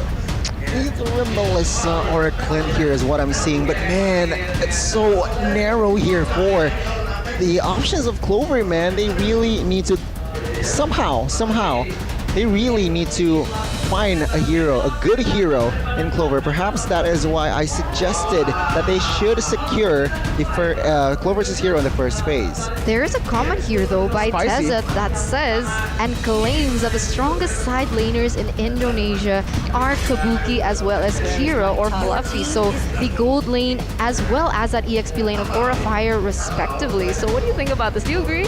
Well, gold lane, I agree. But for the XP lane, it's very different, because the XP lane, we can narrow it down to 2 playstyles: laning phase and rotations. I think in terms of rotations, playing around with the team, I do agree. Fluffy is the best XP laner. But when it comes to that laning phase, I think that's where Fluffy can actually be, kind of abused, right? The laning phase has been the problem before. When he was up against Boots, when he was up against R7, he has fallen behind. But now it's time for EVOS Legends to wrap up their draft, as Godiva will be playing on that Hilda, trying to put that pressure on the Ling, similarly to what Vin was trying to do against Sully Boy in match 1. Well, to be fair, right, in the first match, the Hilda was trying to harass that Ling, but Alter Ego manages to counter that with Baxia. So EVOS, looking at their roster, I don't think there is a solid Baxia player. So what will they pick here against Hilda? Oh, there you go, Baxia. So they are really trying to replicate match number 1, game 1 with that Clo versus Hero here. It is going to be confirmed he will go and pick up a carry. Oh, very, very good. Whoa. Can counter Hilda as well as Esmeralda, but Eamon comes into play. What? Okay, wait. For starters, I wanted to touch on the fact that EVOS Legends, are they going with a no CC, no problem issue? But after after that, we see the last pick surprise pocket strat here from the side of Aura Fire, as it is going to be Amon in that jungle position. We have not seen this in MPL ID Season 9. I'm not sure if we saw it in MSC, but I can't recall. I don't think we did. So how effective can this Amon be in that jungle position, Ronnie? I mean, looking at the composition from the side of EVOS, it's quite squishy, right? There's a carry, there is also a Ling who has been nerfed, so I feel like this Aemon could easily target those type of players, you know, looking for pickoffs, played Bush well, and we'll see though, but again, it's not easy as an Aemon, because Aemon himself is quite glass cannon hero as well. Yeah, very glass cannon. He deals a lot of damage, but he's also very easy to take down, as we saw the audience prediction there by TikTok, and it was 77%, if I'm not mistaken, towards EVOS Legends, Mirko. Well, ladies and gentlemen, the drafts have been set up. It's time to jump into the Land of Dawn for match number 2, the final match to wrap up the first week of Season 10.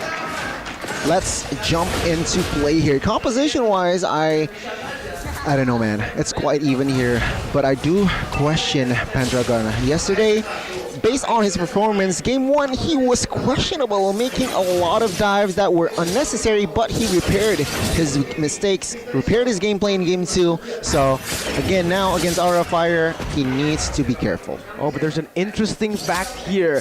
In this game, I think it's the first game where we're not going to see an Demon Slayer emblem at all.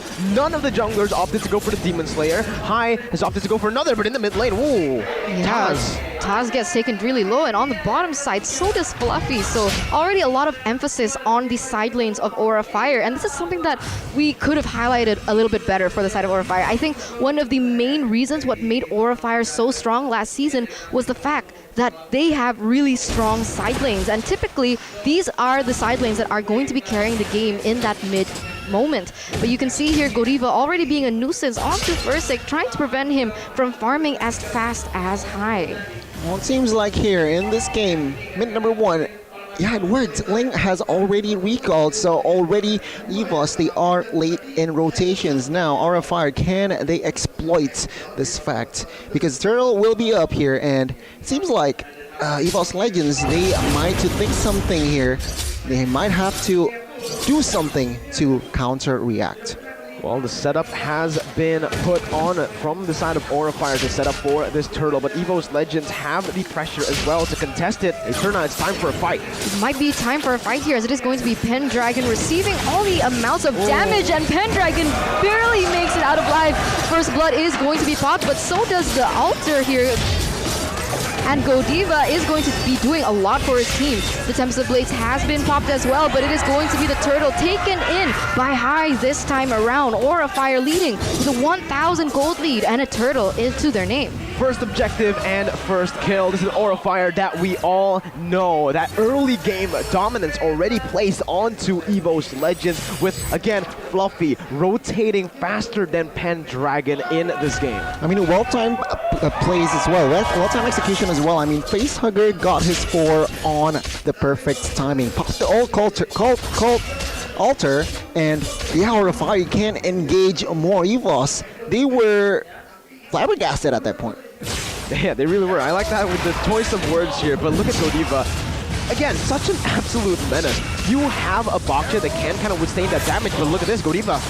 Gonna get taken down. So Godiva likes to do this. He likes to go for those really aggressive plays, and now it's starting to come back to them as a double-edged sword. EVOS Legends are going to utilize this fact to be able to put a little bit more pressure on the map and buy Ling a little bit more time to catch up, but Pendragon is receiving so much damage from Hai. How is this possible? This is good for Aura Fire because they don't necessarily need to kill Pendragon to get the pressure on him. But Fluffy, I think he might have overstepped there, losing out on a very crucial battle spell. He won't have that for the next Turtle fight, and that might cost him his life.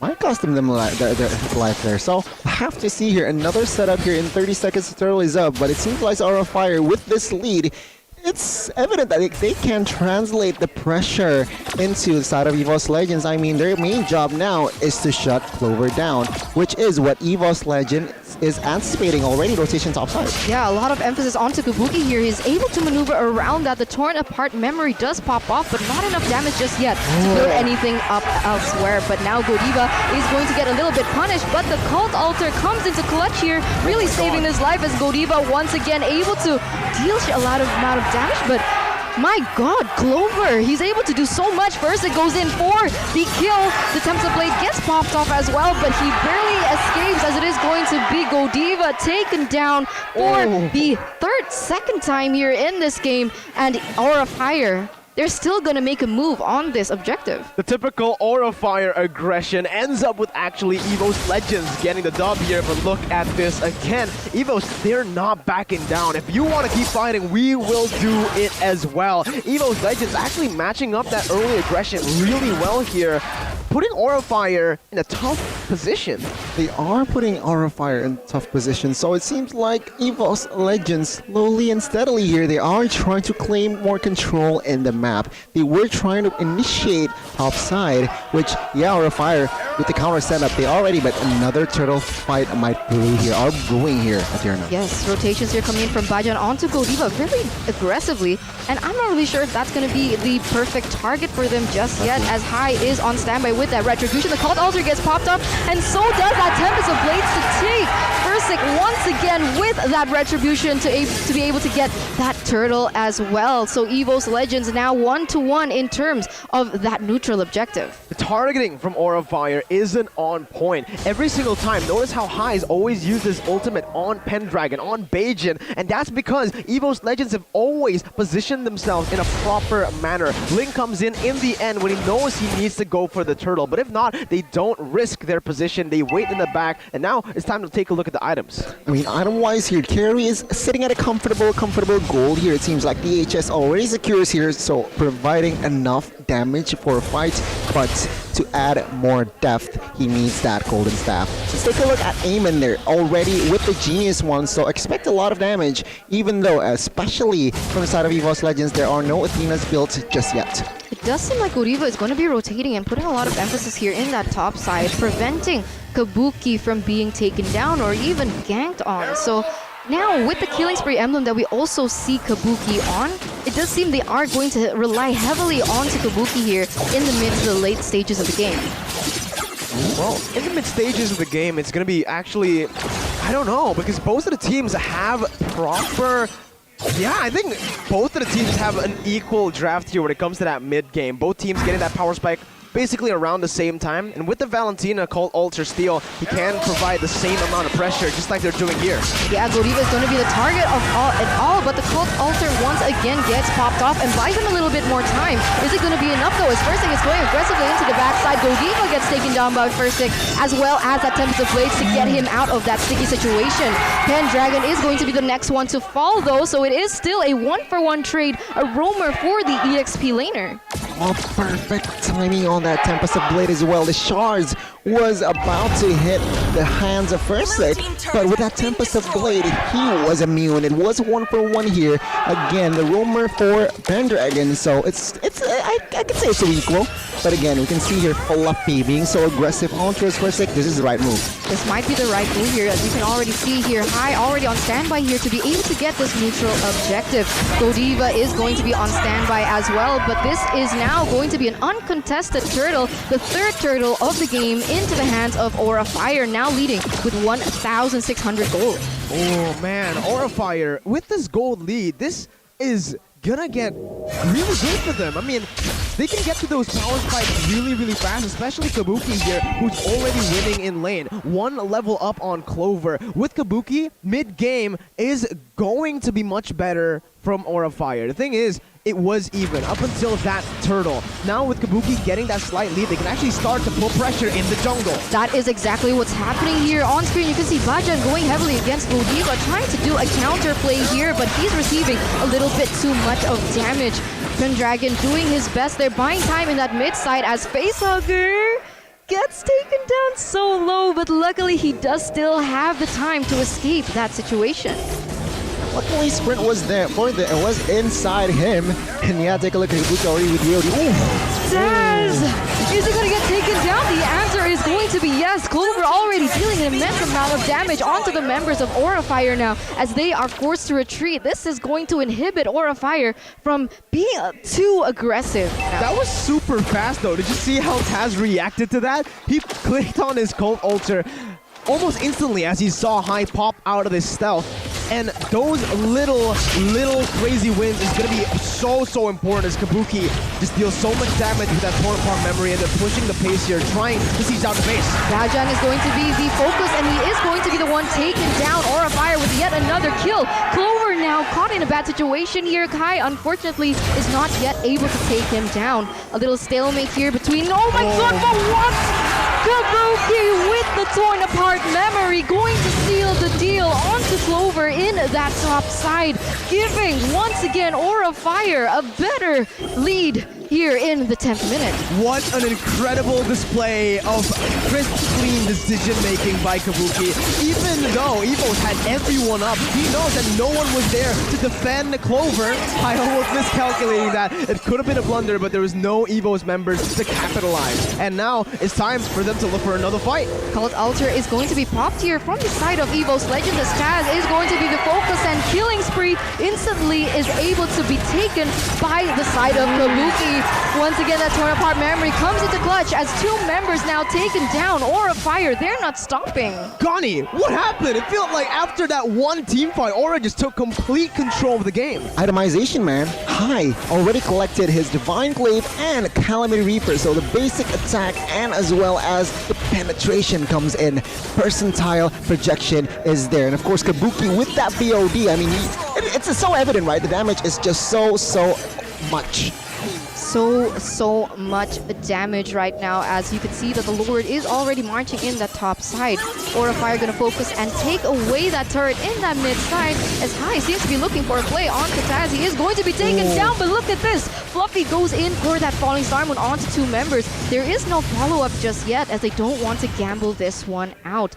The minions are still marching down there in that mid side, but Aura Fire, they're just focusing on that bottom lane.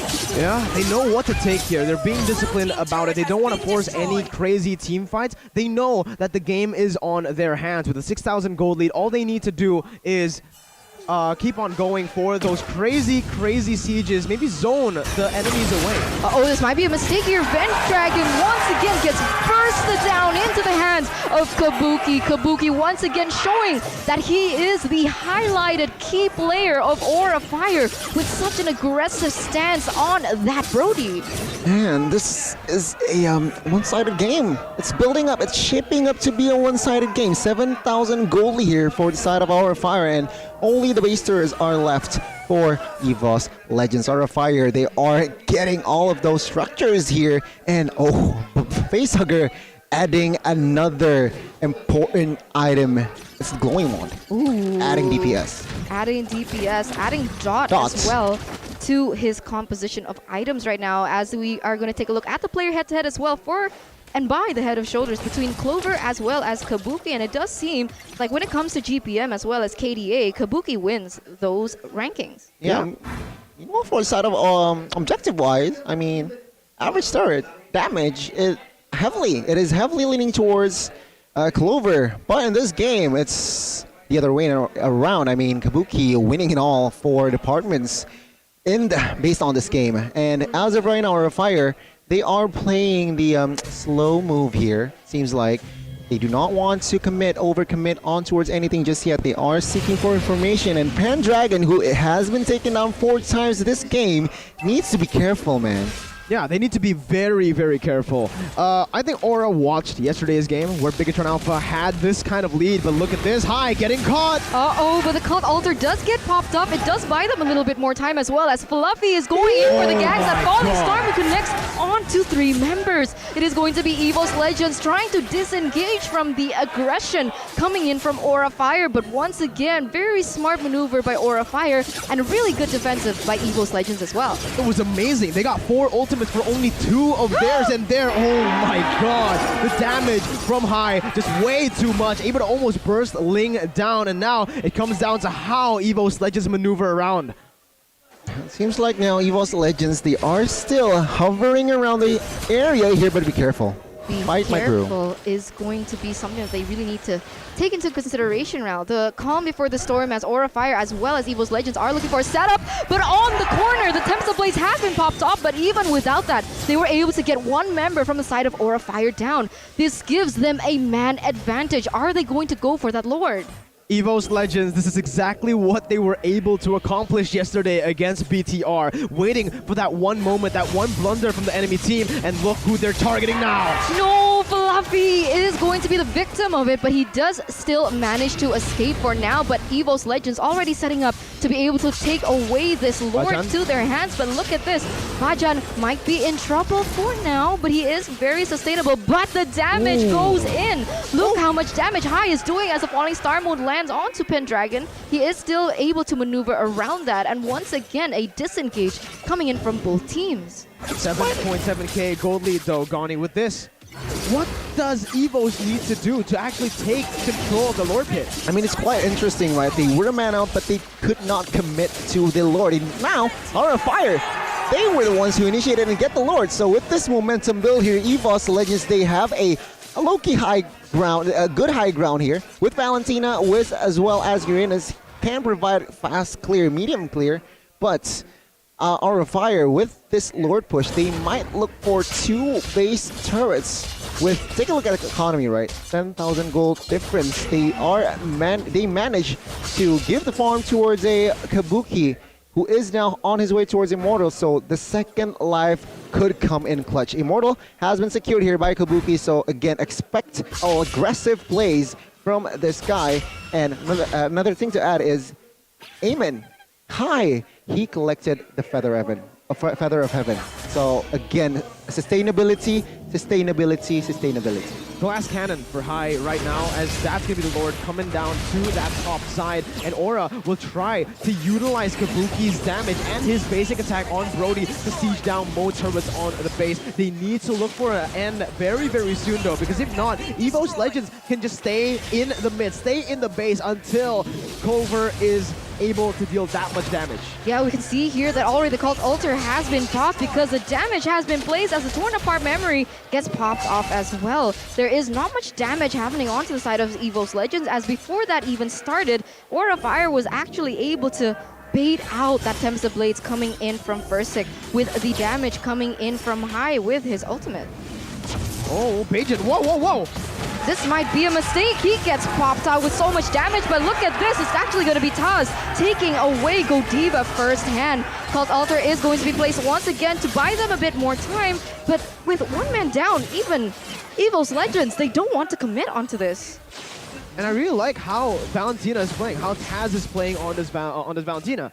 Always just trying to steal away the Cult Altar. Never trying to be too creative with it, as we've seen Valentinas in the past do. Damage dealt presented to you by Axe, though, shows that Hai is dealing so much damage, but followed there by Facehugger and Kabuki with a very slight margin.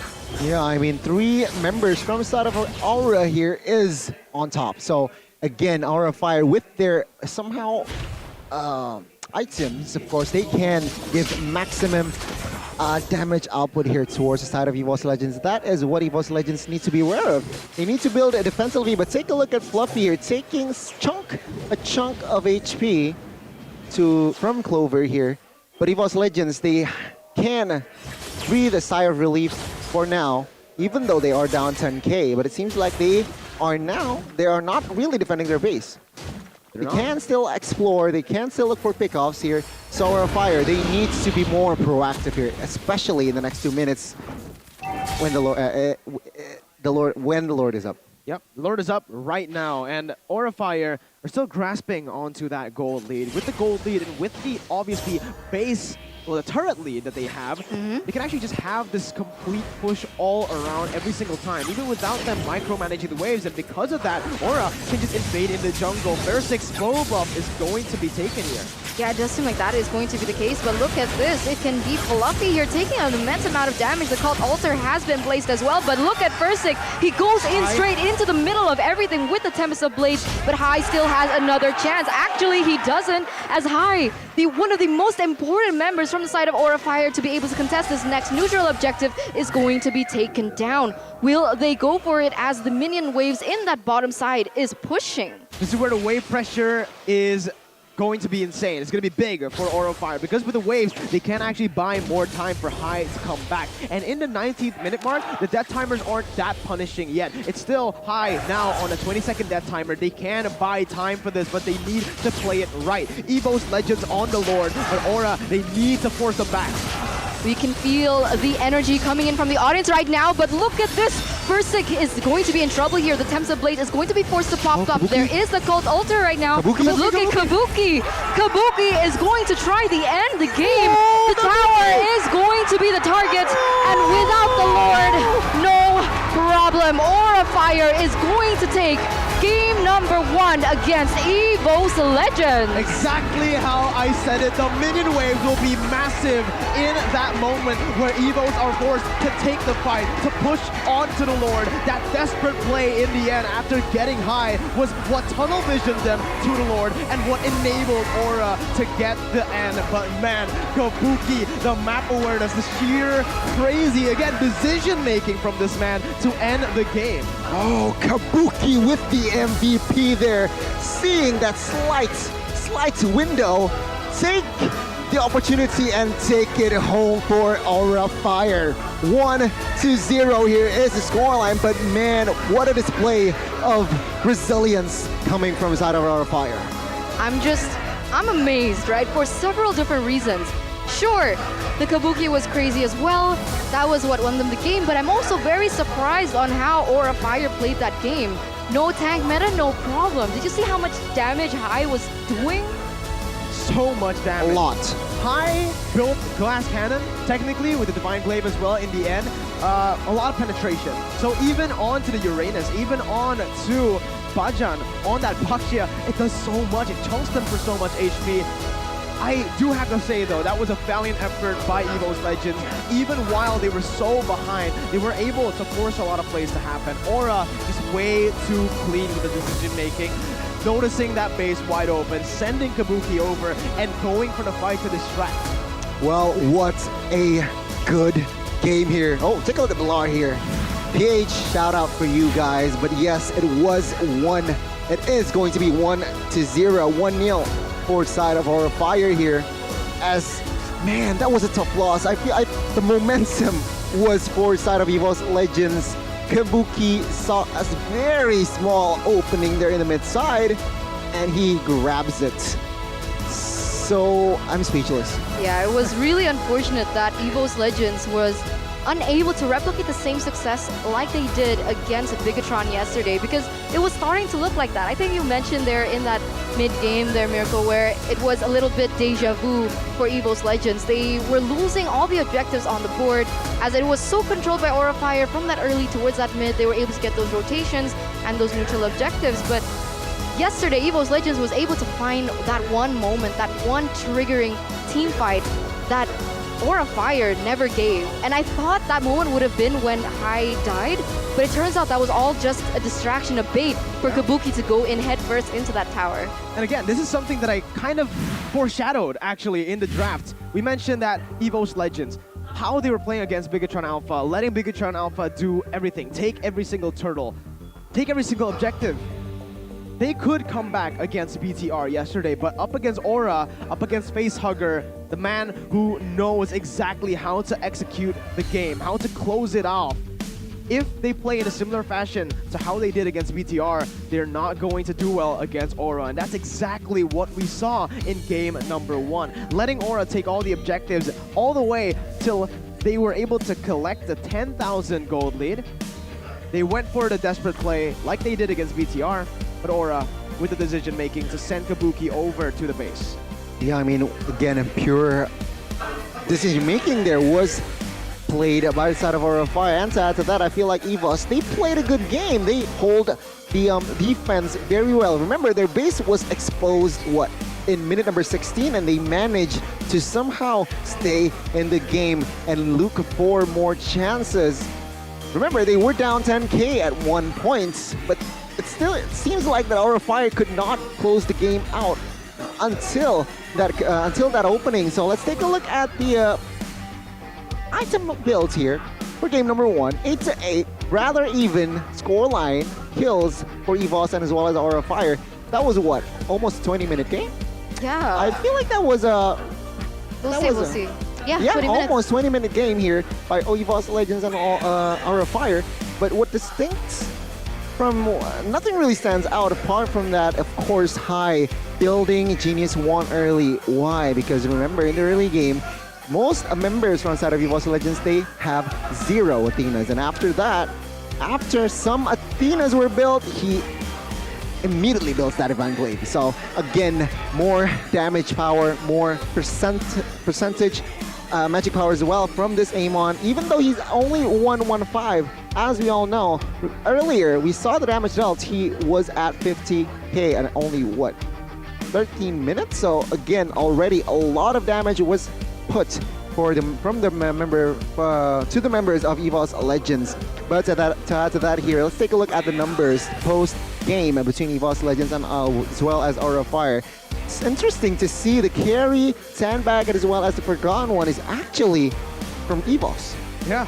Well, in that late stage of the game, we actually saw that EVOS Legends were getting more dominant in the team fights, right? But here, I do need to point this out. Pendragon was just not able to play in that game. He was completely shut out by Aura Fire, and it was because of that Amon pick. In the jungle, this man always targeted the XP lane, always ganked towards Fluffy's lane, and that made Pendragon so behind in the early stage. He wasn't able to get the damage, he wasn't able to get his items, but now it's time to take a look at the MVP presented to you by the Samsung Galaxy A53 5G, the guy who stayed perfect with the KDA, the guy who ended the game, Kabuki. Kabuki. Take a look at the items from the early game. He opted for the Hunter Strike early for penetration, and immediately after that, he wants damage. He wants to give damage. Already BOD secured, and let's take a look here what he did. Apart from that, game-ending play, what he did here in game number 1. I mean, we can see here that early on, EVOS Legends, they can find the setup, they can find good positioning to somehow counter the setup coming from Aura Fire. You can see the backup is always there here from the side of our members. He and friends, Fluffy and friends here, Kabuki in the mid game after BOD. He is active. He looks for kills. He looks for aggressive bushes to occupy. And it seems like for a long time, EVOS Legends, they are trailing. They are always avoiding team fights. Aura Fire, of course, not forgetting objectives here. And even though Goldiva here is taking down 3 times, it doesn't matter. They do not need somehow a good tank presence. In this Lord fight, it seems like, of course, it's won by the side of EVOS side, but it doesn't matter. Kabuki is always there, already rotating and ready to end the game. Yeah. There were moments when Kabuki just had that instinct on. There were moments where he didn't even need setup to deal out the damage. He went for that 1v1s. His instinct was there, and he was able to get it without any setup from his teammates. And even if there was setup, he was able always to initiate. It's so... He knows his items. He knows his items. He knows his power spike, right? I mean, the OD secured. Okay, you have no Dreadnought armor. You have no anti-Kiras. Let me go 1v1 you. Let me look for you. And there you go. Facehugger in that game was also phenomenal, man. The fact that he was always able to use the Cult Altar properly to enable his team, again, to safety. As you can see, he didn't even bother building any defensive item, apart from the Feather of Heaven, that was pretty good in terms of that shielding that it gave him, a little bit more sustain as a jungler. But other than that, it was all just the Cult Altar that helped him out, and also Axe Body Spray that kept him fresh throughout 48 hours of use. I mean, I passed him in the tunnel by Head and Shoulders, and instantly a whiff of Facehugger there. You can smell it, Axe, and it was evident in his gameplay as well. Very reliable, super consistent, being able to be, that supporting force for his team. Fresh aroma. fresh aroma already from the side of Face Hugger. But yes, ladies and gentlemen, this is still game number 1 of I'm quite surprised, right, by the performance from side of EVOS Legends. But if I can, suggest in game number 2, EVOS Legends, they really need to look at the map, be more aware, and I feel like they need to somehow communicate better. Oh, a roster change here for game number 2. Okay, so it does seem like Pride is going to be subbed in and Taz is going to be subbed out. Is that it? Was that all? Yeah. The sub? The sub. I thought Delara was doing he did a pose and I thought he was going to come in too, but no. EVOS Legends still sticking with Pendragon in that XP lane, still trusting him to play in this game against Aura Fire. But with Aura Fire leading, EVOS Legends have made some changes. Right, the team captain finally coming to play again. Well, we'll see here what impact will he bring into the second game, because it's not a tough job, right? We saw in game number 1 how disciplined, how Aura just pressure EVOS Legends from the early game towards the mid game. It was non-stop. Of course, there were glimpses of a comeback, but Aura Fire is a rock when they are leading. They've definitely developed over the seasons. I mean, last season it was a little bit predictable how they start to play. They like to wait on grand moments from Godiva to make those crazy outplays, but in this particular game, they were very focused on those objectives. They were still aggressive, still staying true to their identity, but in a sense, they were able to get something in return for that aggression. So not just blinded, but they focused on the towers. You could see that they were able to secure a lot of turtles as well. And that brings me back to the question. Are we in a meta where objectives are important, or are we not? Yeah, it depends on the situation, if I think about it. Yeah, in the end, objectives do matter, because obviously the pace is an objective. If you don't get it, you don't win the game, but neutral objectives, that's the big question, right? Yeah, I actually do feel like with the neutral objectives, the teams who go for the neutral objectives, the teams who secure it more often, losing out in Season 10 does make it different. But you know what else is different? What? Your experience if you're using the JBL Quantum series, because it helps you out throughout your gaming experience, throughout your games, throughout your matches, especially if you're a caster as well, because you get to hear that crisp, clean communication. I agree. I agree. Now let's take a look here. Match recap, game recap rather. Aura Fire leading on almost all of the boards. 3 members were just on points there. Esmeralda, Brodin, as well as Amon, giving a lot of damage. Combined, 230,000, I think. Well, never mind. I think, but 170,000. But yeah, to be fair, right? I mean, Aura Fire, as we all know, likes chaos, right? Just like back in Season 9, and they are bringing their chaos back in their debut in game number 1, Season 10. Yeah. The chaotic, controlled chaos is what we called it back in Season 9, but now it doesn't even feel like chaos anymore. It feels structured, organized, and that may be the key to Aura's success. Maybe they were too chaotic in times when it actually mattered to be disciplined up against Onyx in the lower brackets when they were knocked out, getting that 3rd place finish in Season 9. But here in Season 10, again, it's a different EVOS, but it's also a different Aura Fire. Versick, in that game, on the lane, I felt like he played really well. Taz as well on the Valentina, but it wasn't enough because they did not secure that early game lead. And now, this is kind of a building trend for EVOS Legends. They always lose in the early game to BTR. Both games, they came back. They lost early on, even giving Bigatron a 10,000 gold lead. And now, against Aura, it's very, very similar. Game number 1, a 10k gold lead. Now we're jumping into the drafts. Ladies and gentlemen, presented to you by the Samsung Galaxy A series. Aura with the blue side, EVOS on the red side. Yes, they've opted to swap out their places here as only bans are coming in quite quickly.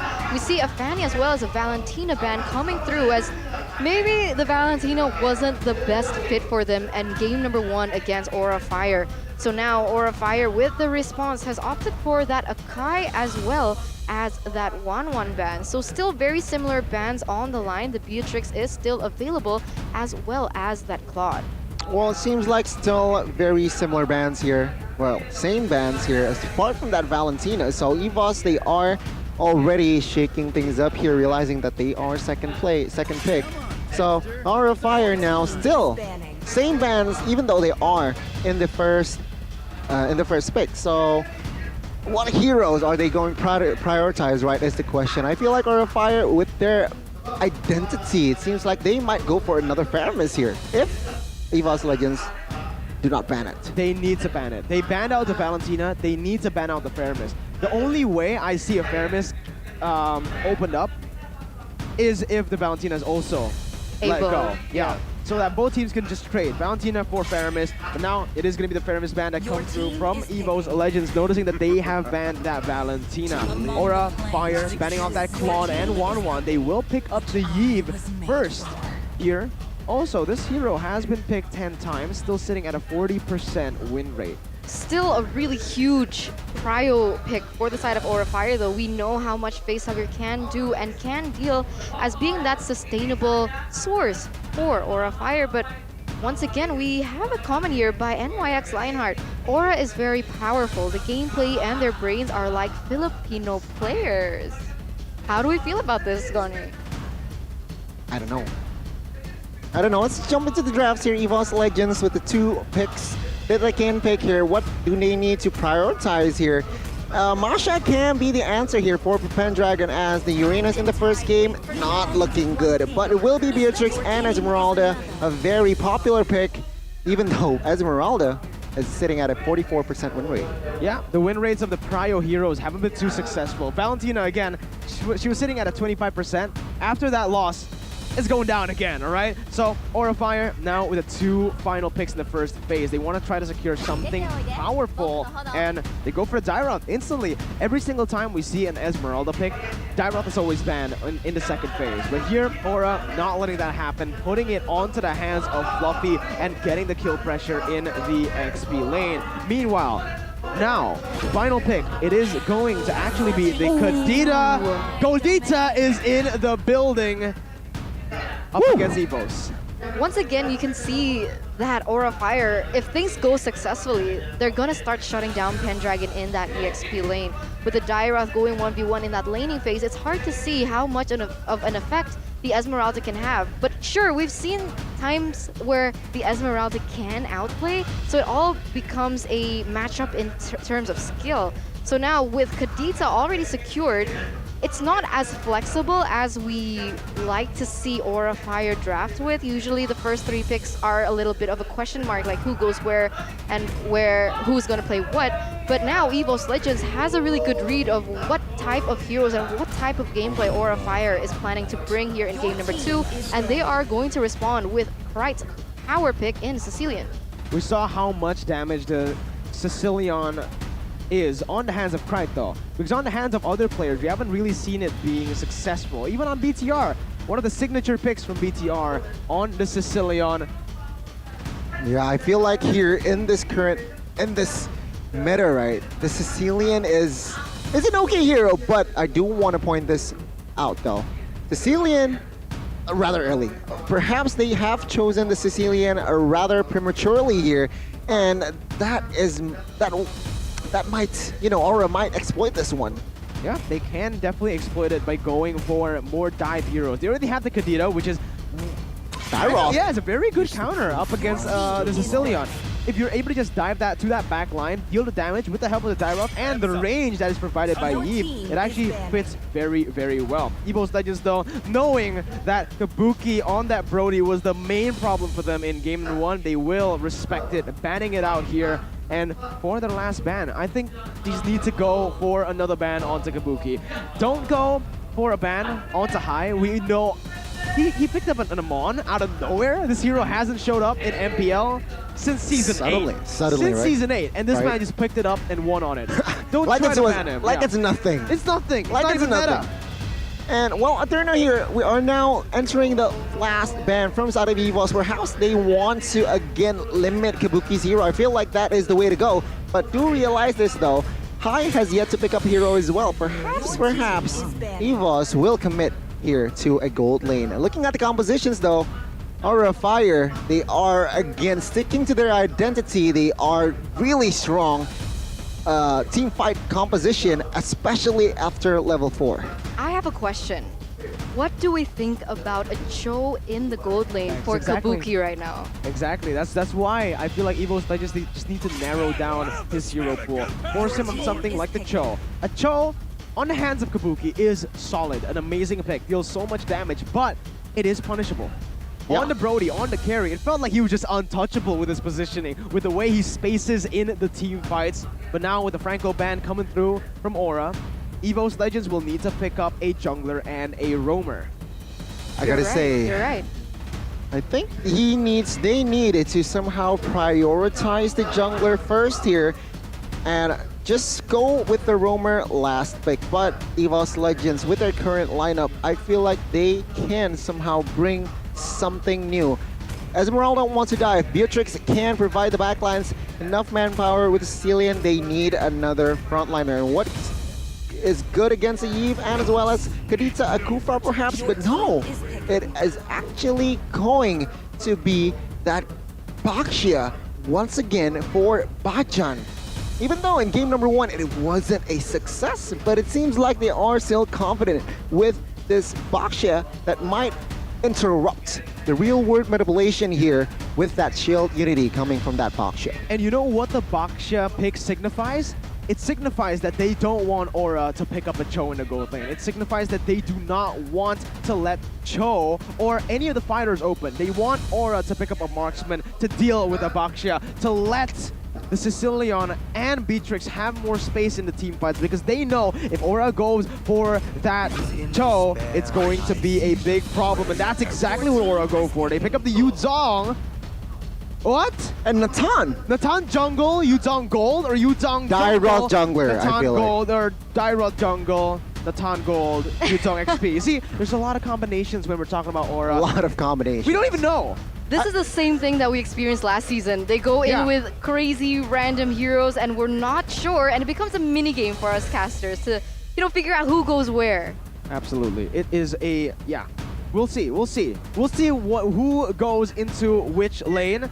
EVOS Legends now with the final pick though. They know they have a Natan, a Yuzong, a Dairoth. What does EVOS go for in the jungle? Lancelot or Ling? They need burst here, so perhaps realizing that Hayabusa is banned, perhaps they might go for Lancelot. Where is my target? Oh, Natalia jungler. Wait. Natalia roamer, Baxia jungler. Baxia jungler. Oh, yeah. I got excited, man. Yeah. I wanted to see Natalia in the jungle. Unfortunately, we won't see it today, but Natalia on the hands of Bajan, this is something that we need to see how much impact will he have on this, because Natalia has been the most banned hero in Season 10. I mean, Natalia here, its job is quite clear, right? Will disrupt the farm of Natan.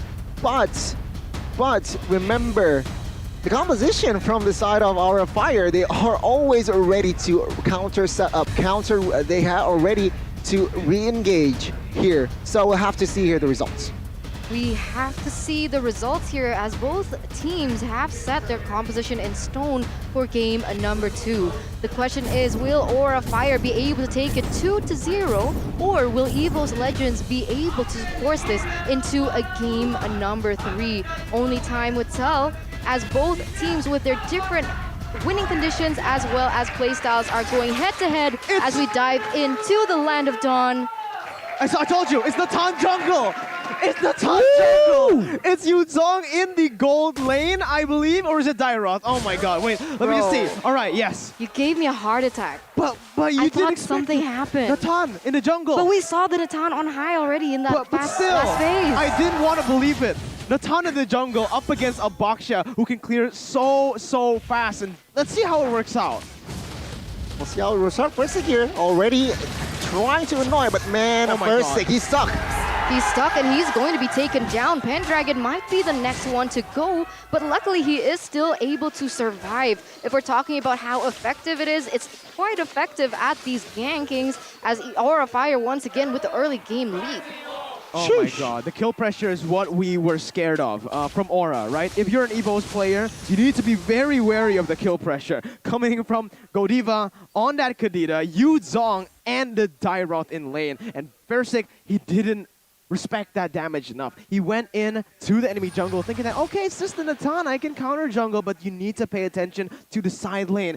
Dairoth is going to be winning in that lane, zoning Pendragon away and enabling Natan to just go everywhere on the map. I think that was a template farm pattern there for inside of First Stick. And what Aura Fire did, they are ready to anticipate that movements, and actually First Stick was caught off guard. 0-1-0 without a purple buff here for the next 2 minutes. It's going to be a very hard job here for side of EVOS Legends. They are already behind on farm, and Aura Fire looks to engage topside. It does seem like they want to look for an engage here, but not just yet. And interestingly enough, but Kabuki goes in aggressively here as Godiva goes in with that Ocean Odyssey to take him down. A second pickup for the side of Aura Fire once again, and now Krite opens up that Bat Feast, trying to zone away the members from the side of Aura Fire away. Hey man, that was disrespectful. They played ping pong with Clover. He just got knocked up 3 times by Godiva, by Kabuki, and by Hai. Wow, that was very, very... Actually, that was pretty funny to watch. 3 knockups, Gunny. 3 knockups. I mean, it was a lot of CCs. A lot of CC was played, but man, Aura Fire, they decide to go for the mirror trade, right? Turtle for side of EVOS Legends, but they opted to take down Pullover topside and as well as chunking the gold shield turret. Here, First Stick caught in a 3v1 situation. The real world manipulation has been opened up as well as Godiva is going crazily as the Bat Feast is not going to be enough to save the day. Hai is going to be taken down for the side of First Stick as well. So a 1-for-1 trade for now. A 1-for-1. Again, it's a jungler who was taken off, both of the junglers. So it's still more worth it for EVOS Legends because they are able to stop Hai from just farming freely. The momentum has been stopped, but Gani, let's take a look at the emblems. I mean, looking at the emblems here, it seems quite clear that, of course, Nathan wants the penetration, right? Movement as well as penetration. So a very interesting approach already. He wants to give the damage output, but then again, Nathan needs to have better positioning. Remember, a lot of pick-off heroes here from the side of EVOS Legends, such as the Natalia, such as that Boxia, and remember, of course, Clover can just sneak inside of the bush to make a play on towards Natan. Pendragon once again having a tough time as they are constantly regrouping in that bottom side to put pressure onto him. And the thing I like about the composition coming in from Aura Fire is that they have a lot to play with. They have so many different types of dynamics, but that might have to wait because Bajan here goes in for a very aggressive play onto Hai, and that's actually going to work out as Hai once again is going to be taken down, but Bajan gets taken down next with the help of Facehugger as well as that Daira. Good recovery from Aura Fire, but again, that's exactly what EVOS Legends can do with the Natalia. Meanwhile, Krite needs to be careful here. He does escape just barely, but you're completely right here. I do understand that Hai is going to have a lot of output in damage, but he still needs to be careful, realizing that Bajan is always on standby. You can see that the turtle is going to be secured by the side of Aura Fire. A killing spree has been taken as well.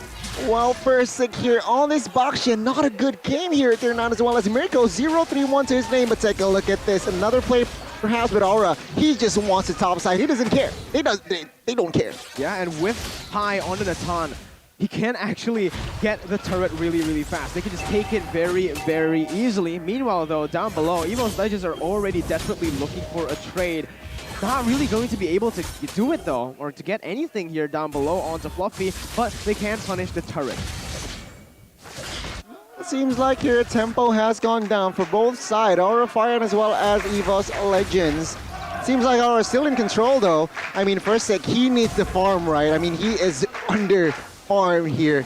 Hai and as well as friends, they are able to collect a lot of items, some decent items here. Hunter Strike already 4 penetration, 4 out of Natan.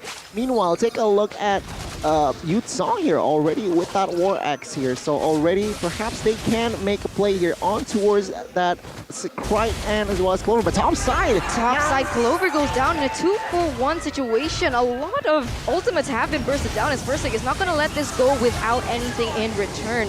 Black Dragon form has been popped up, but look at the damage coming in from Bajan. It is going to be Kabuki taken down. A 1-for-1 trade once again for both teams. Oh, man. Godiva, he saw the Natalia walk up and he preemptively tapped on the rough waves. Fluffy getting pinned. Yes, it is going to be the Falling Star Moon connecting onto him. There is also the damage coming in from that Bat Feast, but not just yet.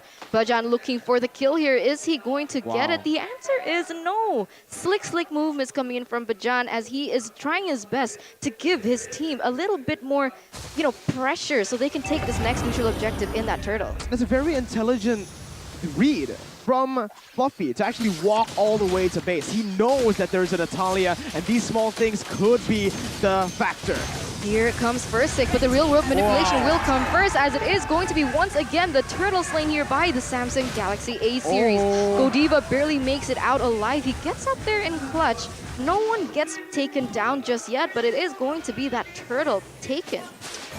I really like the decision-making coming from High here. He just secured his win of nature. Why? Because he realizes that Bajan, is on the opposing side. This Natalia is so annoying that somehow forced High to build win of nature early. We'll see though. It seems like Aura Fire with this, almost 2K gold lead, they managed to establish a turret top side, and they are looking for more bot side. Godiva goes in for his wombo combo specialty, and there goes Clover. Meanwhile, here Pendragon is caught in a bad situation. He is going to be taken down by the burst damage coming in from Fluffy. Another target is going to be taken place as Pride is going to be the next one to fall. Firstick is next. He might be in trouble here, but no, Fluffy is going to go down as Bajan is able to get a trade off here as High once again able to get another pick off on the board. The real world manipulation gets popped off, and Bajan is going to take all that damage from that ultimate, and Aura Fire comes out on top. High, oh my goodness. Did you guys see the first time that Bajan used that ultimate, jumping over onto High, that reaction time, popping the win of nature that he built in this game very early on. It was the difference maker, was the X factor that made Aura Fire able to get that victory. Seems like, again, Aura Fire, they are expanding their lead here, already establishing 4,000 gold lead and 3 turrets here. Only 1 outer turret is left. 4 side of EVOS Legends. EVOS Legends, they're in shambles space-wise. They really need to think something up quickly. But then again, remember, Firstick always Baxia can only do so much. And the problem that lies on EVOS, wait a minute. Yeah, wait a minute. As Firstick here, he might get caught. There is going to be some setup as a Black Dragon form has been opened up.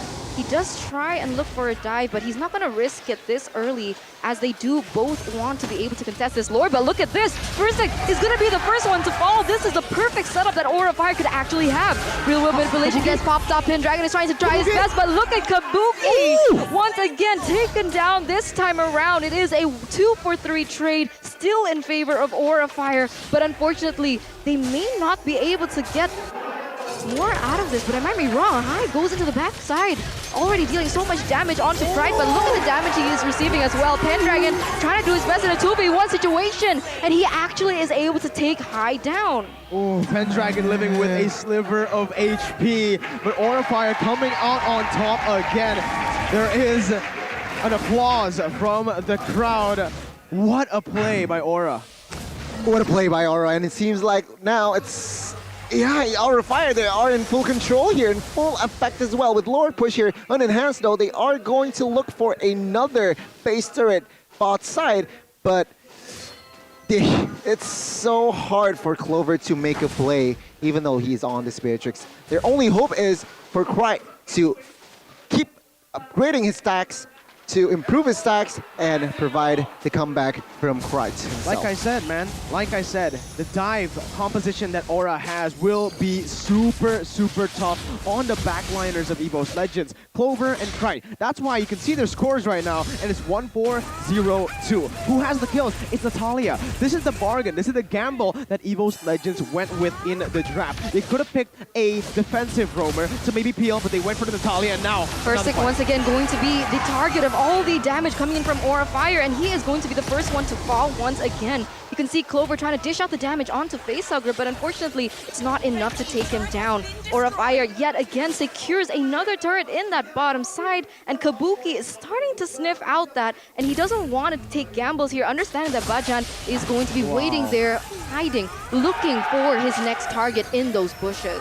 Godiva, Aura, they're all so aware. They know how Natalia plays, and they're always ready to react to the jumps.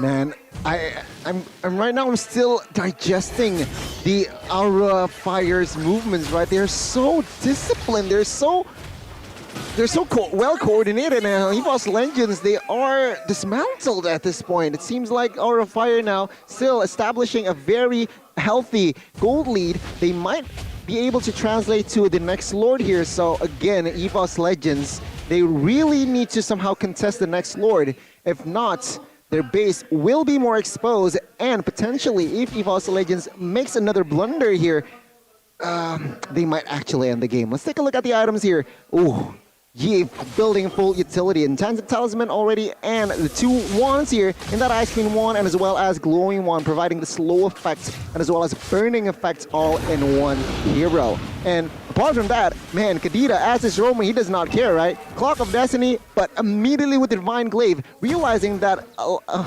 lot of heroes from the side of EVOS Legends, they are building magical resist items. Absolutely. The magical defense. As EVOS Legends now are caught in this situation, 12 minutes in, 5,000 gold deficit. How do they amount to a comeback here? The thing is, their only main reliable source of dive is Natalia. Krite doesn't deal enough damage to burst down the frontliners, to poke down the frontliners, and they can always, Aura can always just look for that dive onto Krite. Krite needs to play it perfectly. He needs to position himself, use his efficiency on the damage, on the abilities perfectly. But here we go, the setup is going to happen as it is going to be an uncontested Lord here for the side of Aura Fire, but look at that! The damage ensues from the side of Aura Fire. Double kill already taken here by Fluffy. It is a Lord and two members down here, Mirko. Just as I say it, that's why it's so difficult. Krite positioned himself all the way back. He tapped on the sprint. He did everything that he could, but it's just not enough because Aura can do as they please with the dive, and they're just sticking as 5 right now. They know Natalia is out for high, is out for Facehugger, and Bajan isn't really able to put any pressure onto them.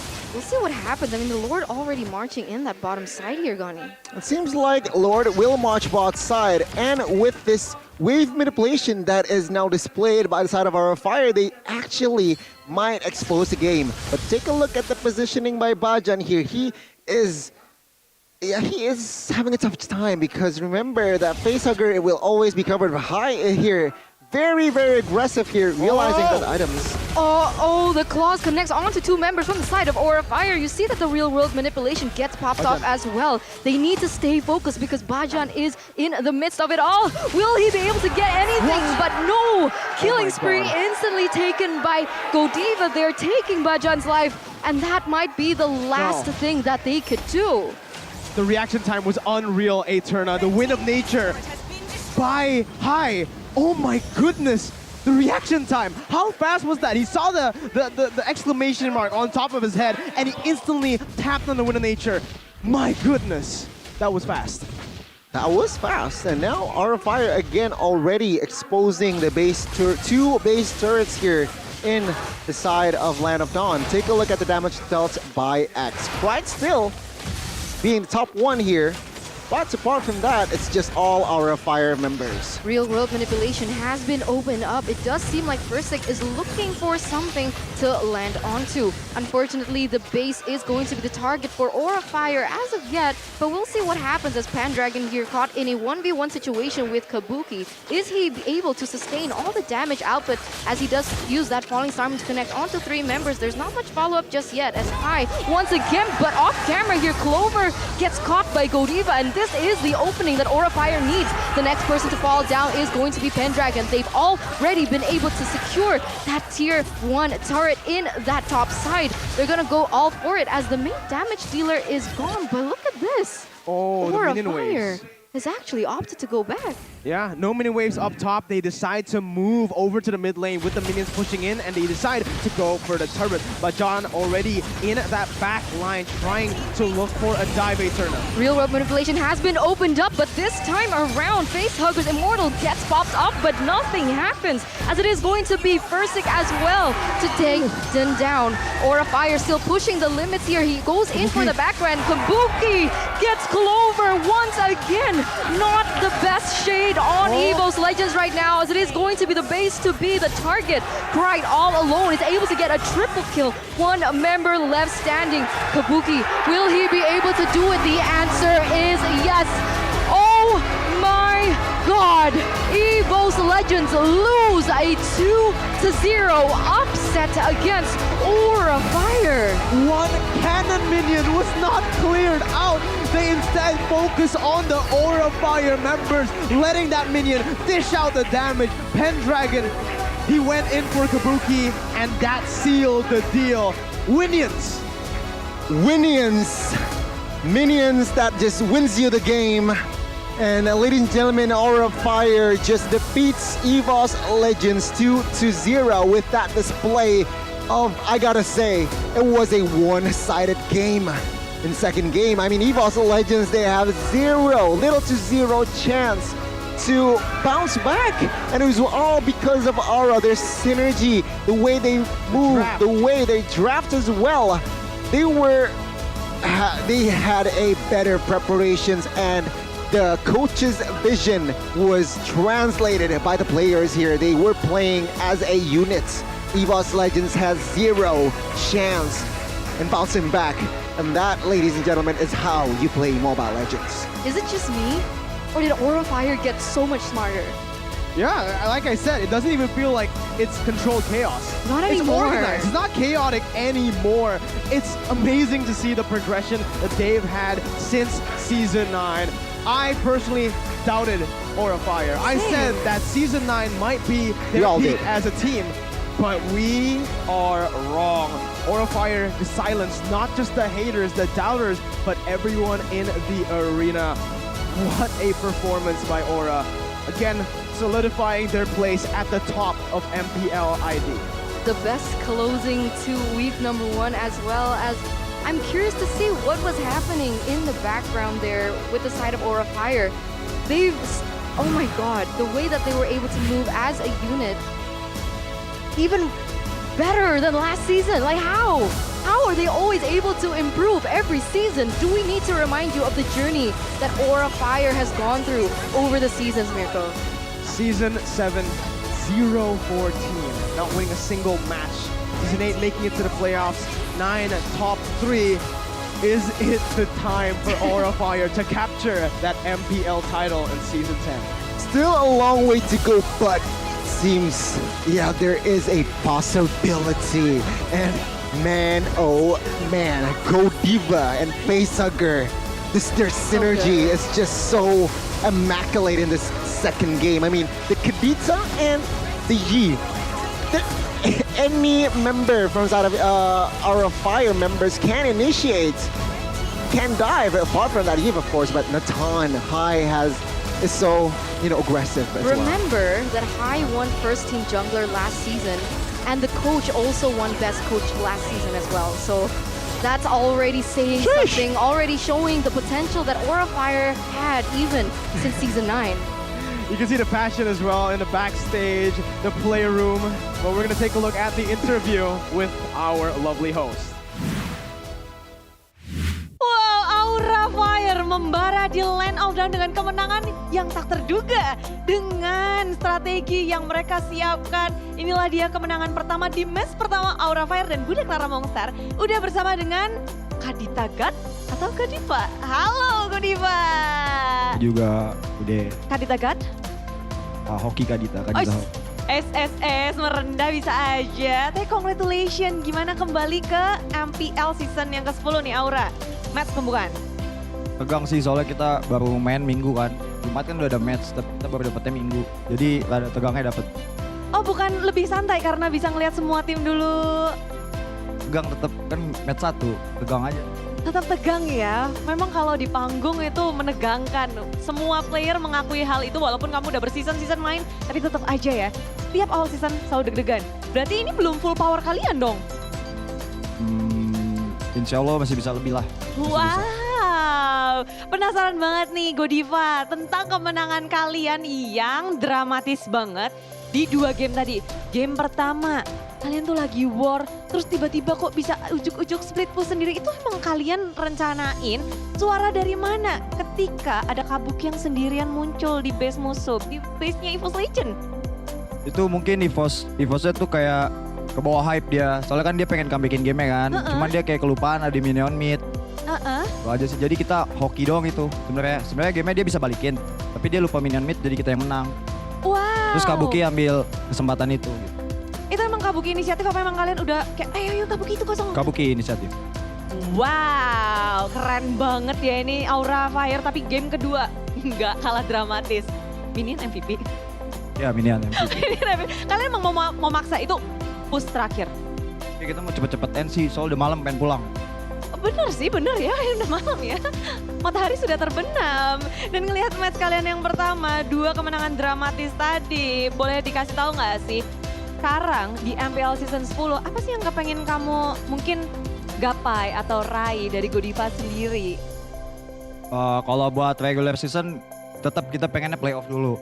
Nah di playoff kita pasti pengennya 2 besar lah. 2 besar, oke. Kalau kepengen playoff berarti bisa dibilang kamu harus jadi top 6 tim yang bermadu. Dan kalau kamu ngeliat tim lain, siapa sih yang bakal jadi lawan berat buat Aura? Semuanya sih, tapi RRQ yang paling berat soalnya kita nggak pernah menang kan sama RRQ. Menarik banget ini pertandingan antara Aura dan RRQ juga dinantikan. Godiva, ada yang mau kamu sampaikan gak sih buat Aura fans atau keluargamu atau siapapun yang lagi nonton MPL? Makasih Aura Fam yang udah datang, terus yang di rumah dukung. Makasih banyak ya udah dukung, besok dukung lagi next week. Buat EVOS Legend? Buat EVOS Legend, coba kalahin draftnya coach gua. Wow, keren banget, langsung aja yuk kita balikin ke caster, silahkan. Panas di sini.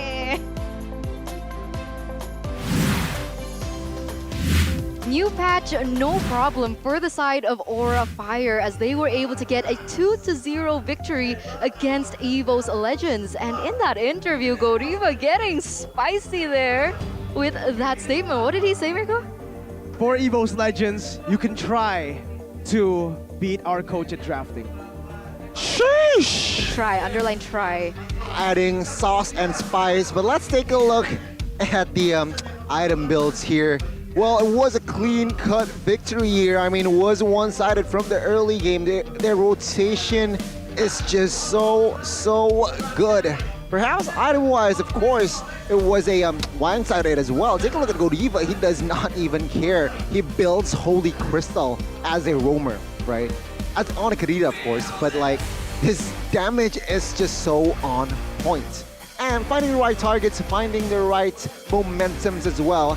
Well, of course, his damage is just more than enough to succumb Bajan, even Fersik, sometimes more than what? He gets taken 8 times already. Let's take a look at the post-game already, ladies and gentlemen. It was a rich guy. It will be a rich guy for high here, almost 1,000 GPM. And the carry will still be the Sicilian Krite, dealing 55,000 worth of damage. 50,000, wow. Fersik, wow. And Fersik as a jungler on Baxia will take a lot of damage, but Facehugger, again, the combination between Facehugger and as well as Godiva is just on point. Very And on point. I gotta say, Mirko, that it was such a good effort by Krite as well in that late game, right? He was able to get already 4 members off. He had a little bit to go, but he was the only one left standing as well, and he tried his best, but unfortunately, the minions just kept pushing it. I think the main problem wasn't the final moment, right? Because in the final moment, yes, Pendragon went for Kabuki instead of helping Krite clear out the waves. Krite was the one who was, micromanaging waves, and there was a miscommunication there in terms of the damage that the minion does into that base. But before that, before we dive into that, Gani, your MVP, 2 games, 2 MVPs presented to you by the Samsung Galaxy A53 5G. It's Kabuki. Oh man, I just want, can we just ban this man entirely? Or like, on the Brody, on the marksman, on the fighters, what can he play? Even in the jungle, he plays Fanny.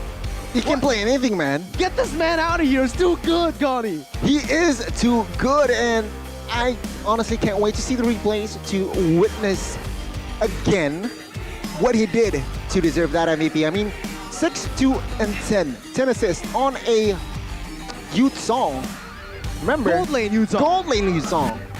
We'll have to wait and see here. Let's take a look at the replays here presented to you by Samsung Galaxy A series. Again, in the early game, it was a little bit hassle, but already in the early game, it was Persik who is always punished. Once again, I do want to say here, Facehugger is an amazing mid laner. Always providing the damage in time here. He is just hovering here, but amazing display. Meanwhile, the front side, of course, Kabuki with the initiation is just providing a lot of damage here. Black Dragon form, he saw a target, and he sees Pendragon, who is quite vulnerable here. Just a little tap there is enough. And once again, Kabuki here providing a lot of damage, covering for his teammates. And this is, at the end of the day, Kabuki, last man standing, getting Clover, getting the passive by Youth Song.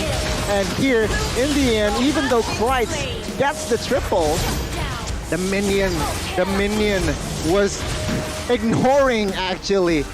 The minion was actually just ignores Kreitz and Pendragon, giving the damage, enough damage to put down the pace as well. And that is your MVP highlight once again, presented to you, Galaxy A series. Let's take a look at the mic checks. Fight it.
That final reaction, man. That final reaction. The minions!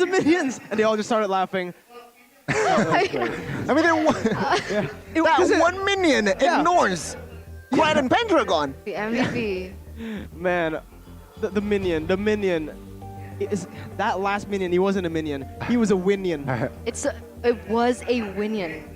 I have to agree. I mean, after the mic checks, we saw how Aura Fire communicates as a whole, as a team, right? But the one thing that still irks me is that they, like, from the side of EVOS Legends, they knew that Aura Fire was going for a very dive-heavy composition. Why didn't they add more CC to their lineup, you know? Exactly. This is what I wanted to add. The mistake that was, I think, prevalent from the start of the game is perhaps in the draft. Because, well, I wouldn't call it a pure mistake. I would kind of call it kind of a gamble, right? They didn't invest in their backliners, which were solid. They tried to create dive, more aggression, but if you guys want to invest on something that will keep on going up, UBS Gold has you covered. Invest in UBS Gold X MPL Season 10, starting from 100,000, and get free MLBB skins as well. While you're in the process, you invest, this goes up in value, and you get skins. Oh my god.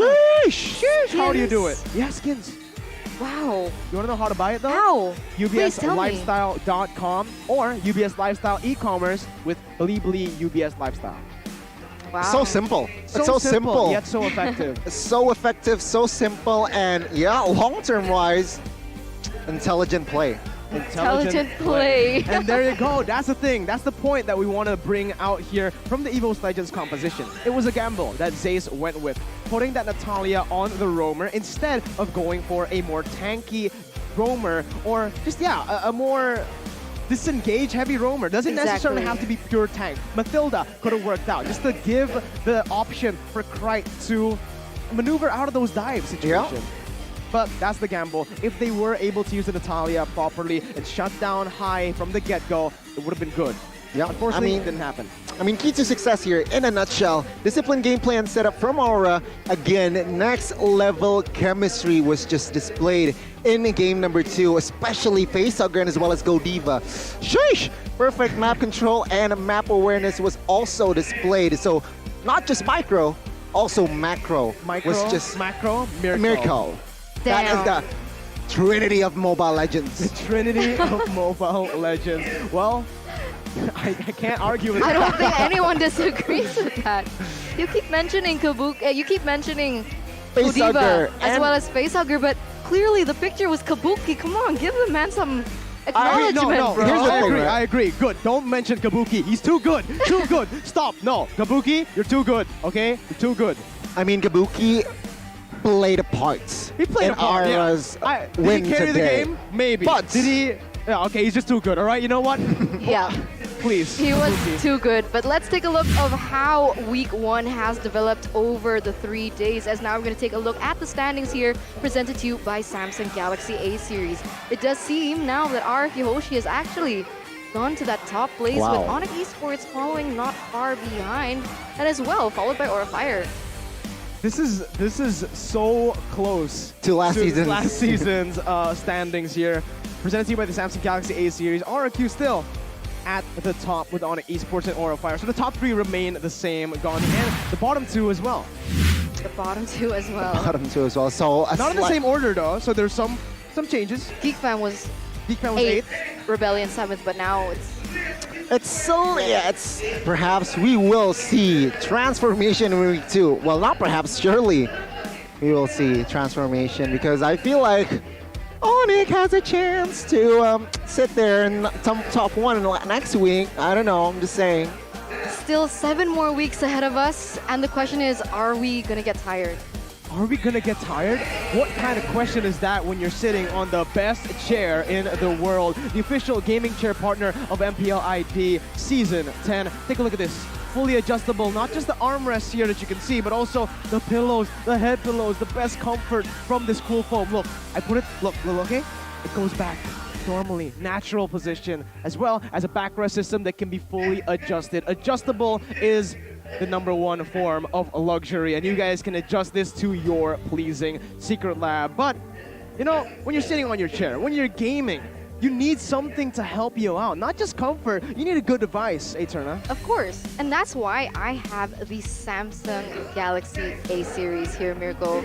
Don't forget, the specs are not kidding, and my bro analyst can tell you why. Well, of course, Samsung, the specs are just, I'm baffled here, not baffled, I'm surprised here to... In a good way. In a good way, RAM to, whoa, chill. Yeah, price, it's quite comical as well with a, you know, gaming in this phone just it's smoother, right? Yeah. With 180 mAh battery, it's just, you can just pick it up for what, 4 mil until 1.3 mil, so... 1.3?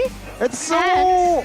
I heard with that specs? 120 hertz refresh rate as well. 1.3, yo, take my money. Oh no, I can just take it. Hey, we already get Samsung, always there for everyone, because guess what? Awesome is for everyone. If you want more details though, check out www.samsung.com/ID. So what are you waiting for? Get cashback up to 1.3 rupees and Mobile Legends skins and our other awesome gifts worth up to almost 700,000 rupiah IDR. What are we still doing here? What are we doing here? Why aren't we playing on our Samsung phone right now is the big question. Well, it's because we got MPL Season 10 to cast, Eterna. In a bit, we will be able to play on our amazing Samsung phones right here. By the way, these are all ours.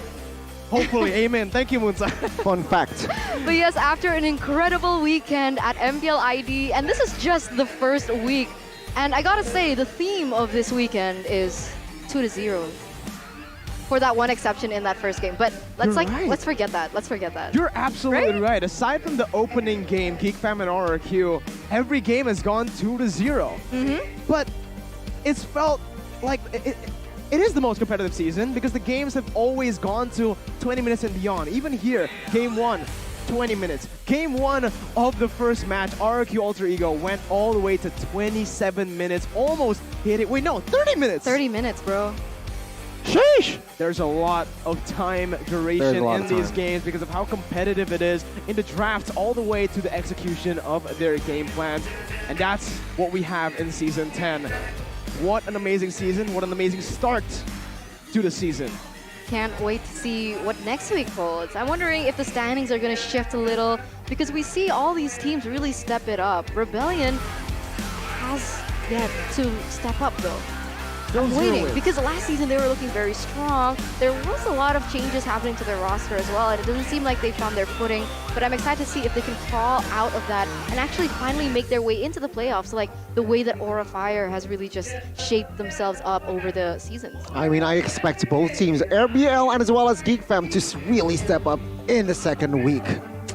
We'll see. We'll see. We'll see. So many questions still up in the air. None of our questions answered here in week 1. So thank you so much for those of you watching in the audience. Thank you for staying with us. It is me, Eterna, Mirko, as well as Goni. Thank you, and we'll see you next week.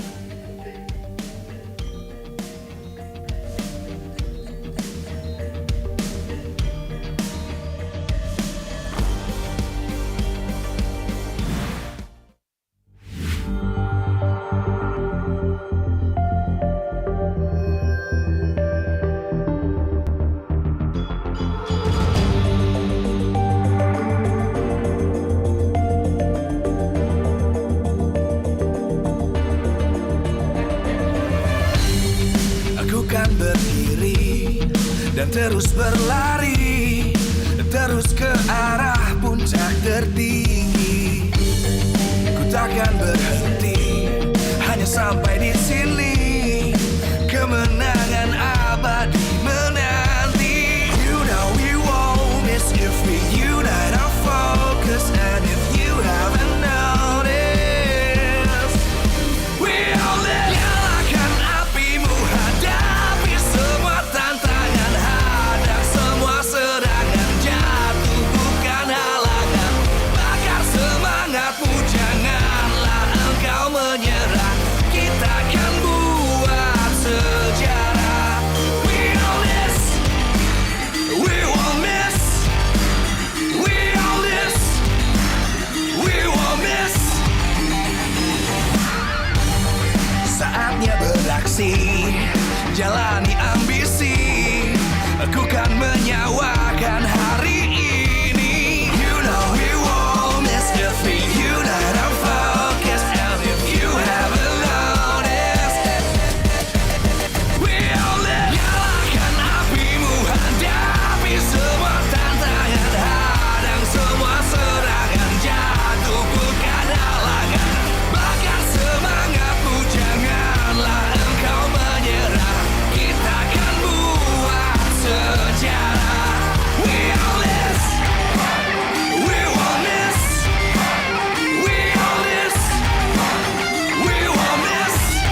terus berlari, terus ke arah puncak tertinggi. Ku takkan berhenti, hanya sampai di sini. Kemenangan abadi menanti. You know we won't miss if we unite our focus. And if you haven't noticed, we all live. Nyalakan apimu, hadapi semua tantangan, hadang semua serangan, jatuh bukan halangan. Bakar semangatmu, janganlah engkau menyerah. Kita akan buat sejarah. We all this, we won't miss. We all this, we won't miss. Saatnya beraksi, jalani ambisi. Aku kan menyawakan hari ini. You know we won't miss if we unite our focus. And if you haven't noticed, we all live. Nyalakan apimu, hadapi semua tantangan, hadang semua serangan, jatuh bukan halangan. Bakar semangatmu, janganlah engkau menyerah. Kita akan buat sejarah. We all this, we won't miss. We all this, we won't miss. We all this.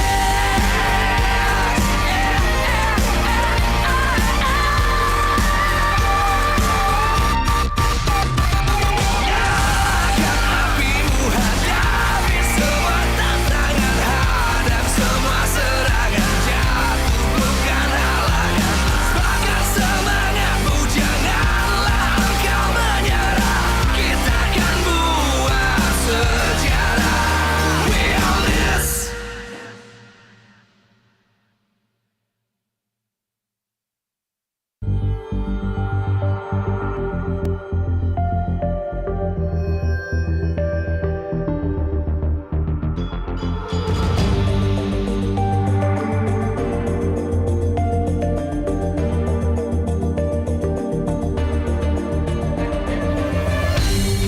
Aku kan berdiri dan terus berlari, terus ke arah puncak tertinggi.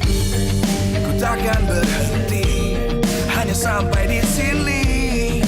Kemenangan abadi menanti. You know we won't miss if we unite our focus. And if you haven't noticed, we all live. Nyalakan apimu, hadapi semua tantangan, hadang semua serangan, jatuh bukan halangan. Bakar semangatmu, janganlah engkau menyerah. Kita akan buat sejarah. We all this, we won't miss. We all this, we won't miss. Saatnya beraksi, jalani ambisi.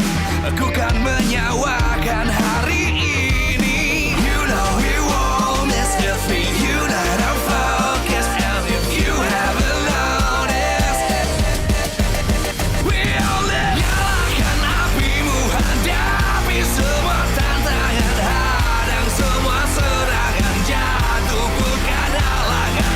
Bakar semangatmu, janganlah engkau menyerah. Kita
dan terus berlari, terus ke arah puncak tertinggi. Ku takkan berhenti, hanya sampai di sini. Kemenangan abadi menanti. You know we won't miss if we unite our focus. And if you haven't noticed, we all live. Nyalakan apimu, hadapi semua tantangan, hadang semua serangan, jatuh bukan halangan. Bakar semangatmu, janganlah engkau menyerah. Kita akan buat sejarah. We all this, we won't miss. We all this, we won't miss. Saatnya beraksi, jalani ambisi. Aku kan menyawakan hari ini. You know we won't miss if we unite our focus. And if you haven't noticed, we all live. Nyalakan apimu, hadapi semua tantangan, hadang semua serangan, jatuh bukan halangan. Bakar semangatmu, janganlah engkau menyerah. Kita akan buat sejarah. We all this, we won't miss. We all this, we won't miss. We all this.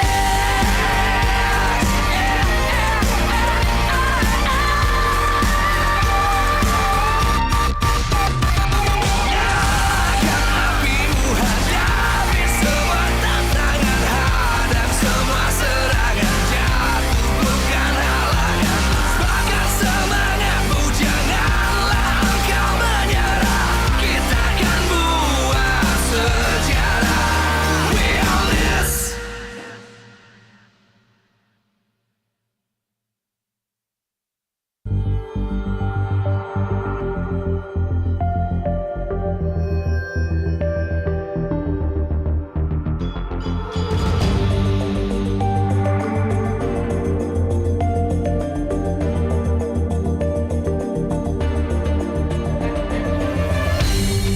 Aku kan berdiri dan terus berlari, terus ke arah puncak tertinggi.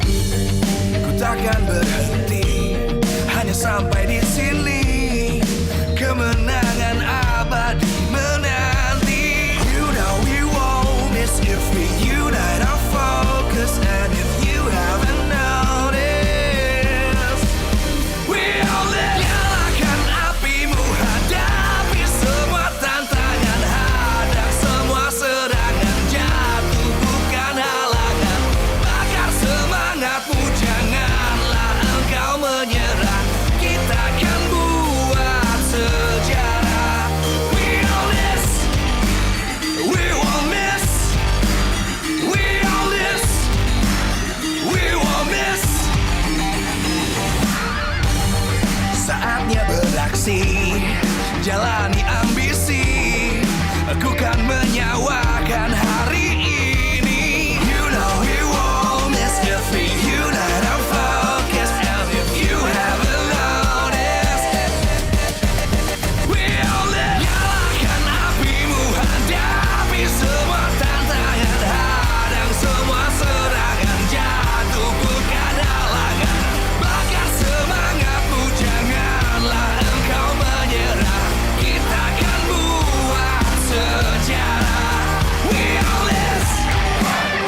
dan terus berlari, terus ke arah puncak tertinggi. Ku takkan berhenti, hanya sampai di sini. Kemenangan abadi menanti. You know we won't miss if we unite our focus. And if you haven't noticed, we all live. Nyalakan apimu, hadapi semua tantangan, hadang semua serangan, jatuh bukan halangan. Bakar semangatmu, janganlah engkau menyerah. Kita akan buat sejarah. We all this, we won't miss. We all this, we won't miss. Saatnya beraksi, jalani ambisi. Aku kan menyawakan hari ini. You know we won't miss if we unite our focus. And if you haven't noticed, we all live. Nyalakan apimu, hadapi semua tantangan, hadang semua serangan, jatuh bukan halangan. Bakar semangatmu, janganlah engkau menyerah. Kita akan buat sejarah. We all this, we won't miss. We all this, we won't miss. We all this.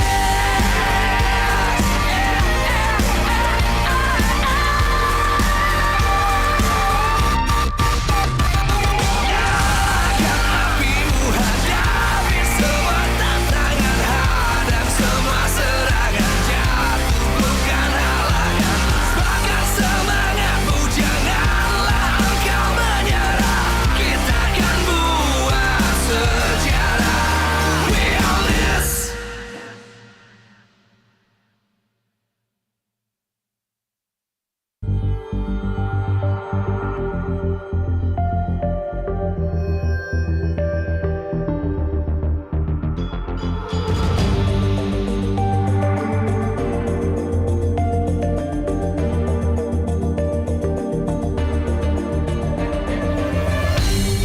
Aku kan berdiri dan terus berlari, terus ke arah puncak tertinggi. Ku takkan berhenti, hanya sampai di sini. Kemenangan abadi menanti. You know we won't miss if we unite our focus. And if you haven't noticed, we all live. Nyalakan apimu, hadapi semua tantangan, hadang semua serangan, jatuh bukan halangan. Bakar semangatmu, janganlah engkau menyerah. Kita akan buat sejarah. We all this, we won't miss. We all this, we won't miss. Saatnya beraksi, jalani ambisi. Aku kan menyawakan hari ini. You know we won't miss if we unite our focus. And if you haven't noticed, we all live. Nyalakan apimu, hadapi semua tantangan, hadang semua serangan, jatuh bukan halangan. Bakar semangatmu, janganlah engkau menyerah. Kita akan buat sejarah. We all live.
terus berlari, terus ke arah puncak tertinggi.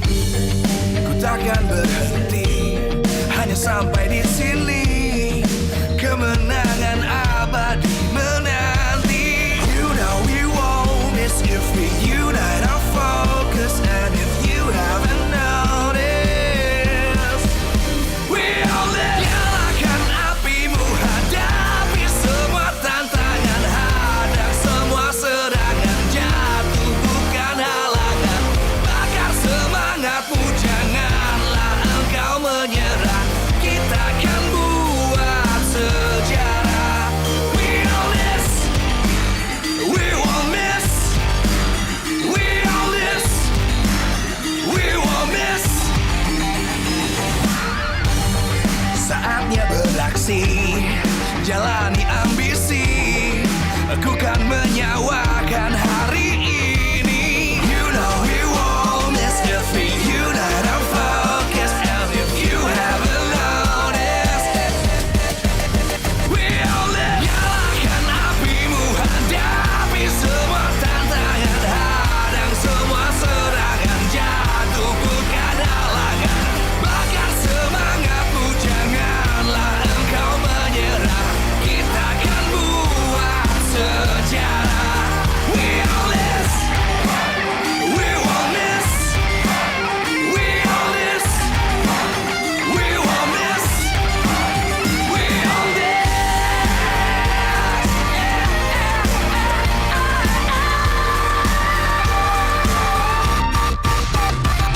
Nyalakan apimu, hadapi semua tantangan, hadang semua serangan, jatuh bukan halangan. Bakar semangatmu, janganlah engkau menyerah. Kita akan buat sejarah. We all this.